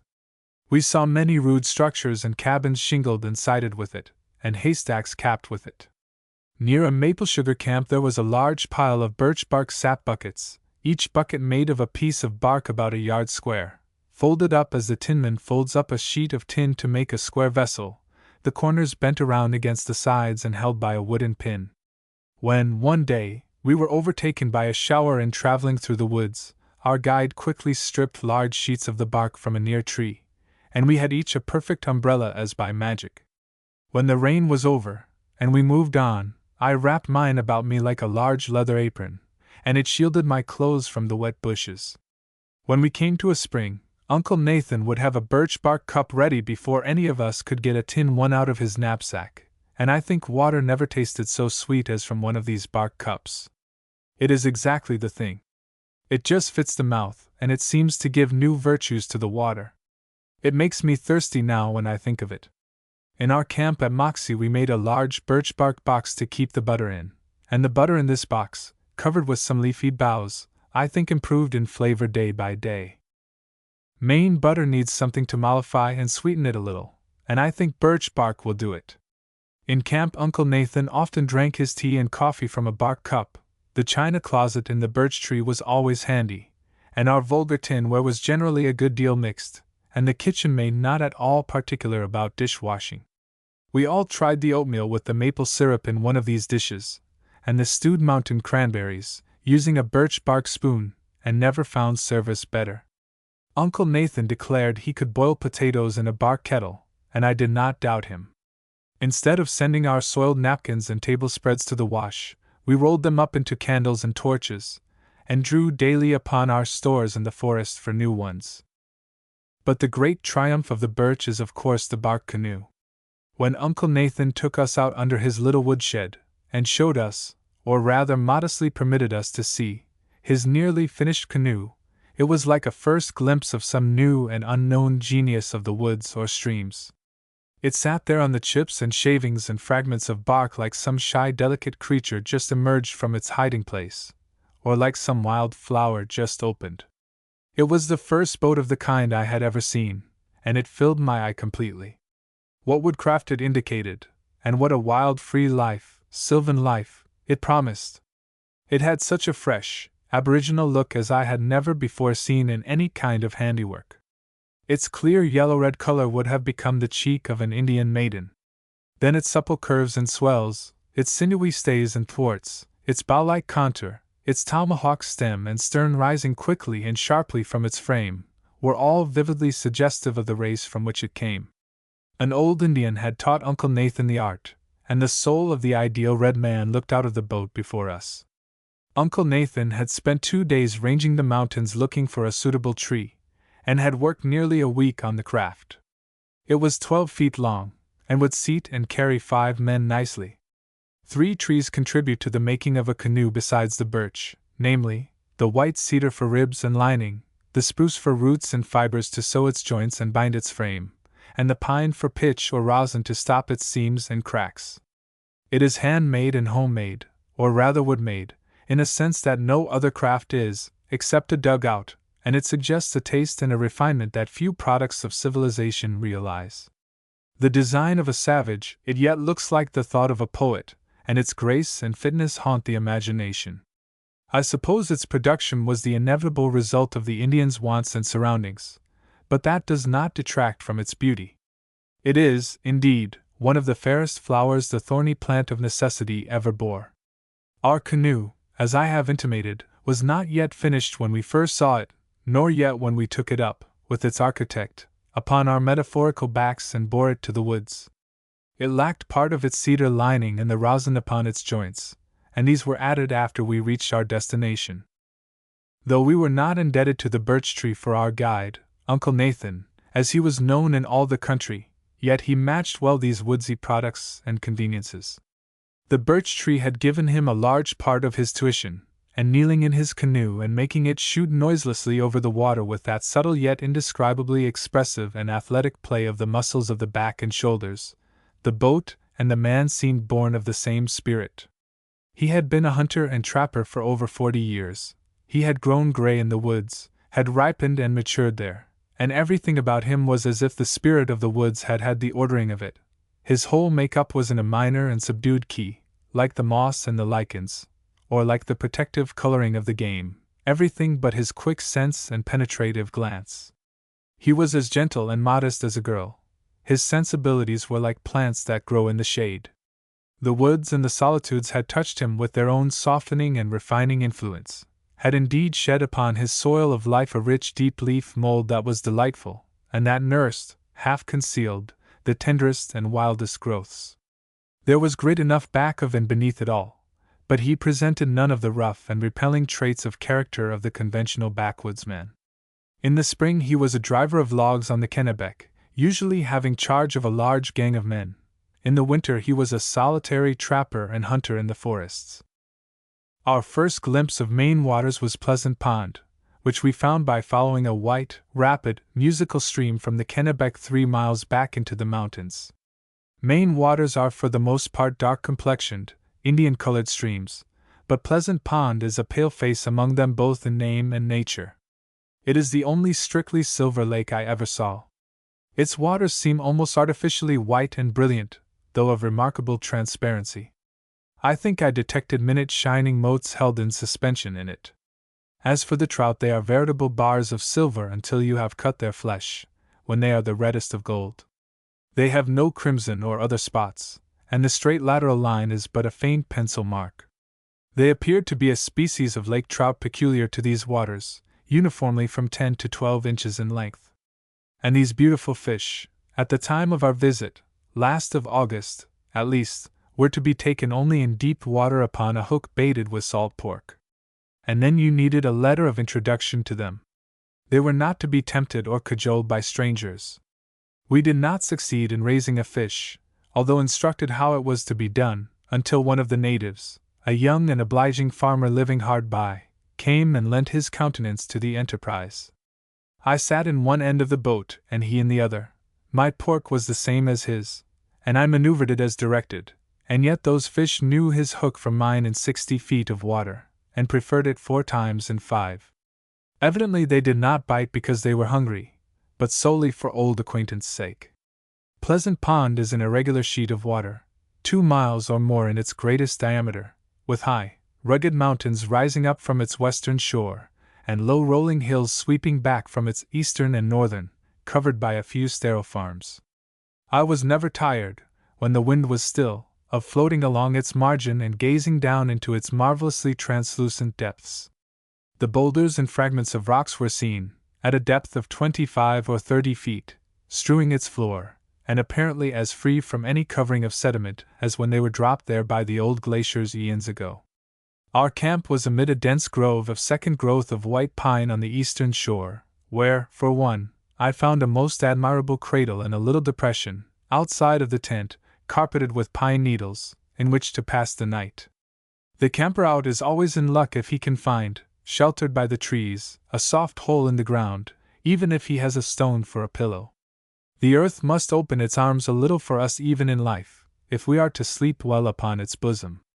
I have often heard my grandfather, who was a soldier of the Revolution, tell with great gusto how he once bivouacked in a little hollow made by the overturning of a tree, and slept so soundly that he did not wake up till his cradle was half full of water from a passing shower. What bird or other creature might represent the divinity of Pleasant Pond I do not know, but its demon, as of most northern inland waters, is the loon, and a very good demon he is too, suggesting something not so much malevolent, as arch, sardonic, ubiquitous, circumventing, with just a tinge of something inhuman and uncanny. His fiery red eyes gleaming forth from that jet-black head are full of meaning.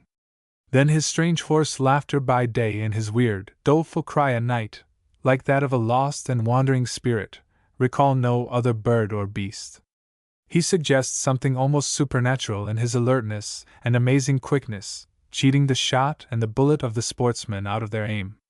I know of but one other bird so quick, and that is the humming-bird, which I have never been able to kill with a gun. The loon laughs the shotgun to scorn, and the obliging young farmer above referred to told me he had shot at them hundreds of times with his rifle. Without effect, they always dodged his bullet. We had in our party a breech-loading rifle, which weapon is perhaps an appreciable moment of time quicker than the ordinary muzzleloader, and this the poor loon could not or did not dodge. He had not timed himself to that species of firearm, and when, with his fellow, he swam about within rifle range of our camp, letting off volleys of his wild ironical ha-ha, he little suspected the dangerous gun that was matched against him. As the rifle cracked, both loons made the gesture of diving, but only one of them disappeared beneath the water, and when he came to the surface in a few moments, 100 or more yards away, and saw his companion did not follow, but was floating on the water where he had last seen him, he took the alarm and sped away in the distance. The bird I had killed was a magnificent specimen, and I looked him over with great interest. His glossy checkered coat, his banded neck, his snow-white breast, his powerful lance-shaped beak, his red eyes, his black, thin, slender, marvelously delicate feet and legs, issuing from his muscular thighs, and looking as if they had never touched the ground, his strong wings well forward while his legs were quite at the apex, and the neat, elegant model of the entire bird, speed and quickness and strength stamped upon every feature. All delighted and lingered in the eye. The loon appears like anything but a silly bird, unless you see him in some collection, or in the shop of the taxidermist, where he usually looks very tame and goose-like. Nature never meant the loon to stand up, or to use his feet and legs for other purposes than swimming. Indeed, he cannot stand except upon his tail in a perpendicular attitude, but in the collections he is poised upon his feet like a barnyard fowl. All the wildness and grace and alertness goes out of him. My specimen sits upon a table as upon the surface of the water, his feet trailing behind him, his body low and trim, his head elevated and slightly turned as if in the act of bringing that fiery eye to bear upon you, and vigilance and power stamped upon every lineament. The loon is to the fishes what the hawk is to the birds. He swoops down to unknown depths upon them, and not even the wary trout can elude him. Uncle Nathan said he had seen the loon disappear and in a moment come up with a large trout, which he would cut in two with his strong beak, and swallow piecemeal. Neither the loon nor the otter can bolt a fish under the water. He must come to the surface to dispose of it. I once saw a man eat a cake under water in London. Our guide told me he had seen the parent loon swimming with a single young one upon its back. When closely pressed it dove, or dive, as he would have it, and left the young bird sitting upon the water. Then it too disappeared, and when the old one returned and called, it came out from the shore.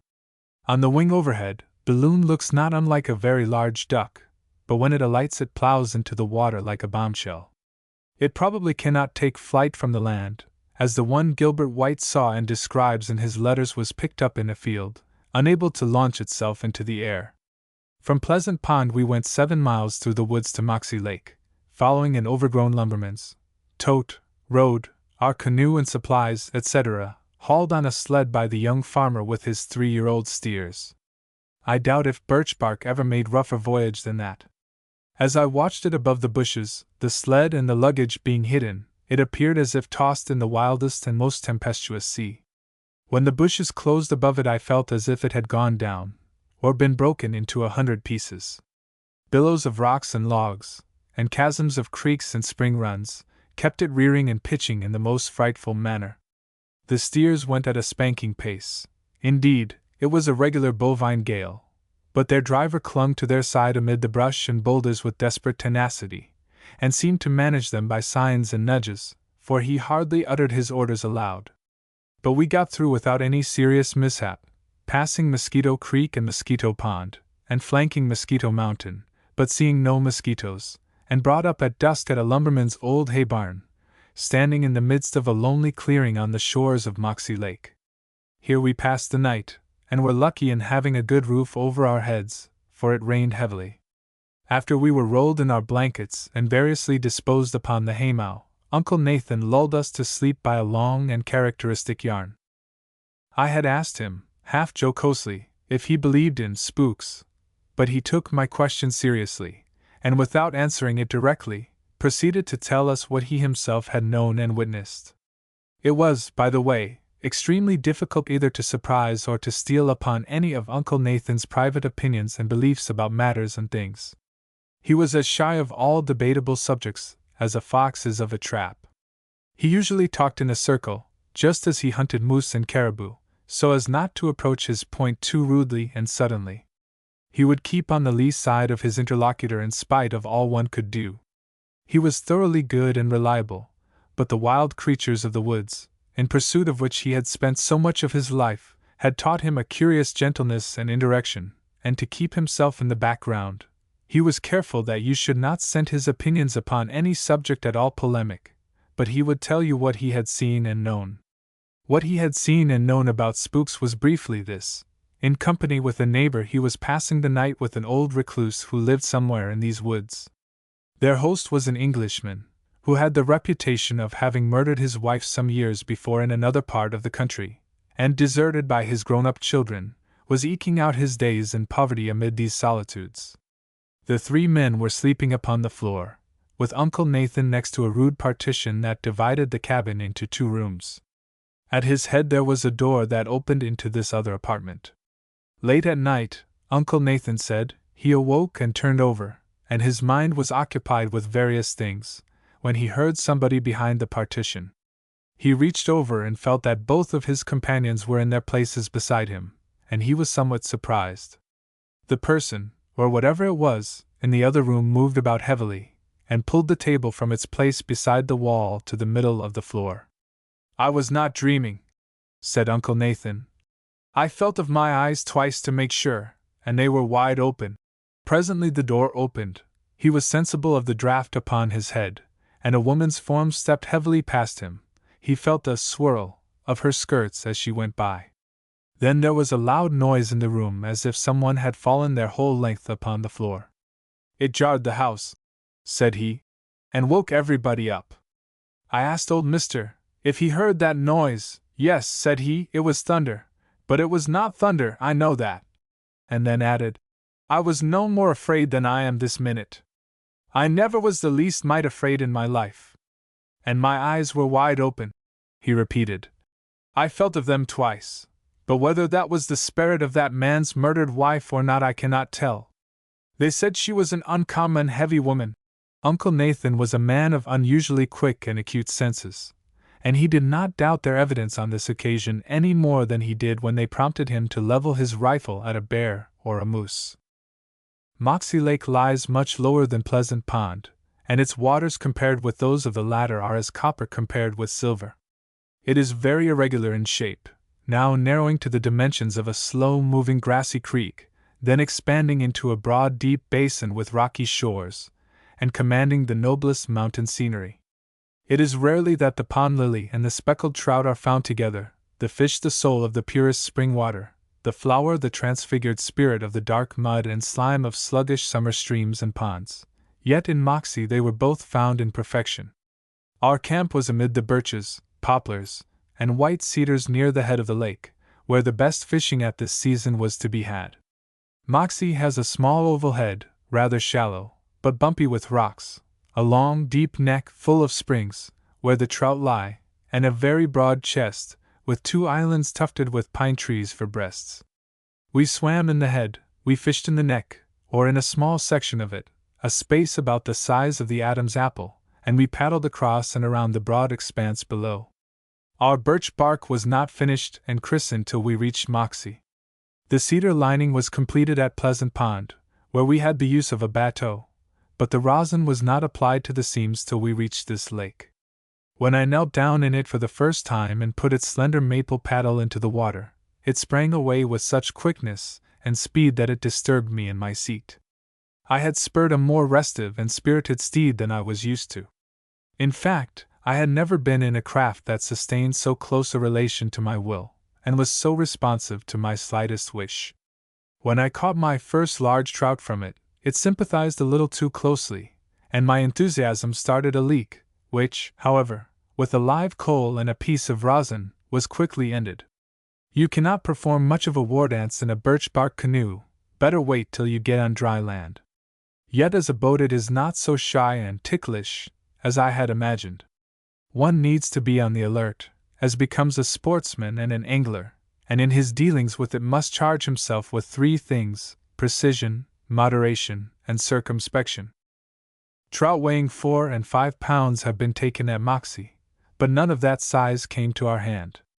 I realized the fondest hopes I had dared to indulge in when I hooked the first 2-pounder of my life, and my extreme solicitude lest he get away I trust was pardonable. My friend, in relating the episode in camp, said I implored him to row me down in the middle of the lake that I might have room to maneuver my fish. But the slander has barely a grain of truth in it. The water near us showed several old stakes broken off just below the surface, and my fish was determined to wrap my leader about one of these stakes. It was only for the clear space a few yards farther out that I prayed. It was not long after that my friend found himself in an anxious frame of mind. He hooked a large trout, which came home on him so suddenly that he had not time to reel up his line, and in his extremity he stretched his tall form into the air and lifted up his pole to an incredible height. He checked the trout before it got under the boat, but dared not come down an inch, and then began his amusing further elongation in reaching for his reel with one hand while he carried it 10 feet into the air with the other. A step ladder would perhaps have been more welcome to him just then than at any other moment during his life. But the trout was saved, though my friend's buttons and suspenders suffered. We learned a new trick in fly fishing here, worth disclosing. It was not 1 day in 4 that the trout would take the fly on the surface. When the south wind was blowing and the clouds threatened rain, they would at times, notably about 3 o'clock, rise handsomely. But on all other occasions it was rarely that we could entice them up through the 12 or 15 feet of water. Earlier in the season they are not so lazy and indifferent, but the August languor and drowsiness were now upon them. So we learned by a lucky accident to fish deep for them, even weighting our leaders with a shot, and allowing the flies to sink nearly to the bottom. After a moment's pause, we would draw them slowly up, and when half or 2/3 of the way to the top, the trout would strike, when the sport became lively enough. Most of our fish were taken in this way. There is nothing like the flash and the strike at the surface, and perhaps only the need of food will ever tempt the genuine angler into any more prosaic style of fishing. But if you must go below the surface, a shot leader is the best thing to use. Our campfire at night served more purposes than one. From its embers and flickering shadows, Uncle Nathan read us many a tale of his life in the woods. They were the same old hunter's stories, except that they evidently had the merit of being strictly true, and hence were not very thrilling or marvelous. Uncle Nathan's tendency was rather to tone down and belittle his experiences than to exaggerate them. If he ever bragged at all, and I suspect he did just a little, when telling us how he outshot one of the famous riflemen of the American team, whom he was guiding through these woods, he did it in such a sly, roundabout way that it was hard to catch him at it. His passage with the rifleman referred to shows the difference between the practical offhand skill of the hunter in the woods and the science of the long-range target hitter. Mr. Bullseye had heard that his guide was a capital shot and had seen some proof of it, and hence could not rest till he had had a trial of skill with him. Uncle Nathan, being the challenged party, had the right to name the distance and the conditions. A piece of white paper the size of a silver dollar was put upon a tree 12 rods off, the contestants to fire 3 shots each offhand. Uncle Nathan's first bullet barely missed the mark, but the other 2 were planted well into it. Then the great rifleman took his turn, and missed every time. "By hemp," said Uncle Nathan, "I was sorry I shot so well, Mr. took it so to heart, and I had used his own rifle, too. He did not get over it for a week." But far more ignominious was the failure of Mr. Bullseye when he saw his first bear. They were paddling slowly and silently down Dead River, when the guide heard a slight noise in the bushes just behind a little bend. He whispered to the rifleman, who sat kneeling in the bow of the boat, to take his rifle. But instead of doing so, he picked up his 2-barreled shotgun. As they turned the point, there stood a bear not 20 yards away, drinking from the stream. Uncle Nathan held the canoe, while the man who had come so far in quest of this very game was trying to lay down his shotgun and pick up his rifle. "His hand moved like the hand of a clock," said Uncle Nathan, "and I could hardly keep my seat. I knew the bear would see us in a moment more and run." Instead of laying his gun by his side, where it belonged, he reached it across in front of him and laid it upon his rifle, and in trying to get the latter from under it a noise was made. The bear heard it, and raised his head. Still there was time, for as the bear sprang into the woods he stopped and looked back. "As I knew he would," said the guide, yet the marksman was not ready. "By hemp! I could have shot 3 bears," exclaimed Uncle Nathan, "while he was getting that rifle to his face." Poor Mr. Bullseye was deeply humiliated. "Just the chance I had been looking for," he said, "and my wits suddenly left me." As a hunter, Uncle Nathan always took the game on its own terms, that of still hunting. He even shot foxes in this way, going into the fields in the fall just at break of day, and watching for them about their mousing haunts. One morning, by these tactics, he shot a black fox, a fine specimen, he said, and a wild one, for he stopped and looked and listened every few yards. He had killed over 200 moose, a large number of them at night on the lakes. His method was to go out in his canoe, and conceal himself by some point or island, and wait till he heard the game. In the fall the moose comes into the water to eat the large fibrous roots of the pond lilies. He splashes along till he finds a suitable spot, when he begins feeding, sometimes thrusting his bead and neck several feet under water. The hunter listens, and when the moose lifts his head and the rills of water run from it, and he hears him, swash, the lily roots about to get off the mud, it is his time to start. Silently as a shadow he creeps up on the moose, who, by the way, it seems, never expects the approach of danger from the water side. If the hunter accidentally makes a noise, the moose looks toward the shore for it. There is always a slight gleam on the water, Uncle Nathan says, even in the darkest night, and the dusky form of the moose can be distinctly seen upon it. When the hunter sees this darker shadow, he lifts his gun to the sky and gets the range of its barrels, then lowers it till it covers the mark, and fires. The largest moose Uncle Nathan ever killed is mounted in the State House at Augusta. He shot him while hunting in winter on snowshoes. The moose was reposing upon the ground, with his head stretched out in front of him, as one may sometimes see a cow resting. The position was such that only a quartering shot through the animal's hip could reach its heart. Studying the problem carefully, and taking his own time, the hunter fired. The moose sprang into the air, turned, and came with tremendous strides straight toward him. "I knew he had not seen or scented me," said Uncle Nathan. "But by hemp, I wished myself somewhere else just then, for I was lying right down in his path." But the noble animal stopped, a few yards short, and fell dead with a bullet hole through his heart. When the moose yard in the winter, that is, restrict their wanderings to a well-defined section of the forest or mountain, trampling down the snow and beating paths in all directions, they browse off only the most dainty morsels first. When they go over the ground a second time they crop a little cleaner. The third time they sort still closer, till by and by nothing is left. Spruce, hemlock, poplar, the barks of various trees, everything within reach, is cropped close. When the hunter comes upon one of these yards, the problem for him to settle is, where are the moose? For it is absolutely necessary that he keep on the lee side of them. So he considers the lay of the land, the direction of the wind, the time of day, the depth of the snow, examines the spur, the cropped twigs, and studies every hint and clue like a detective. Uncle Nathan said he could not explain to another how he did it, but he could usually tell in a few minutes in what direction to look for the game. His experience had ripened into a kind of intuition, or winged reasoning that was above rules. He said that most large game, deer, caribou, moose, bear, when started by the hunter and not much scared, were sure to stop and look back before disappearing from sight. He usually waited for this last and best chance to fire. He told us of a huge bear he had seen one morning while still hunting foxes in the fields. The bear saw him, and got into the woods before he could get a good shot. In her course some distance up the mountain was a bald, open spot, and he felt sure when she crossed this spot she would pause and look behind her, and sure enough, like Lot's wife, her curiosity got the better of her. She stopped to have a final look, and her travels ended there and then. Uncle Nathan had trapped and shot a great many bears, and some of his experiences revealed an unusual degree of sagacity in this animal. One April, when the weather began to get warm and thawy, an old bear left her den in the rocks and built a large, warm nest of grass, leaves, and the bark of the white cedar, under a tall balsam fir that stood in a low, sunny, open place amid the mountains. Hither she conducted her 2 cubs, and the family began life in what might be called their spring residence.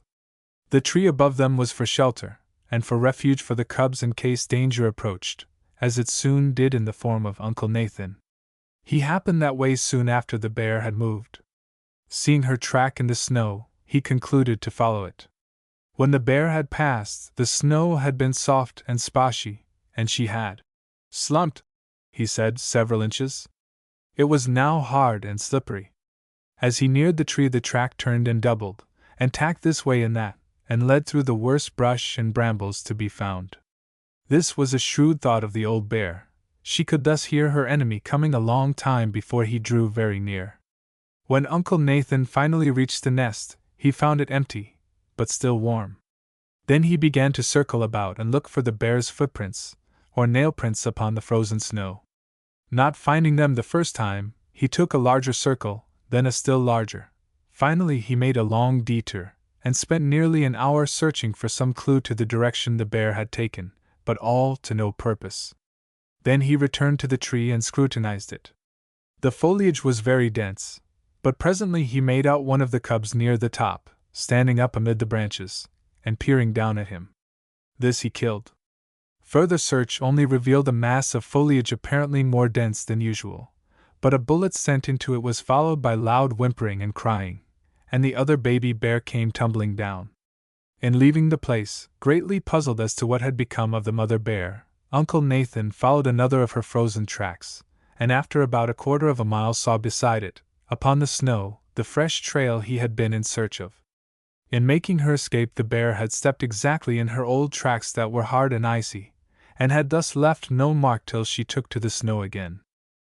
during his trapping expeditions into the woods in midwinter, I was curious to know how Uncle Nathan passed the nights, as we were twice pinched with the cold at that season in our tent and blankets. It was no trouble to keep warm, he said, in the coldest weather. As night approached, he would select a place for his camp on the side of a hill. With one of his snowshoes he would shovel out the snow till the ground was reached, carrying the snow out in front, as we scraped the earth out of the side of a hill to level up a place for the house and yard. On this level place, which, however, was made to incline slightly toward the hill, his bed of boughs was made. On the ground he had uncovered he built his fire. His bed was thus on a level with the fire, and the heat could not thaw the snow under him and let him down, or the burning logs roll upon him. With a steep ascent behind it the fire burned better, and the wind was not so apt to drive the smoke and blaze in upon him. Then, with the long, curving branches of the spruce stuck thickly around three sides of the bed, and curving over and uniting their tops above it, a shelter was formed that would keep out the cold and the snow, and that would catch and retain the warmth of the fire.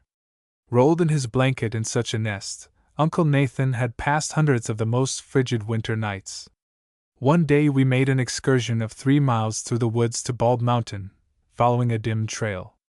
We saw, as we filed silently along, plenty of signs of caribou, deer, and bear, but were not blessed with a sight of either of the animals themselves.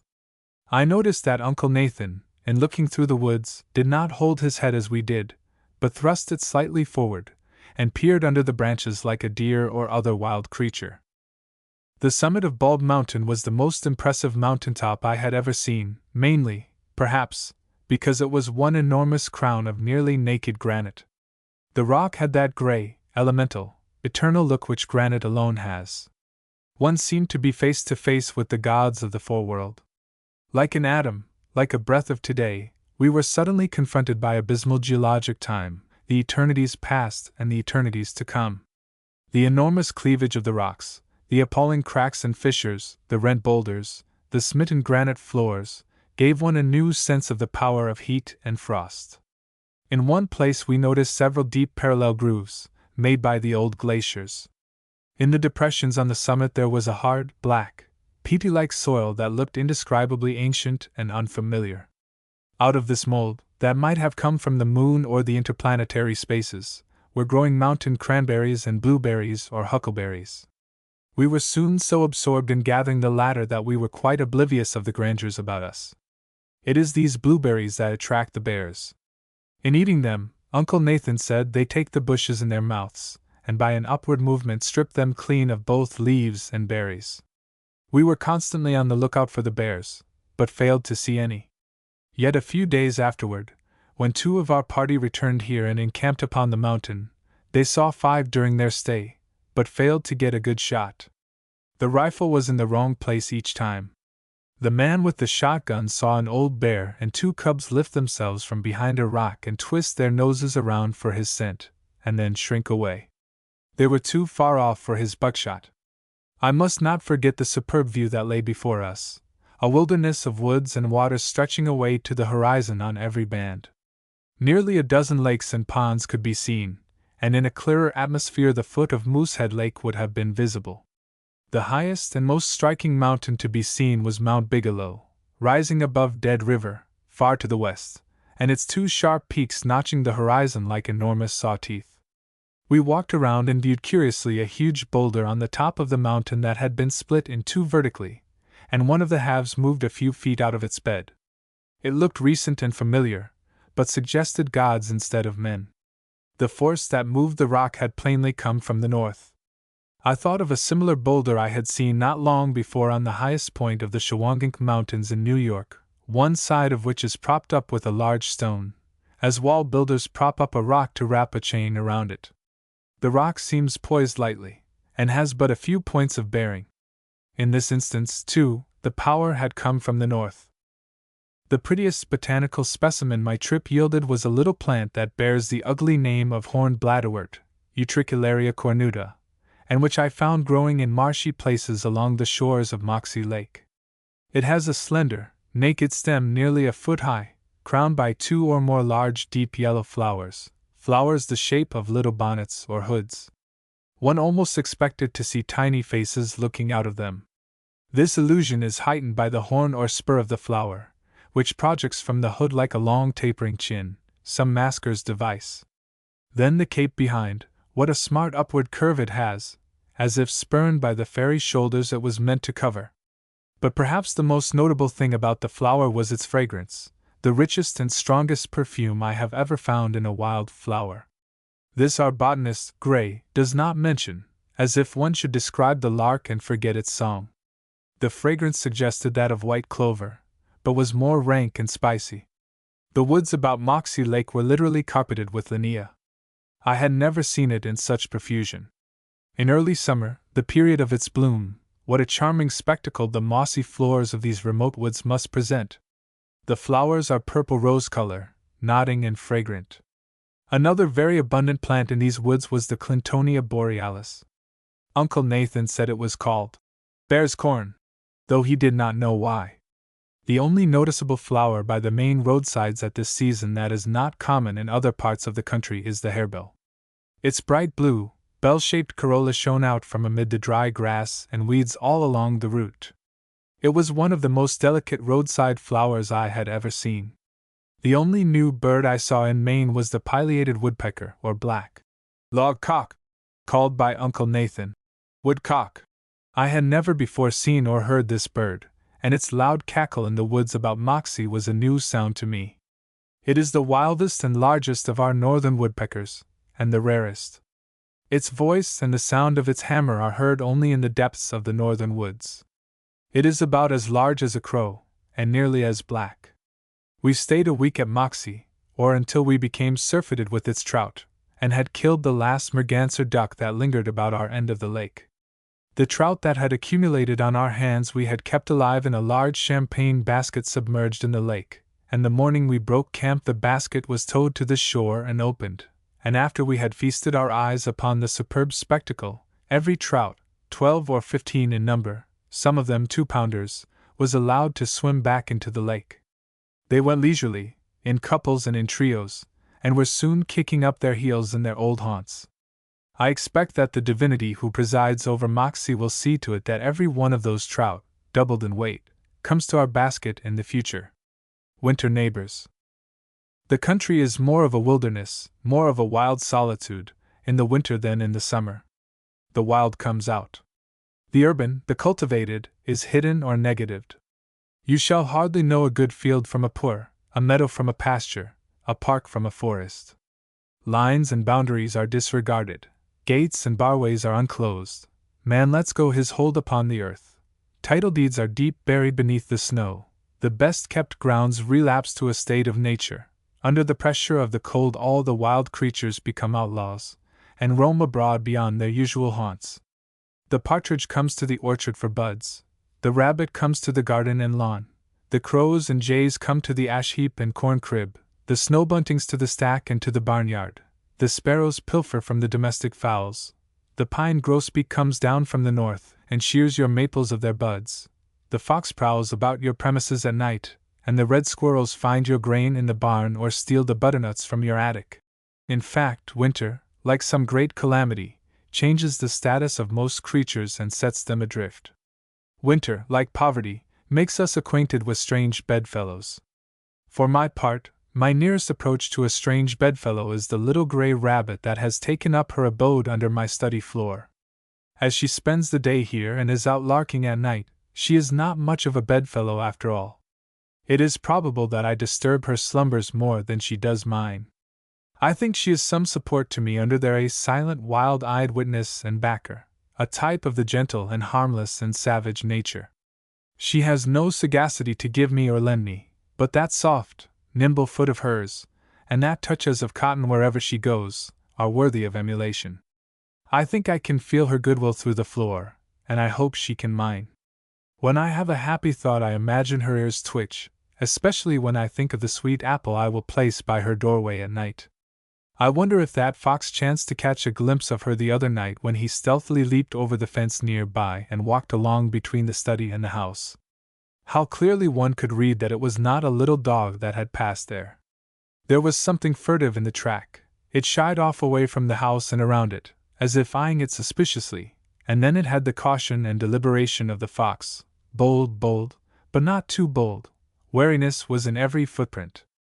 If it had been a little dog that had chanced to wander that way, when he crossed my path he would have followed it up to the barn and have gone smelling around for a bone. But this sharp, cautious track held straight across all others, keeping 5 or 6 rods from the house, up the hill, across the highway towards a neighboring farmstead, with its nose in the air and its eye and ear alert, so to speak. A winter neighbor of mine in whom I am interested, and who perhaps lends me his support after his kind, is a little red owl, whose retreat is in the heart of an old apple tree just over the fence. Where he keeps himself in spring and summer I do not know, but late every fall, and at intervals all winter, his hiding place is discovered by the jays and nuthatches, and proclaimed from the treetops for the space of half an hour or so, with all the powers of voice they can command. 4 times during one winter they called me out to behold this little ogre feigning sleep in his den, sometimes in one apple tree, sometimes in another. Whenever I heard their cries, I knew my neighbor was being berated. The birds would take turns at looking in upon him and uttering their alarm notes. Every jay within hearing would come to the spot and at once approach the hole in the trunk or limb, and with a kind of breathless eagerness and excitement take a peep at the owl, and then join the outcry. When I approached they would hastily take a final look and then withdraw and regard my movements intently. After accustoming my eye to the faint light of the cavity for a few moments, I could usually make out the owl at the bottom feigning sleep. Feigning, I say, because this is what he really did, as I first discovered one day when I cut into his retreat with the axe. The loud blows and the falling chips did not disturb him at all. When I reached in a stick and pulled him over on his side, leaving one of his wings spread out, he made no attempt to recover himself, but lay among the chips and fragments of decayed wood, like a part of themselves. Indeed, it took a sharp eye to distinguish him. Nor till I had pulled him forth by one wing, rather rudely, did he abandon his trick of simulated sleep or death. Then, like a detected pickpocket, he was suddenly transformed into another creature. His eyes flew wide open, his talons clutched my finger, his ears were depressed, and every motion and look said, "Hands off, at your peril." Finding this game did not work, he soon began to play possum again. I put a cover over my study wood box and kept him captive for a week. Look in upon him any time, night or day, and he was apparently wrapped in the profoundest slumber. But the live mice which I put into his box from time to time found his sleep was easily broken. There would be a sudden rustle in the box, a faint squeak, and then silence. After a week of captivity I gave him his freedom in the full sunshine, no trouble for him to see which way and where to go. Just at dusk in the winter nights, I often hear his soft burr, very pleasing and bell-like. What a furtive, woody sound it is in the winter stillness, so unlike the harsh scream of the hawk. But all the ways of the owl are ways of softness and duskiness. His wings are shod with silence, his plumage is edged with down. Another owl neighbor of mine, with whom I pass the time of day more frequently than with the last, lives farther away. I pass his castle every night on my way to the post office, and in winter, if the hour is late enough, am pretty sure to see him standing in his doorway, surveying the passers-by and the landscape through narrow slits in his eyes. For 4 successive winters now have I observed him. As the twilight begins to deepen he rises out of his cavity in the apple tree, scarcely faster than the moon rises from behind the hill, and sits in the opening, completely framed by its outlines of gray bark and dead wood, and by his protective coloring virtually invisible to every eye that does not know he is there. Probably my own is the only eye that has ever penetrated his secret, and mine never would have done so had I not chanced on one occasion to see him leave his retreat and make a raid upon a shrike that was impaling a shrew mouse upon a thorn in a neighboring tree, and which I was watching. Failing to get the mouse, the owl returned swiftly to his cavity, and ever since, while going that way, I have been on the lookout for him. Dozens of teams and foot passengers pass him late in the day, but he regards them not, nor they him. When I come alone and pause to salute him, he opens his eyes a little wider, and appearing to recognize me, quickly shrinks and fades into the background of his door in a very weird and curious manner. When he is not at his outlook, or when he is, it requires the best powers of the eye to decide the point, as the empty cavity itself is almost an exact image of him. If the whole thing had been carefully studied, it could not have answered its purpose better. The owl stands quite perpendicular, presenting a front of light mottled gray. The eyes are closed to a mere slit, the ear feathers depressed, the beak buried in the plumage, and the whole attitude is one of silent, motionless waiting and observation. If a mouse should be seen crossing the highway, or scudding over any exposed part of the snowy surface in the twilight, the owl would doubtless swoop down upon it. I think the owl has learned to distinguish me from the rest of the passers-by. At least, when I stop before him, and he sees himself observed, he backs down into his den, as I have said, in a very amusing manner. Whether bluebirds, nuthatches, and chickadees, birds that pass the night in cavities of trees, ever run into the clutches of the dozing owl, I should be glad to know. My impression is, however, that they seek out smaller cavities. An old willow by the roadside blew down one summer, and a decayed branch broke open, revealing a brood of half-fledged owls, and many feathers and quills of bluebirds, orioles, and other songsters, showing plainly enough why all birds fear and berate the owl. The English house sparrows, that are so rapidly increasing among us, and that must add greatly to the food supply of the owls and other birds of prey, seek to baffle their enemies by roosting in the densest evergreens they can find, in the arbor vitae, and in hemlock hedges. Soft-winged as the owl is, he cannot steal in upon such a retreat without giving them warning. These sparrows are becoming about the most noticeable of my winter neighbors, and a troop of them every morning watch me put out the hen's feed, and soon claim their share. I rather encouraged them in their neighborliness, till one day I discovered the snow under a favorite plum tree where they most frequently perched covered with the scales of the fruit buds.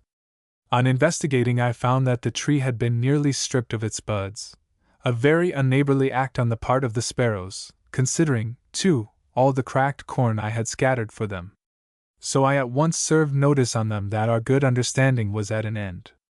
And a hint is as good as a kick with this bird. The stone I hurled among them, and the one with which I followed them up, may have been taken as a kick, but they were only a hint of the shotgun that stood ready in the corner. The sparrows left in high dudgeon, and were not back again in some days, and were then very shy. No doubt the time is near at hand when we shall have to wage serious war upon these sparrows, as they long have had to do on the continent of Europe.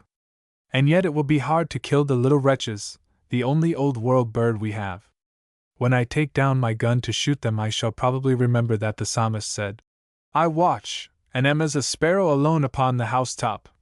And maybe the recollection will cause me to stay my hand. The sparrows have the old-world hardiness and prolificness. They are wise and tenacious of life, and we shall find it by and by no small matter to keep them in check. Our native birds are much different, less prolific, less shrewd, less aggressive and persistent, less quick-witted and able to read the note of danger or hostility, in short, less sophisticated. Most of our birds are yet essentially wild, that is, little changed by civilization. In winter, especially, they sweep by me and around me in flocks, the Canada sparrow, the snow bunting, the shore lark, the pine grosbeak, the redpoll, the cedar bird, feeding upon frozen apples in the orchard, upon cedar berries, upon maple buds, and the berries of the mountain ash, and the celtus, and upon the seeds of the weeds that rise above the snow in the field, or upon the hayseed dropped where the cattle have been foddered in the barnyard or about the distant stack, but yet taking no heed of man, in no way changing their habits so as to take advantage of his presence in nature. The pine grosbeak will come in numbers upon your porch, to get the black drupes of the honeysuckle or the woodbine, or within reach of your windows to get the berries of the mountain ash, but they know you not. They look at you as innocently and unconcernedly as at a bear or moose in their native north, and your house is no more to them than a ledge of rocks. The only ones of my winter neighbors that actually rap at my door are the nuthatches and woodpeckers, and these do not know that it is my door.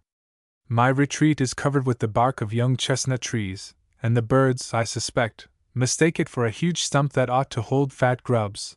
There is not even a bookworm inside of it, and their loud rapping often makes me think I have a caller indeed. I place fragments of hickory nuts in the interstices of the bark, and thus attract the nuthatches. A bone upon my windowsill attracts both nuthatches and the downy woodpecker. They peep in curiously through the window upon me, pecking away at my bone, too often a very poor one. A bone nailed to a tree a few feet in front of the window attracts crows as well as lesser birds. Even the slate-colored snowbird, a seed-eater, comes and nibbles it occasionally. The bird that seems to consider he has the best right to the bone both upon the tree and upon the sill is the downy woodpecker, my favorite neighbor among the winter birds, to whom I will mainly devote the remainder of this chapter. His retreat is but a few paces from my own, in the decayed limb of an apple tree which he excavated several autumns ago. I say he, because the red plume on the top of his head proclaims the sex. It seems not to be generally known to our writers upon ornithology that certain of our woodpeckers, probably all the winter residents, each fall excavate a limb or the trunk of a tree in which to pass the winter, and that the cavity is abandoned in the spring, probably for a new one in which nidification takes place. So far as I have observed, these cavities are drilled out only by the males. Where the females take up their quarters I am not so well informed, though I suspect that they use the abandoned holes of the males of the previous year. The particular woodpecker to which I refer drilled his first hole in my apple tree one fall 4 or 5 years ago. This he occupied till the following spring, when he abandoned it. The next fall he began a hole in an adjoining limb, later than before, and when it was about half completed a female took possession of his old quarters. I am sorry to say that this seemed to enrage the male very much, and he persecuted the poor bird whenever she appeared upon the scene. He would fly at her spitefully and drive her off. One chilly November morning, as I passed under the tree, I heard the hammer of the little architect in his cavity, and at the same time saw the persecuted female sitting at the entrance of the other hole as if she would fain come out.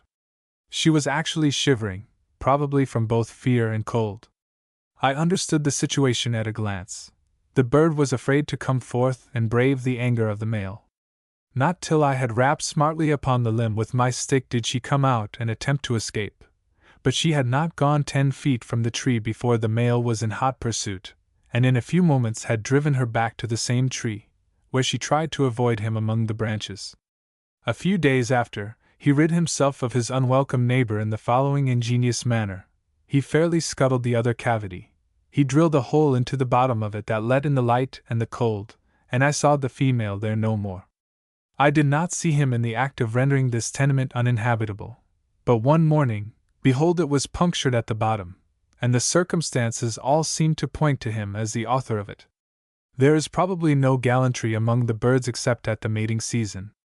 I have frequently seen the male woodpecker drive the female away from the bone upon the tree.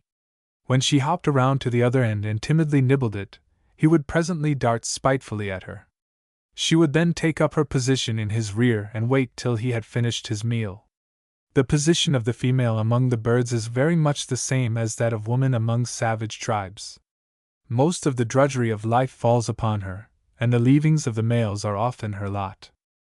My bird is a genuine little savage, doubtless, but I value him as a neighbor. It is a satisfaction during the cold or stormy winter nights to know he is warm and cozy there in his retreat. When the day is bad and unfit to be abroad in, he is there too. When I wish to know if he is at home, I go and rap upon his tree, and if he is not too lazy or indifferent, after some delay he shows his head in his round doorway about 10 feet above, and looks down inquiringly upon me, sometimes latterly I think half resentfully, as much as to say, "I would thank you not to disturb me so often." After sundown, he will not put his head out any more when I call, but as I step away I can get a glimpse of him inside looking cold and reserved. He is a late riser, especially if it is a cold or disagreeable morning, in this respect being like the fowls. It is sometimes near 9 o'clock before I see him leave his tree. On the other hand, he comes home early, being in if the day is unpleasant by 4 p.m. He lives all alone. In this respect I do not commend his example. Where his mate is I should like to know. I have discovered several other woodpeckers in adjoining orchards, each of which has a like home and leads a like solitary life. One of them has excavated a dry limb within easy reach of my hand, doing the work also in September. But the choice of tree was not a good one. The limb was too much decayed, and the workman had made the cavity too large. A chip had come out, making a hole in the outer wall. Then he went a few inches down the limb and began again, and excavated a large, commodious chamber, but had again come too near the surface. Scarcely more than the bark protected him in one place, and the limb was very much weakened. Then he made another attempt still farther down the limb, and drilled in an inch or two, but seemed to change his mind. The work stopped, and I concluded the bird had wisely abandoned the tree. Passing there one cold, rainy November day, I thrust in my 2 fingers and was surprised to feel something soft and warm. As I drew away my hand, the bird came out, apparently no more surprised than I was. It had decided, then, to make its home in the old limb, a decision it had occasion to regret, for not long after, on a stormy night, the branch gave way and fell to the ground. Such a cavity makes a snug, warm home, and when the entrance is on the underside of the limb, as is usual, the wind and snow cannot reach the occupant. Late in December, while crossing a high, wooded mountain, lured by the music of foxhounds, I discovered fresh yellow chips strewing the new-fallen snow, and at once thought of my woodpeckers. On looking around, I saw where one had been at work excavating a lodge in a small yellow birch. The orifice was about 15 feet from the ground, and appeared as round as if struck with a compass. It was on the east side of the tree, so as to avoid the prevailing west and northeast winds. As it was nearly 2 inches in diameter, it could not have been the work of the downy, but must have been that of the hairy, or else the yellow-bellied woodpecker. His home had probably been wrecked by some violent wind, and he was thus providing himself another. In digging out these retreats, the woodpeckers prefer a dry, brittle trunk, not too soft. They go in horizontally to the center, and then turn downward, enlarging the tunnel as they go, till when finished it is the shape of a long, deep pear. Another trait our woodpeckers have that endears them to me, and that has never been pointedly noticed by our ornithologists, is their habit of drumming in the spring. They are songless birds, and yet all are musicians. They make the dry limbs eloquent of the coming change. Did you think that loud, sonorous hammering which proceeded from the orchard or from the near woods on that still March or April morning was only some bird getting its breakfast?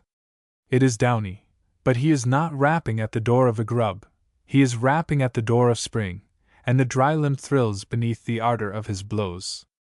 Or, later in the season, in the dense forest or by some remote mountain lake, does that measured rhythmic beat that breaks upon the silence, first 3 strokes following each other rapidly, succeeded by 2 louder ones with longer intervals between them, and that has an effect upon the alert ear as if the solitude itself had at last found a voice. Does that suggest anything less than a deliberate musical performance? In fact, our woodpeckers are just as characteristically drummers as is the ruffed grouse, and they have their particular limbs and stubs to which they resort for that purpose. Their need of expression is apparently just as great as that of the songbirds, and it is not surprising that they should have found out that there is music in a dry, seasoned limb which can be evoked beneath their beaks.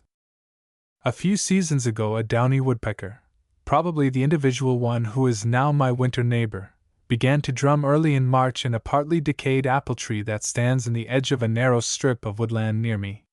When the morning was still and mild, I would often hear him through my window before I was up, or by 6:30 o'clock, and he would keep it up pretty briskly till 9 or 10 o'clock, in this respect resembling the grouse, which do most of their drumming in the forenoon.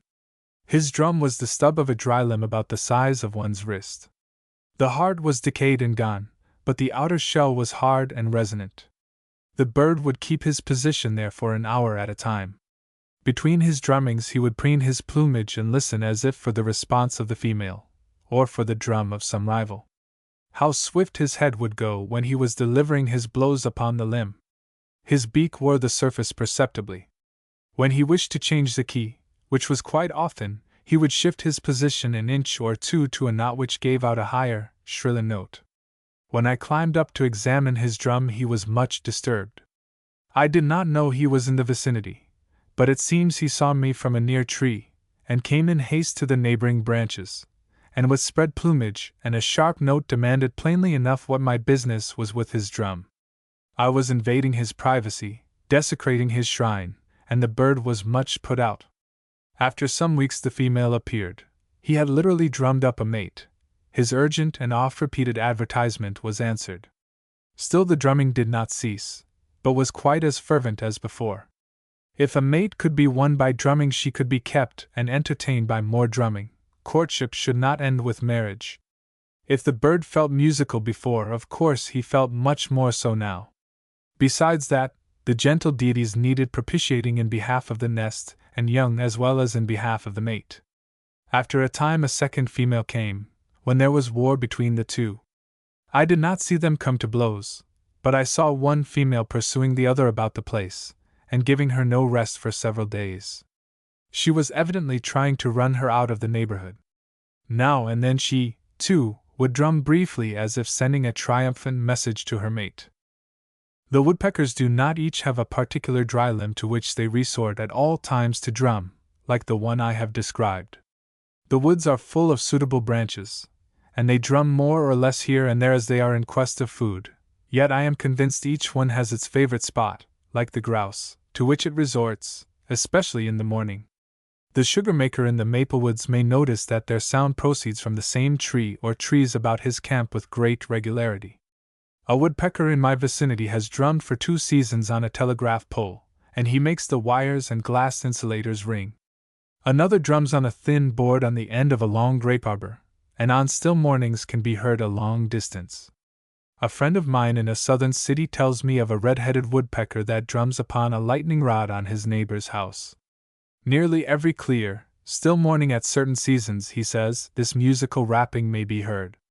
He alternates his tapping with his stridulous call, and the effect on a cool, autumn-like morning is very pleasing. The high-hole appears to drum more promiscuously than does the downy.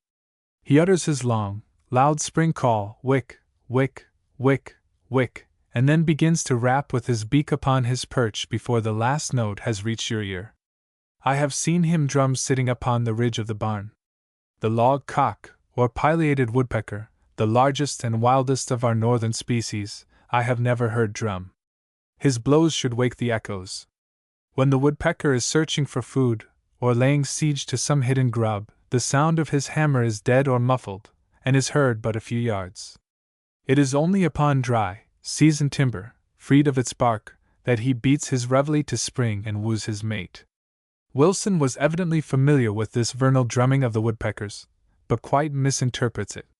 Speaking of the red-bellied species, he says, "It rattles like the rest of the tribe on the dead limbs, and with such violence as to be heard in still weather more than half a mile off, and listens to hear the insect it has alarmed. He listens rather to hear the drum of his rival or the brief and coy response of the female, for there are no insects in these dry limbs." On one occasion I saw Downy at his drum when a female flew quickly through the tree and alighted a few yards beyond him. He paused instantly, and kept his place, apparently without moving a muscle. The female, I took it, had answered his advertisement. She flitted about from limb to limb. The female may be known by the absence of the crimson spot on the back of the head, apparently full of business of her own, and now and then would drum in a shy, tentative manner. The male watched her a few moments and, convinced perhaps that she meant business, struck up his liveliest tune, then listened for her response. As it came back timidly but promptly, he left his perch and sought a nearer acquaintance with the prudent female. Whether or not a match grew out of this little flirtation I cannot say. Our smaller woodpeckers are sometimes accused of injuring the apple and other fruit trees, but the depredator is probably the larger and rarer yellow-bellied species. One autumn I caught one of these fellows in the act of sinking long rows of his little wells in the limb of an apple tree.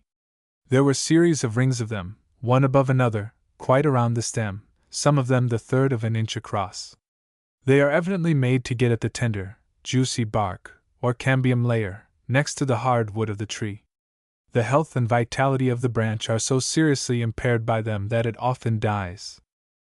In the following winter the same bird, probably, tapped a maple tree in front of my window in 56 places, and when the day was sunny, and the sap oozed out, he spent most of his time there. He knew the good sap days, and was on hand promptly for his tipple. Cold and cloudy days he did not appear. He knew which side of the tree to tap, too, and avoided the sunless northern exposure. When one series of well holes failed to supply him, he would sink another, drilling through the bark with great ease and quickness. Then, when the day was warm, and the sap ran freely, he would have a regular sugar maple debauch, sitting there by his wells hour after hour, and as fast as they became filled sipping out the sap. This he did in a gentle, caressing manner that was very suggestive.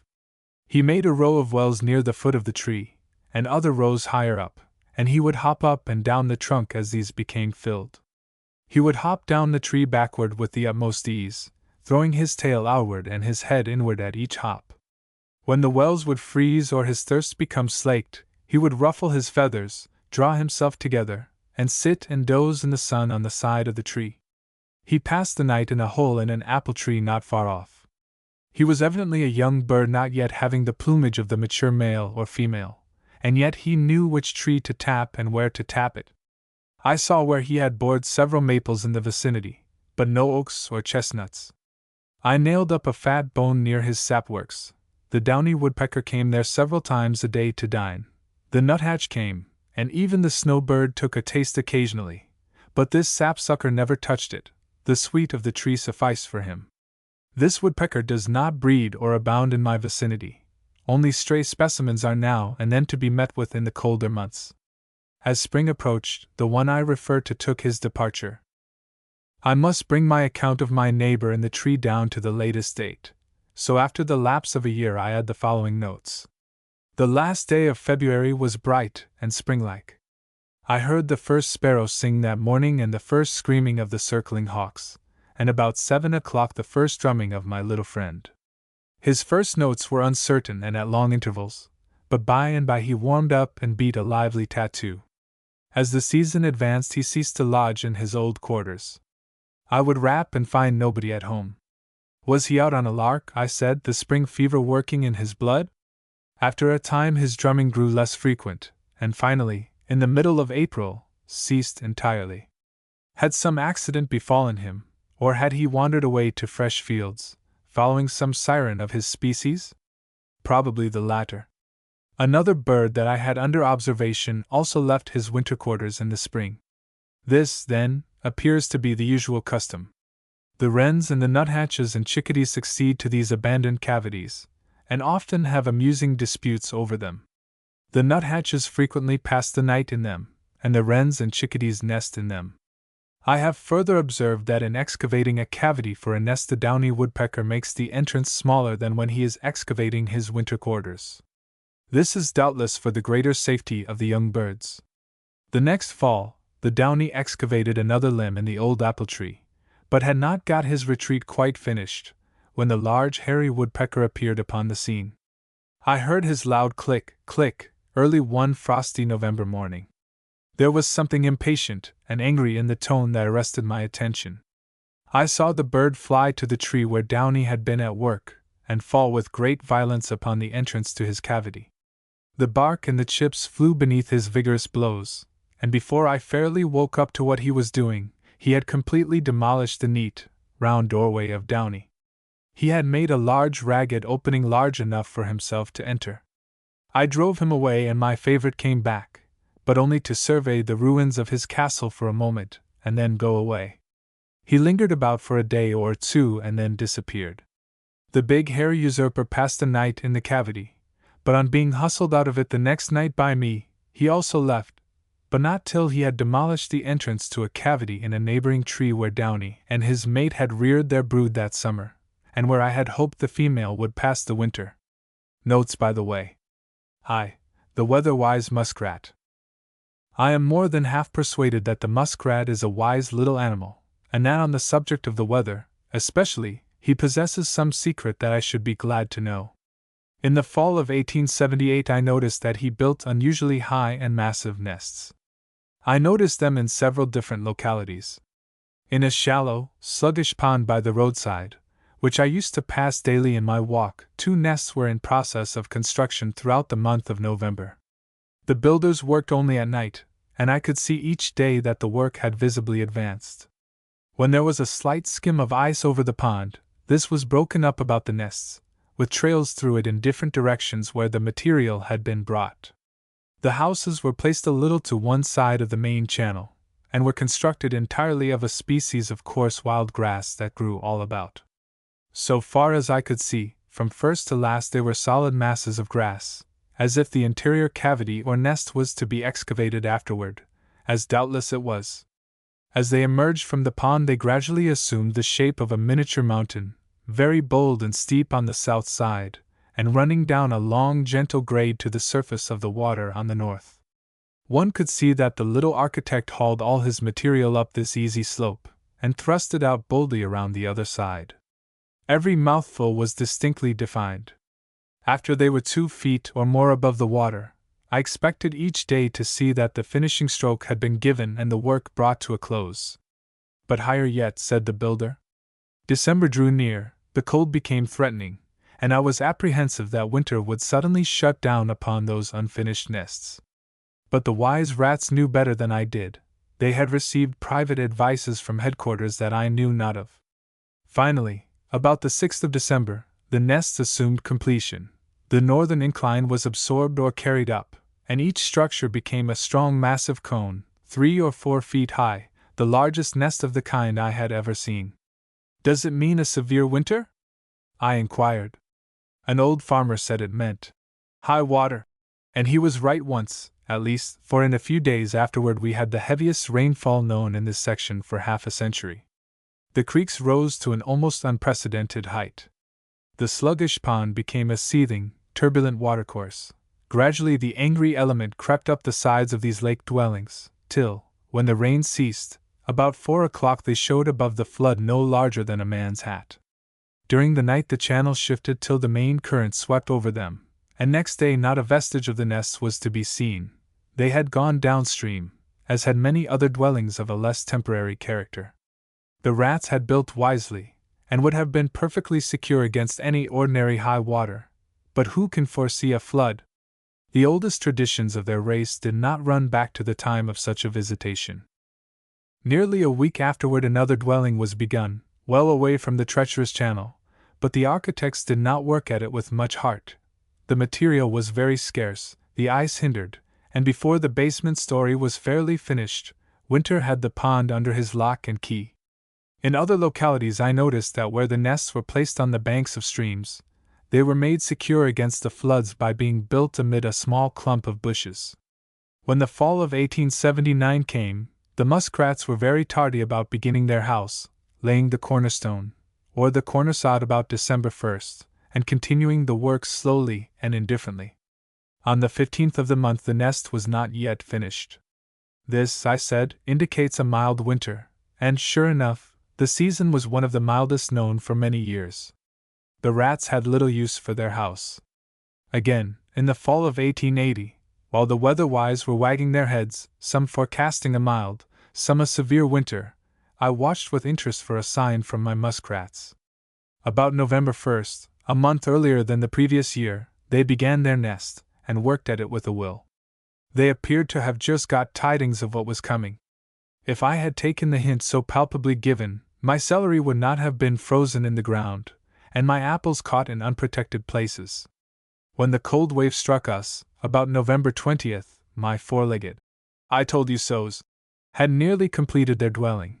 It lacked only the ridge board, so to speak, it needed a little topping out to give it a finished look. But this it never got. The winter had come to stay, and it waxed more and more severe, till the unprecedented cold of the last days of December must have astonished even the wise muskrats in their snug retreat. I approached their nest at this time, a white mound upon the white, deeply frozen surface of the pond, and wondered if there was any life in that apparent sepulchre. I thrust my walking stick sharply into it, when there was a rustle and a splash into the water, as the occupant made his escape. What a damp basement that house has, I thought, and what a pity to rout out a peaceful neighbor out of his bed in this weather and into such a state of things as this. But water does not wet the muskrat. His fur is charmed, and not a drop penetrates it. Where the ground is favorable, the muskrats do not build these mound-like nests, but burrow into the bank a long distance, and establish their winter quarters there. Shall we not say, then, in view of the above facts, that this little creature is weather-wise? The hitting of the mark twice might be mere good luck, but 3 bull's-eyes in succession is not a mere coincidence, it is a proof of skill. The muskrat is not found in the Old World, which is a little singular, as other rats so abound there, and as those slow-going English streams especially, with their grassy banks, are so well suited to him. The water rat of Europe is smaller, but of similar nature and habits. The muskrat does not hibernate like some rodents, but is pretty active all winter. In December I noticed in my walk where they had made excursions of a few yards to an orchard for frozen apples. One day, along a little stream, I saw a mink track amid those of the muskrat. Following it up, I presently came to blood and other marks of strife upon the snow beside a stone wall. Looking in between the stones, I found the carcass of the luckless rat, with its head and neck eaten away. The mink had made a meal of him. 2. Cheating the squirrels.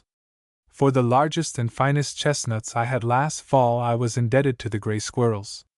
Walking through the early October woods one day, I came upon a place where the ground was thickly strewn with very large unopened chestnut burrs. On examination I found that every burr had been cut square off with about an inch of the stem adhering, and not one had been left on the tree. It was not accident then, but design. Whose design? The squirrels. The fruit was the finest I had ever seen in the woods, and some wise squirrel had marked it for his own. The burrs were ripe, and had just begun to divide not threefold, but fourfold, to show the fruit within. The squirrel that had taken all this pains had evidently reasoned with himself thus: "Now, these are extremely fine chestnuts, and I want them. If I wait till the burrs open on the tree, the crows and jays will be sure to carry off a great many of the nuts before they fall. Then, after the wind has rattled out what remain, there are the mice, the chipmunks, the red squirrels, the raccoons, the grouse, to say nothing of the boys and the pigs, to come in for their share. So I will forestall events a little. I will cut off the burrs when they have matured, and a few days of this dry October weather will cause every one of them to open on the ground. I shall be on hand in the nick of time to gather up my nuts." The squirrel, of course, had to take the chances of a prowler like myself coming along, but he had fairly stolen a march on his neighbors. As I proceeded to collect and open the burrs, I was half prepared to hear an audible protest from the trees about, for I constantly fancied myself watched by shy but jealous eyes. It is an interesting inquiry how the squirrel knew the burrs would open if left to know, but thought the experiment worth trying. The gray squirrel is peculiarly an American product, and might serve very well as a national emblem. The old world can beat us on rats and mice, but we are far ahead on squirrels, having 5 or 6 species to Europe's 1. 3. Fox and hound. I stood on a high hill or ridge one autumn day and saw a hound run a fox through the fields far beneath me. What odors that fox must have shaken out of himself, I thought, to be traced thus easily, and how great their specific gravity not to have been blown away like smoke by the breeze. The fox ran a long distance down the hill, keeping within a few feet of a stone wall, then turned a right angle and led off for the mountain, across a plowed field and a succession of pasture lands. In about 15 minutes the hound came in full blast with her nose in the air, and never once did she put it to the ground while in my sight. When she came to the stone wall she took the other side from that taken by the fox, and kept about the same distance from it, being thus separated several yards from his track, with the fence between her and it. At the point where the fox turned sharply to the left, the hound overshot a few yards, then wheeled, and feeling the air a moment with her nose, took up the scent again and was off on his trail as unerringly as fate. It seemed as if the fox must have sowed himself broadcast as he went along, and that his scent was so rank and heavy that it settled in the hollows and clung tenaciously to the bushes and crevices in the fence. I thought I ought to have caught a remnant of it as I passed that way some minutes later, but I did not. But I suppose it was not that the light-footed fox so impressed himself upon the ground he ran over, but that the sense of the hound was so keen.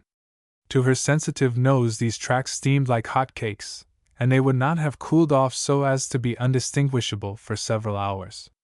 For the time being she had but one sense, her whole soul was concentrated in her nose.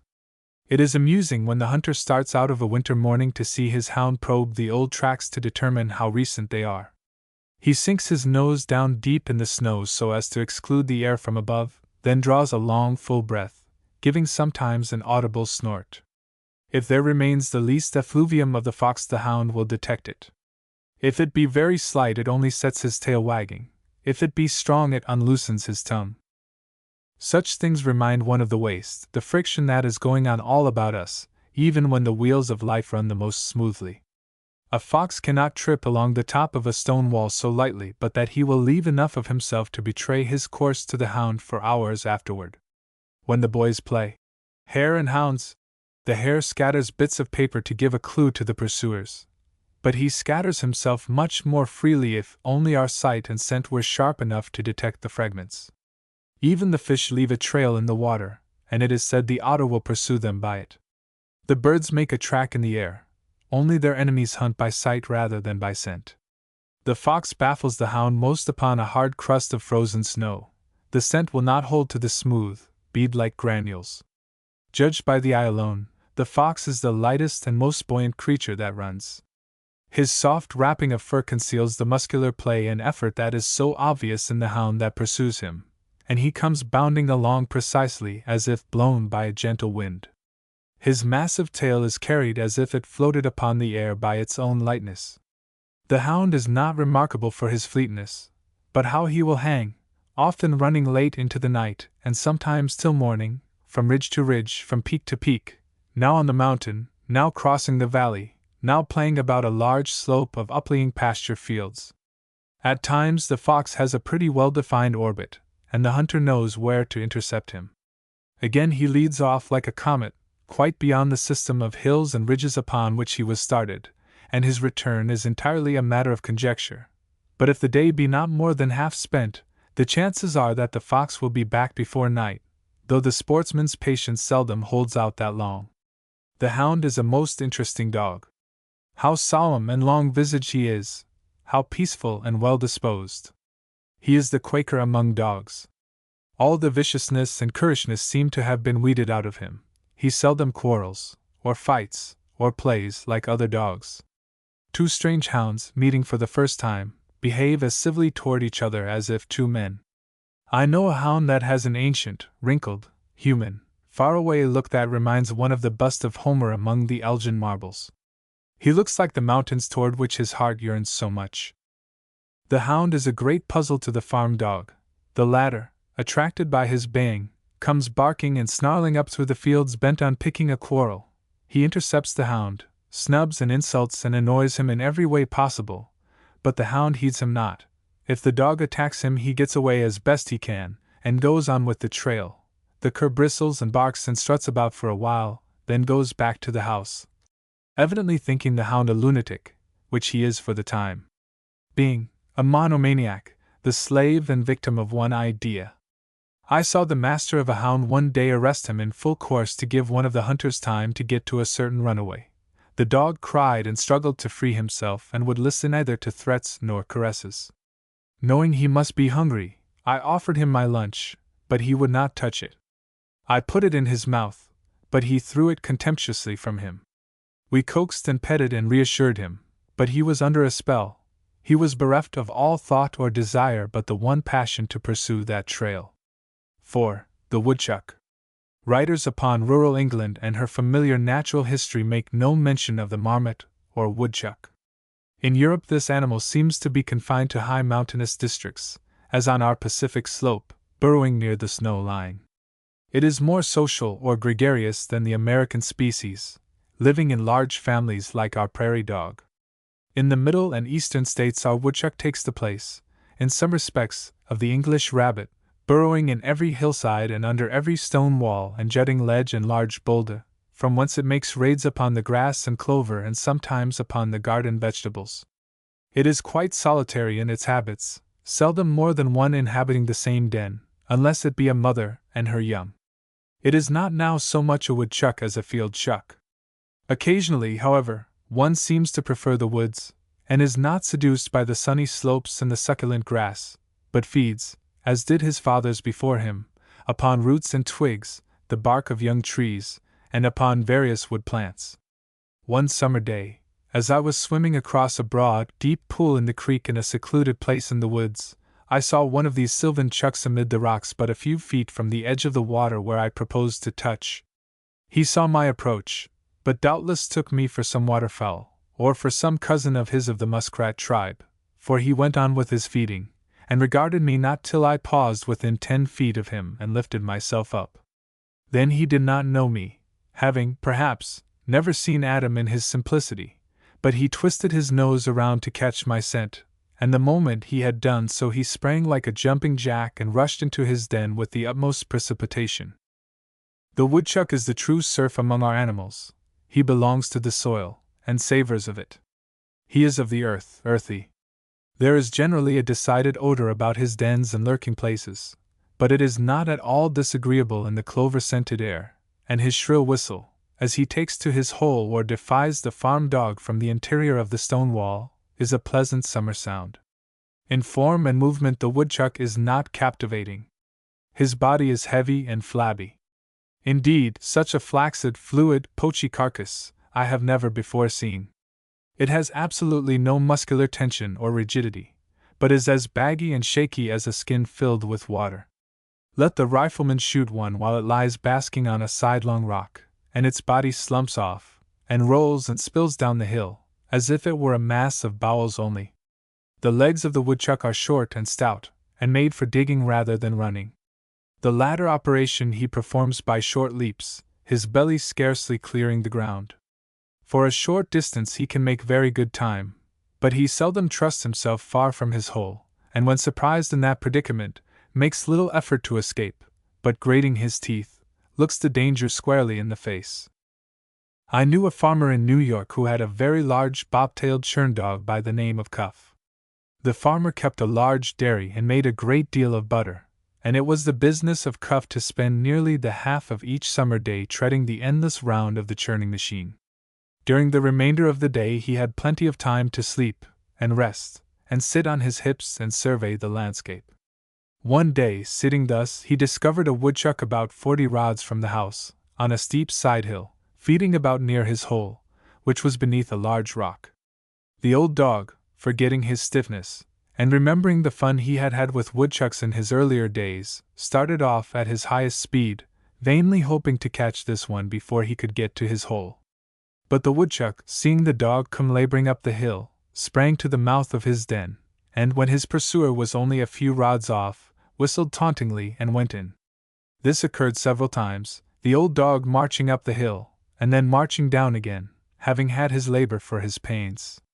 I suspect that he revolved the subject in his mind while he revolved the great wheel of the churning machine, and that some turn or other brought him a happy thought, for next time he showed himself a strategist. Instead of giving chase to the woodchuck when first discovered, he crouched down to the ground, and resting his head on his paws, watched him.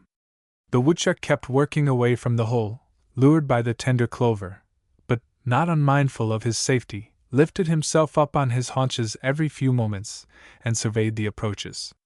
Presently, after the woodchuck had let himself down from one of these attitudes of observation, and resumed his feeding, Cuff started swiftly but stealthily up the hill, precisely in the attitude of a cat when she is stalking a bird. When the woodchuck rose up again, Cuff was perfectly motionless and half hid by the grass. When he again resumed his clover, Cuff sped up the hill as before, this time crossing a fence, but in a low place, and so nimbly that he was not discovered. Again the woodchuck was on the outlook, again Cuff was motionless and hugging the ground. As the dog nears his victim he is partially hidden by a swell in the earth, but still the woodchuck from his outlook reports, "All right," when Cuff, having not twice as far to run as the chuck, throws all stealthiness aside and rushes directly for the hole. At that moment the woodchuck discovers his danger, and seeing that it is a race for life, leaps as I never saw marmot leap before. But he is 2 seconds too late, his retreat is cut off, and the powerful jaws of the old dog close upon him. The next season Cuff tried the same tactics again with like success. But when the third woodchuck had taken up his abode at the fatal hole, the old churner's wits and strength had begun to fail him, and he was baffled in each attempt to capture the animal. The woodchuck always burrows on a side hill. This enables him to guard against being drowned out, by making the termination of the hole higher than the entrance. He digs in slantingly for about 2 or 3 feet, then makes a sharp upward turn and keeps nearly parallel with the surface of the ground for a distance of 8 or 10 feet farther, according to the grade. Here he makes his nest and passes the winter, holing up in October or November, and coming out again in April. This is a long sleep, and is rendered possible only by the amount of fat with which the system has become stored during the summer. The fire of life still burns, but very faintly and slowly, as with the drafts all closed and the ashes heaped up. Respiration is continued, but at longer intervals, and all the vital processes are nearly at a standstill. Dig one out during hibernation, Audubon did so, and you find it a mere inanimate ball that suffers itself to be moved and rolled about without showing signs of awakening. But bring it in by the fire, and it presently unrolls and opens its eyes, and crawls feebly about, and if left to itself will seek some dark hole or corner, roll itself up again, and resume its former condition.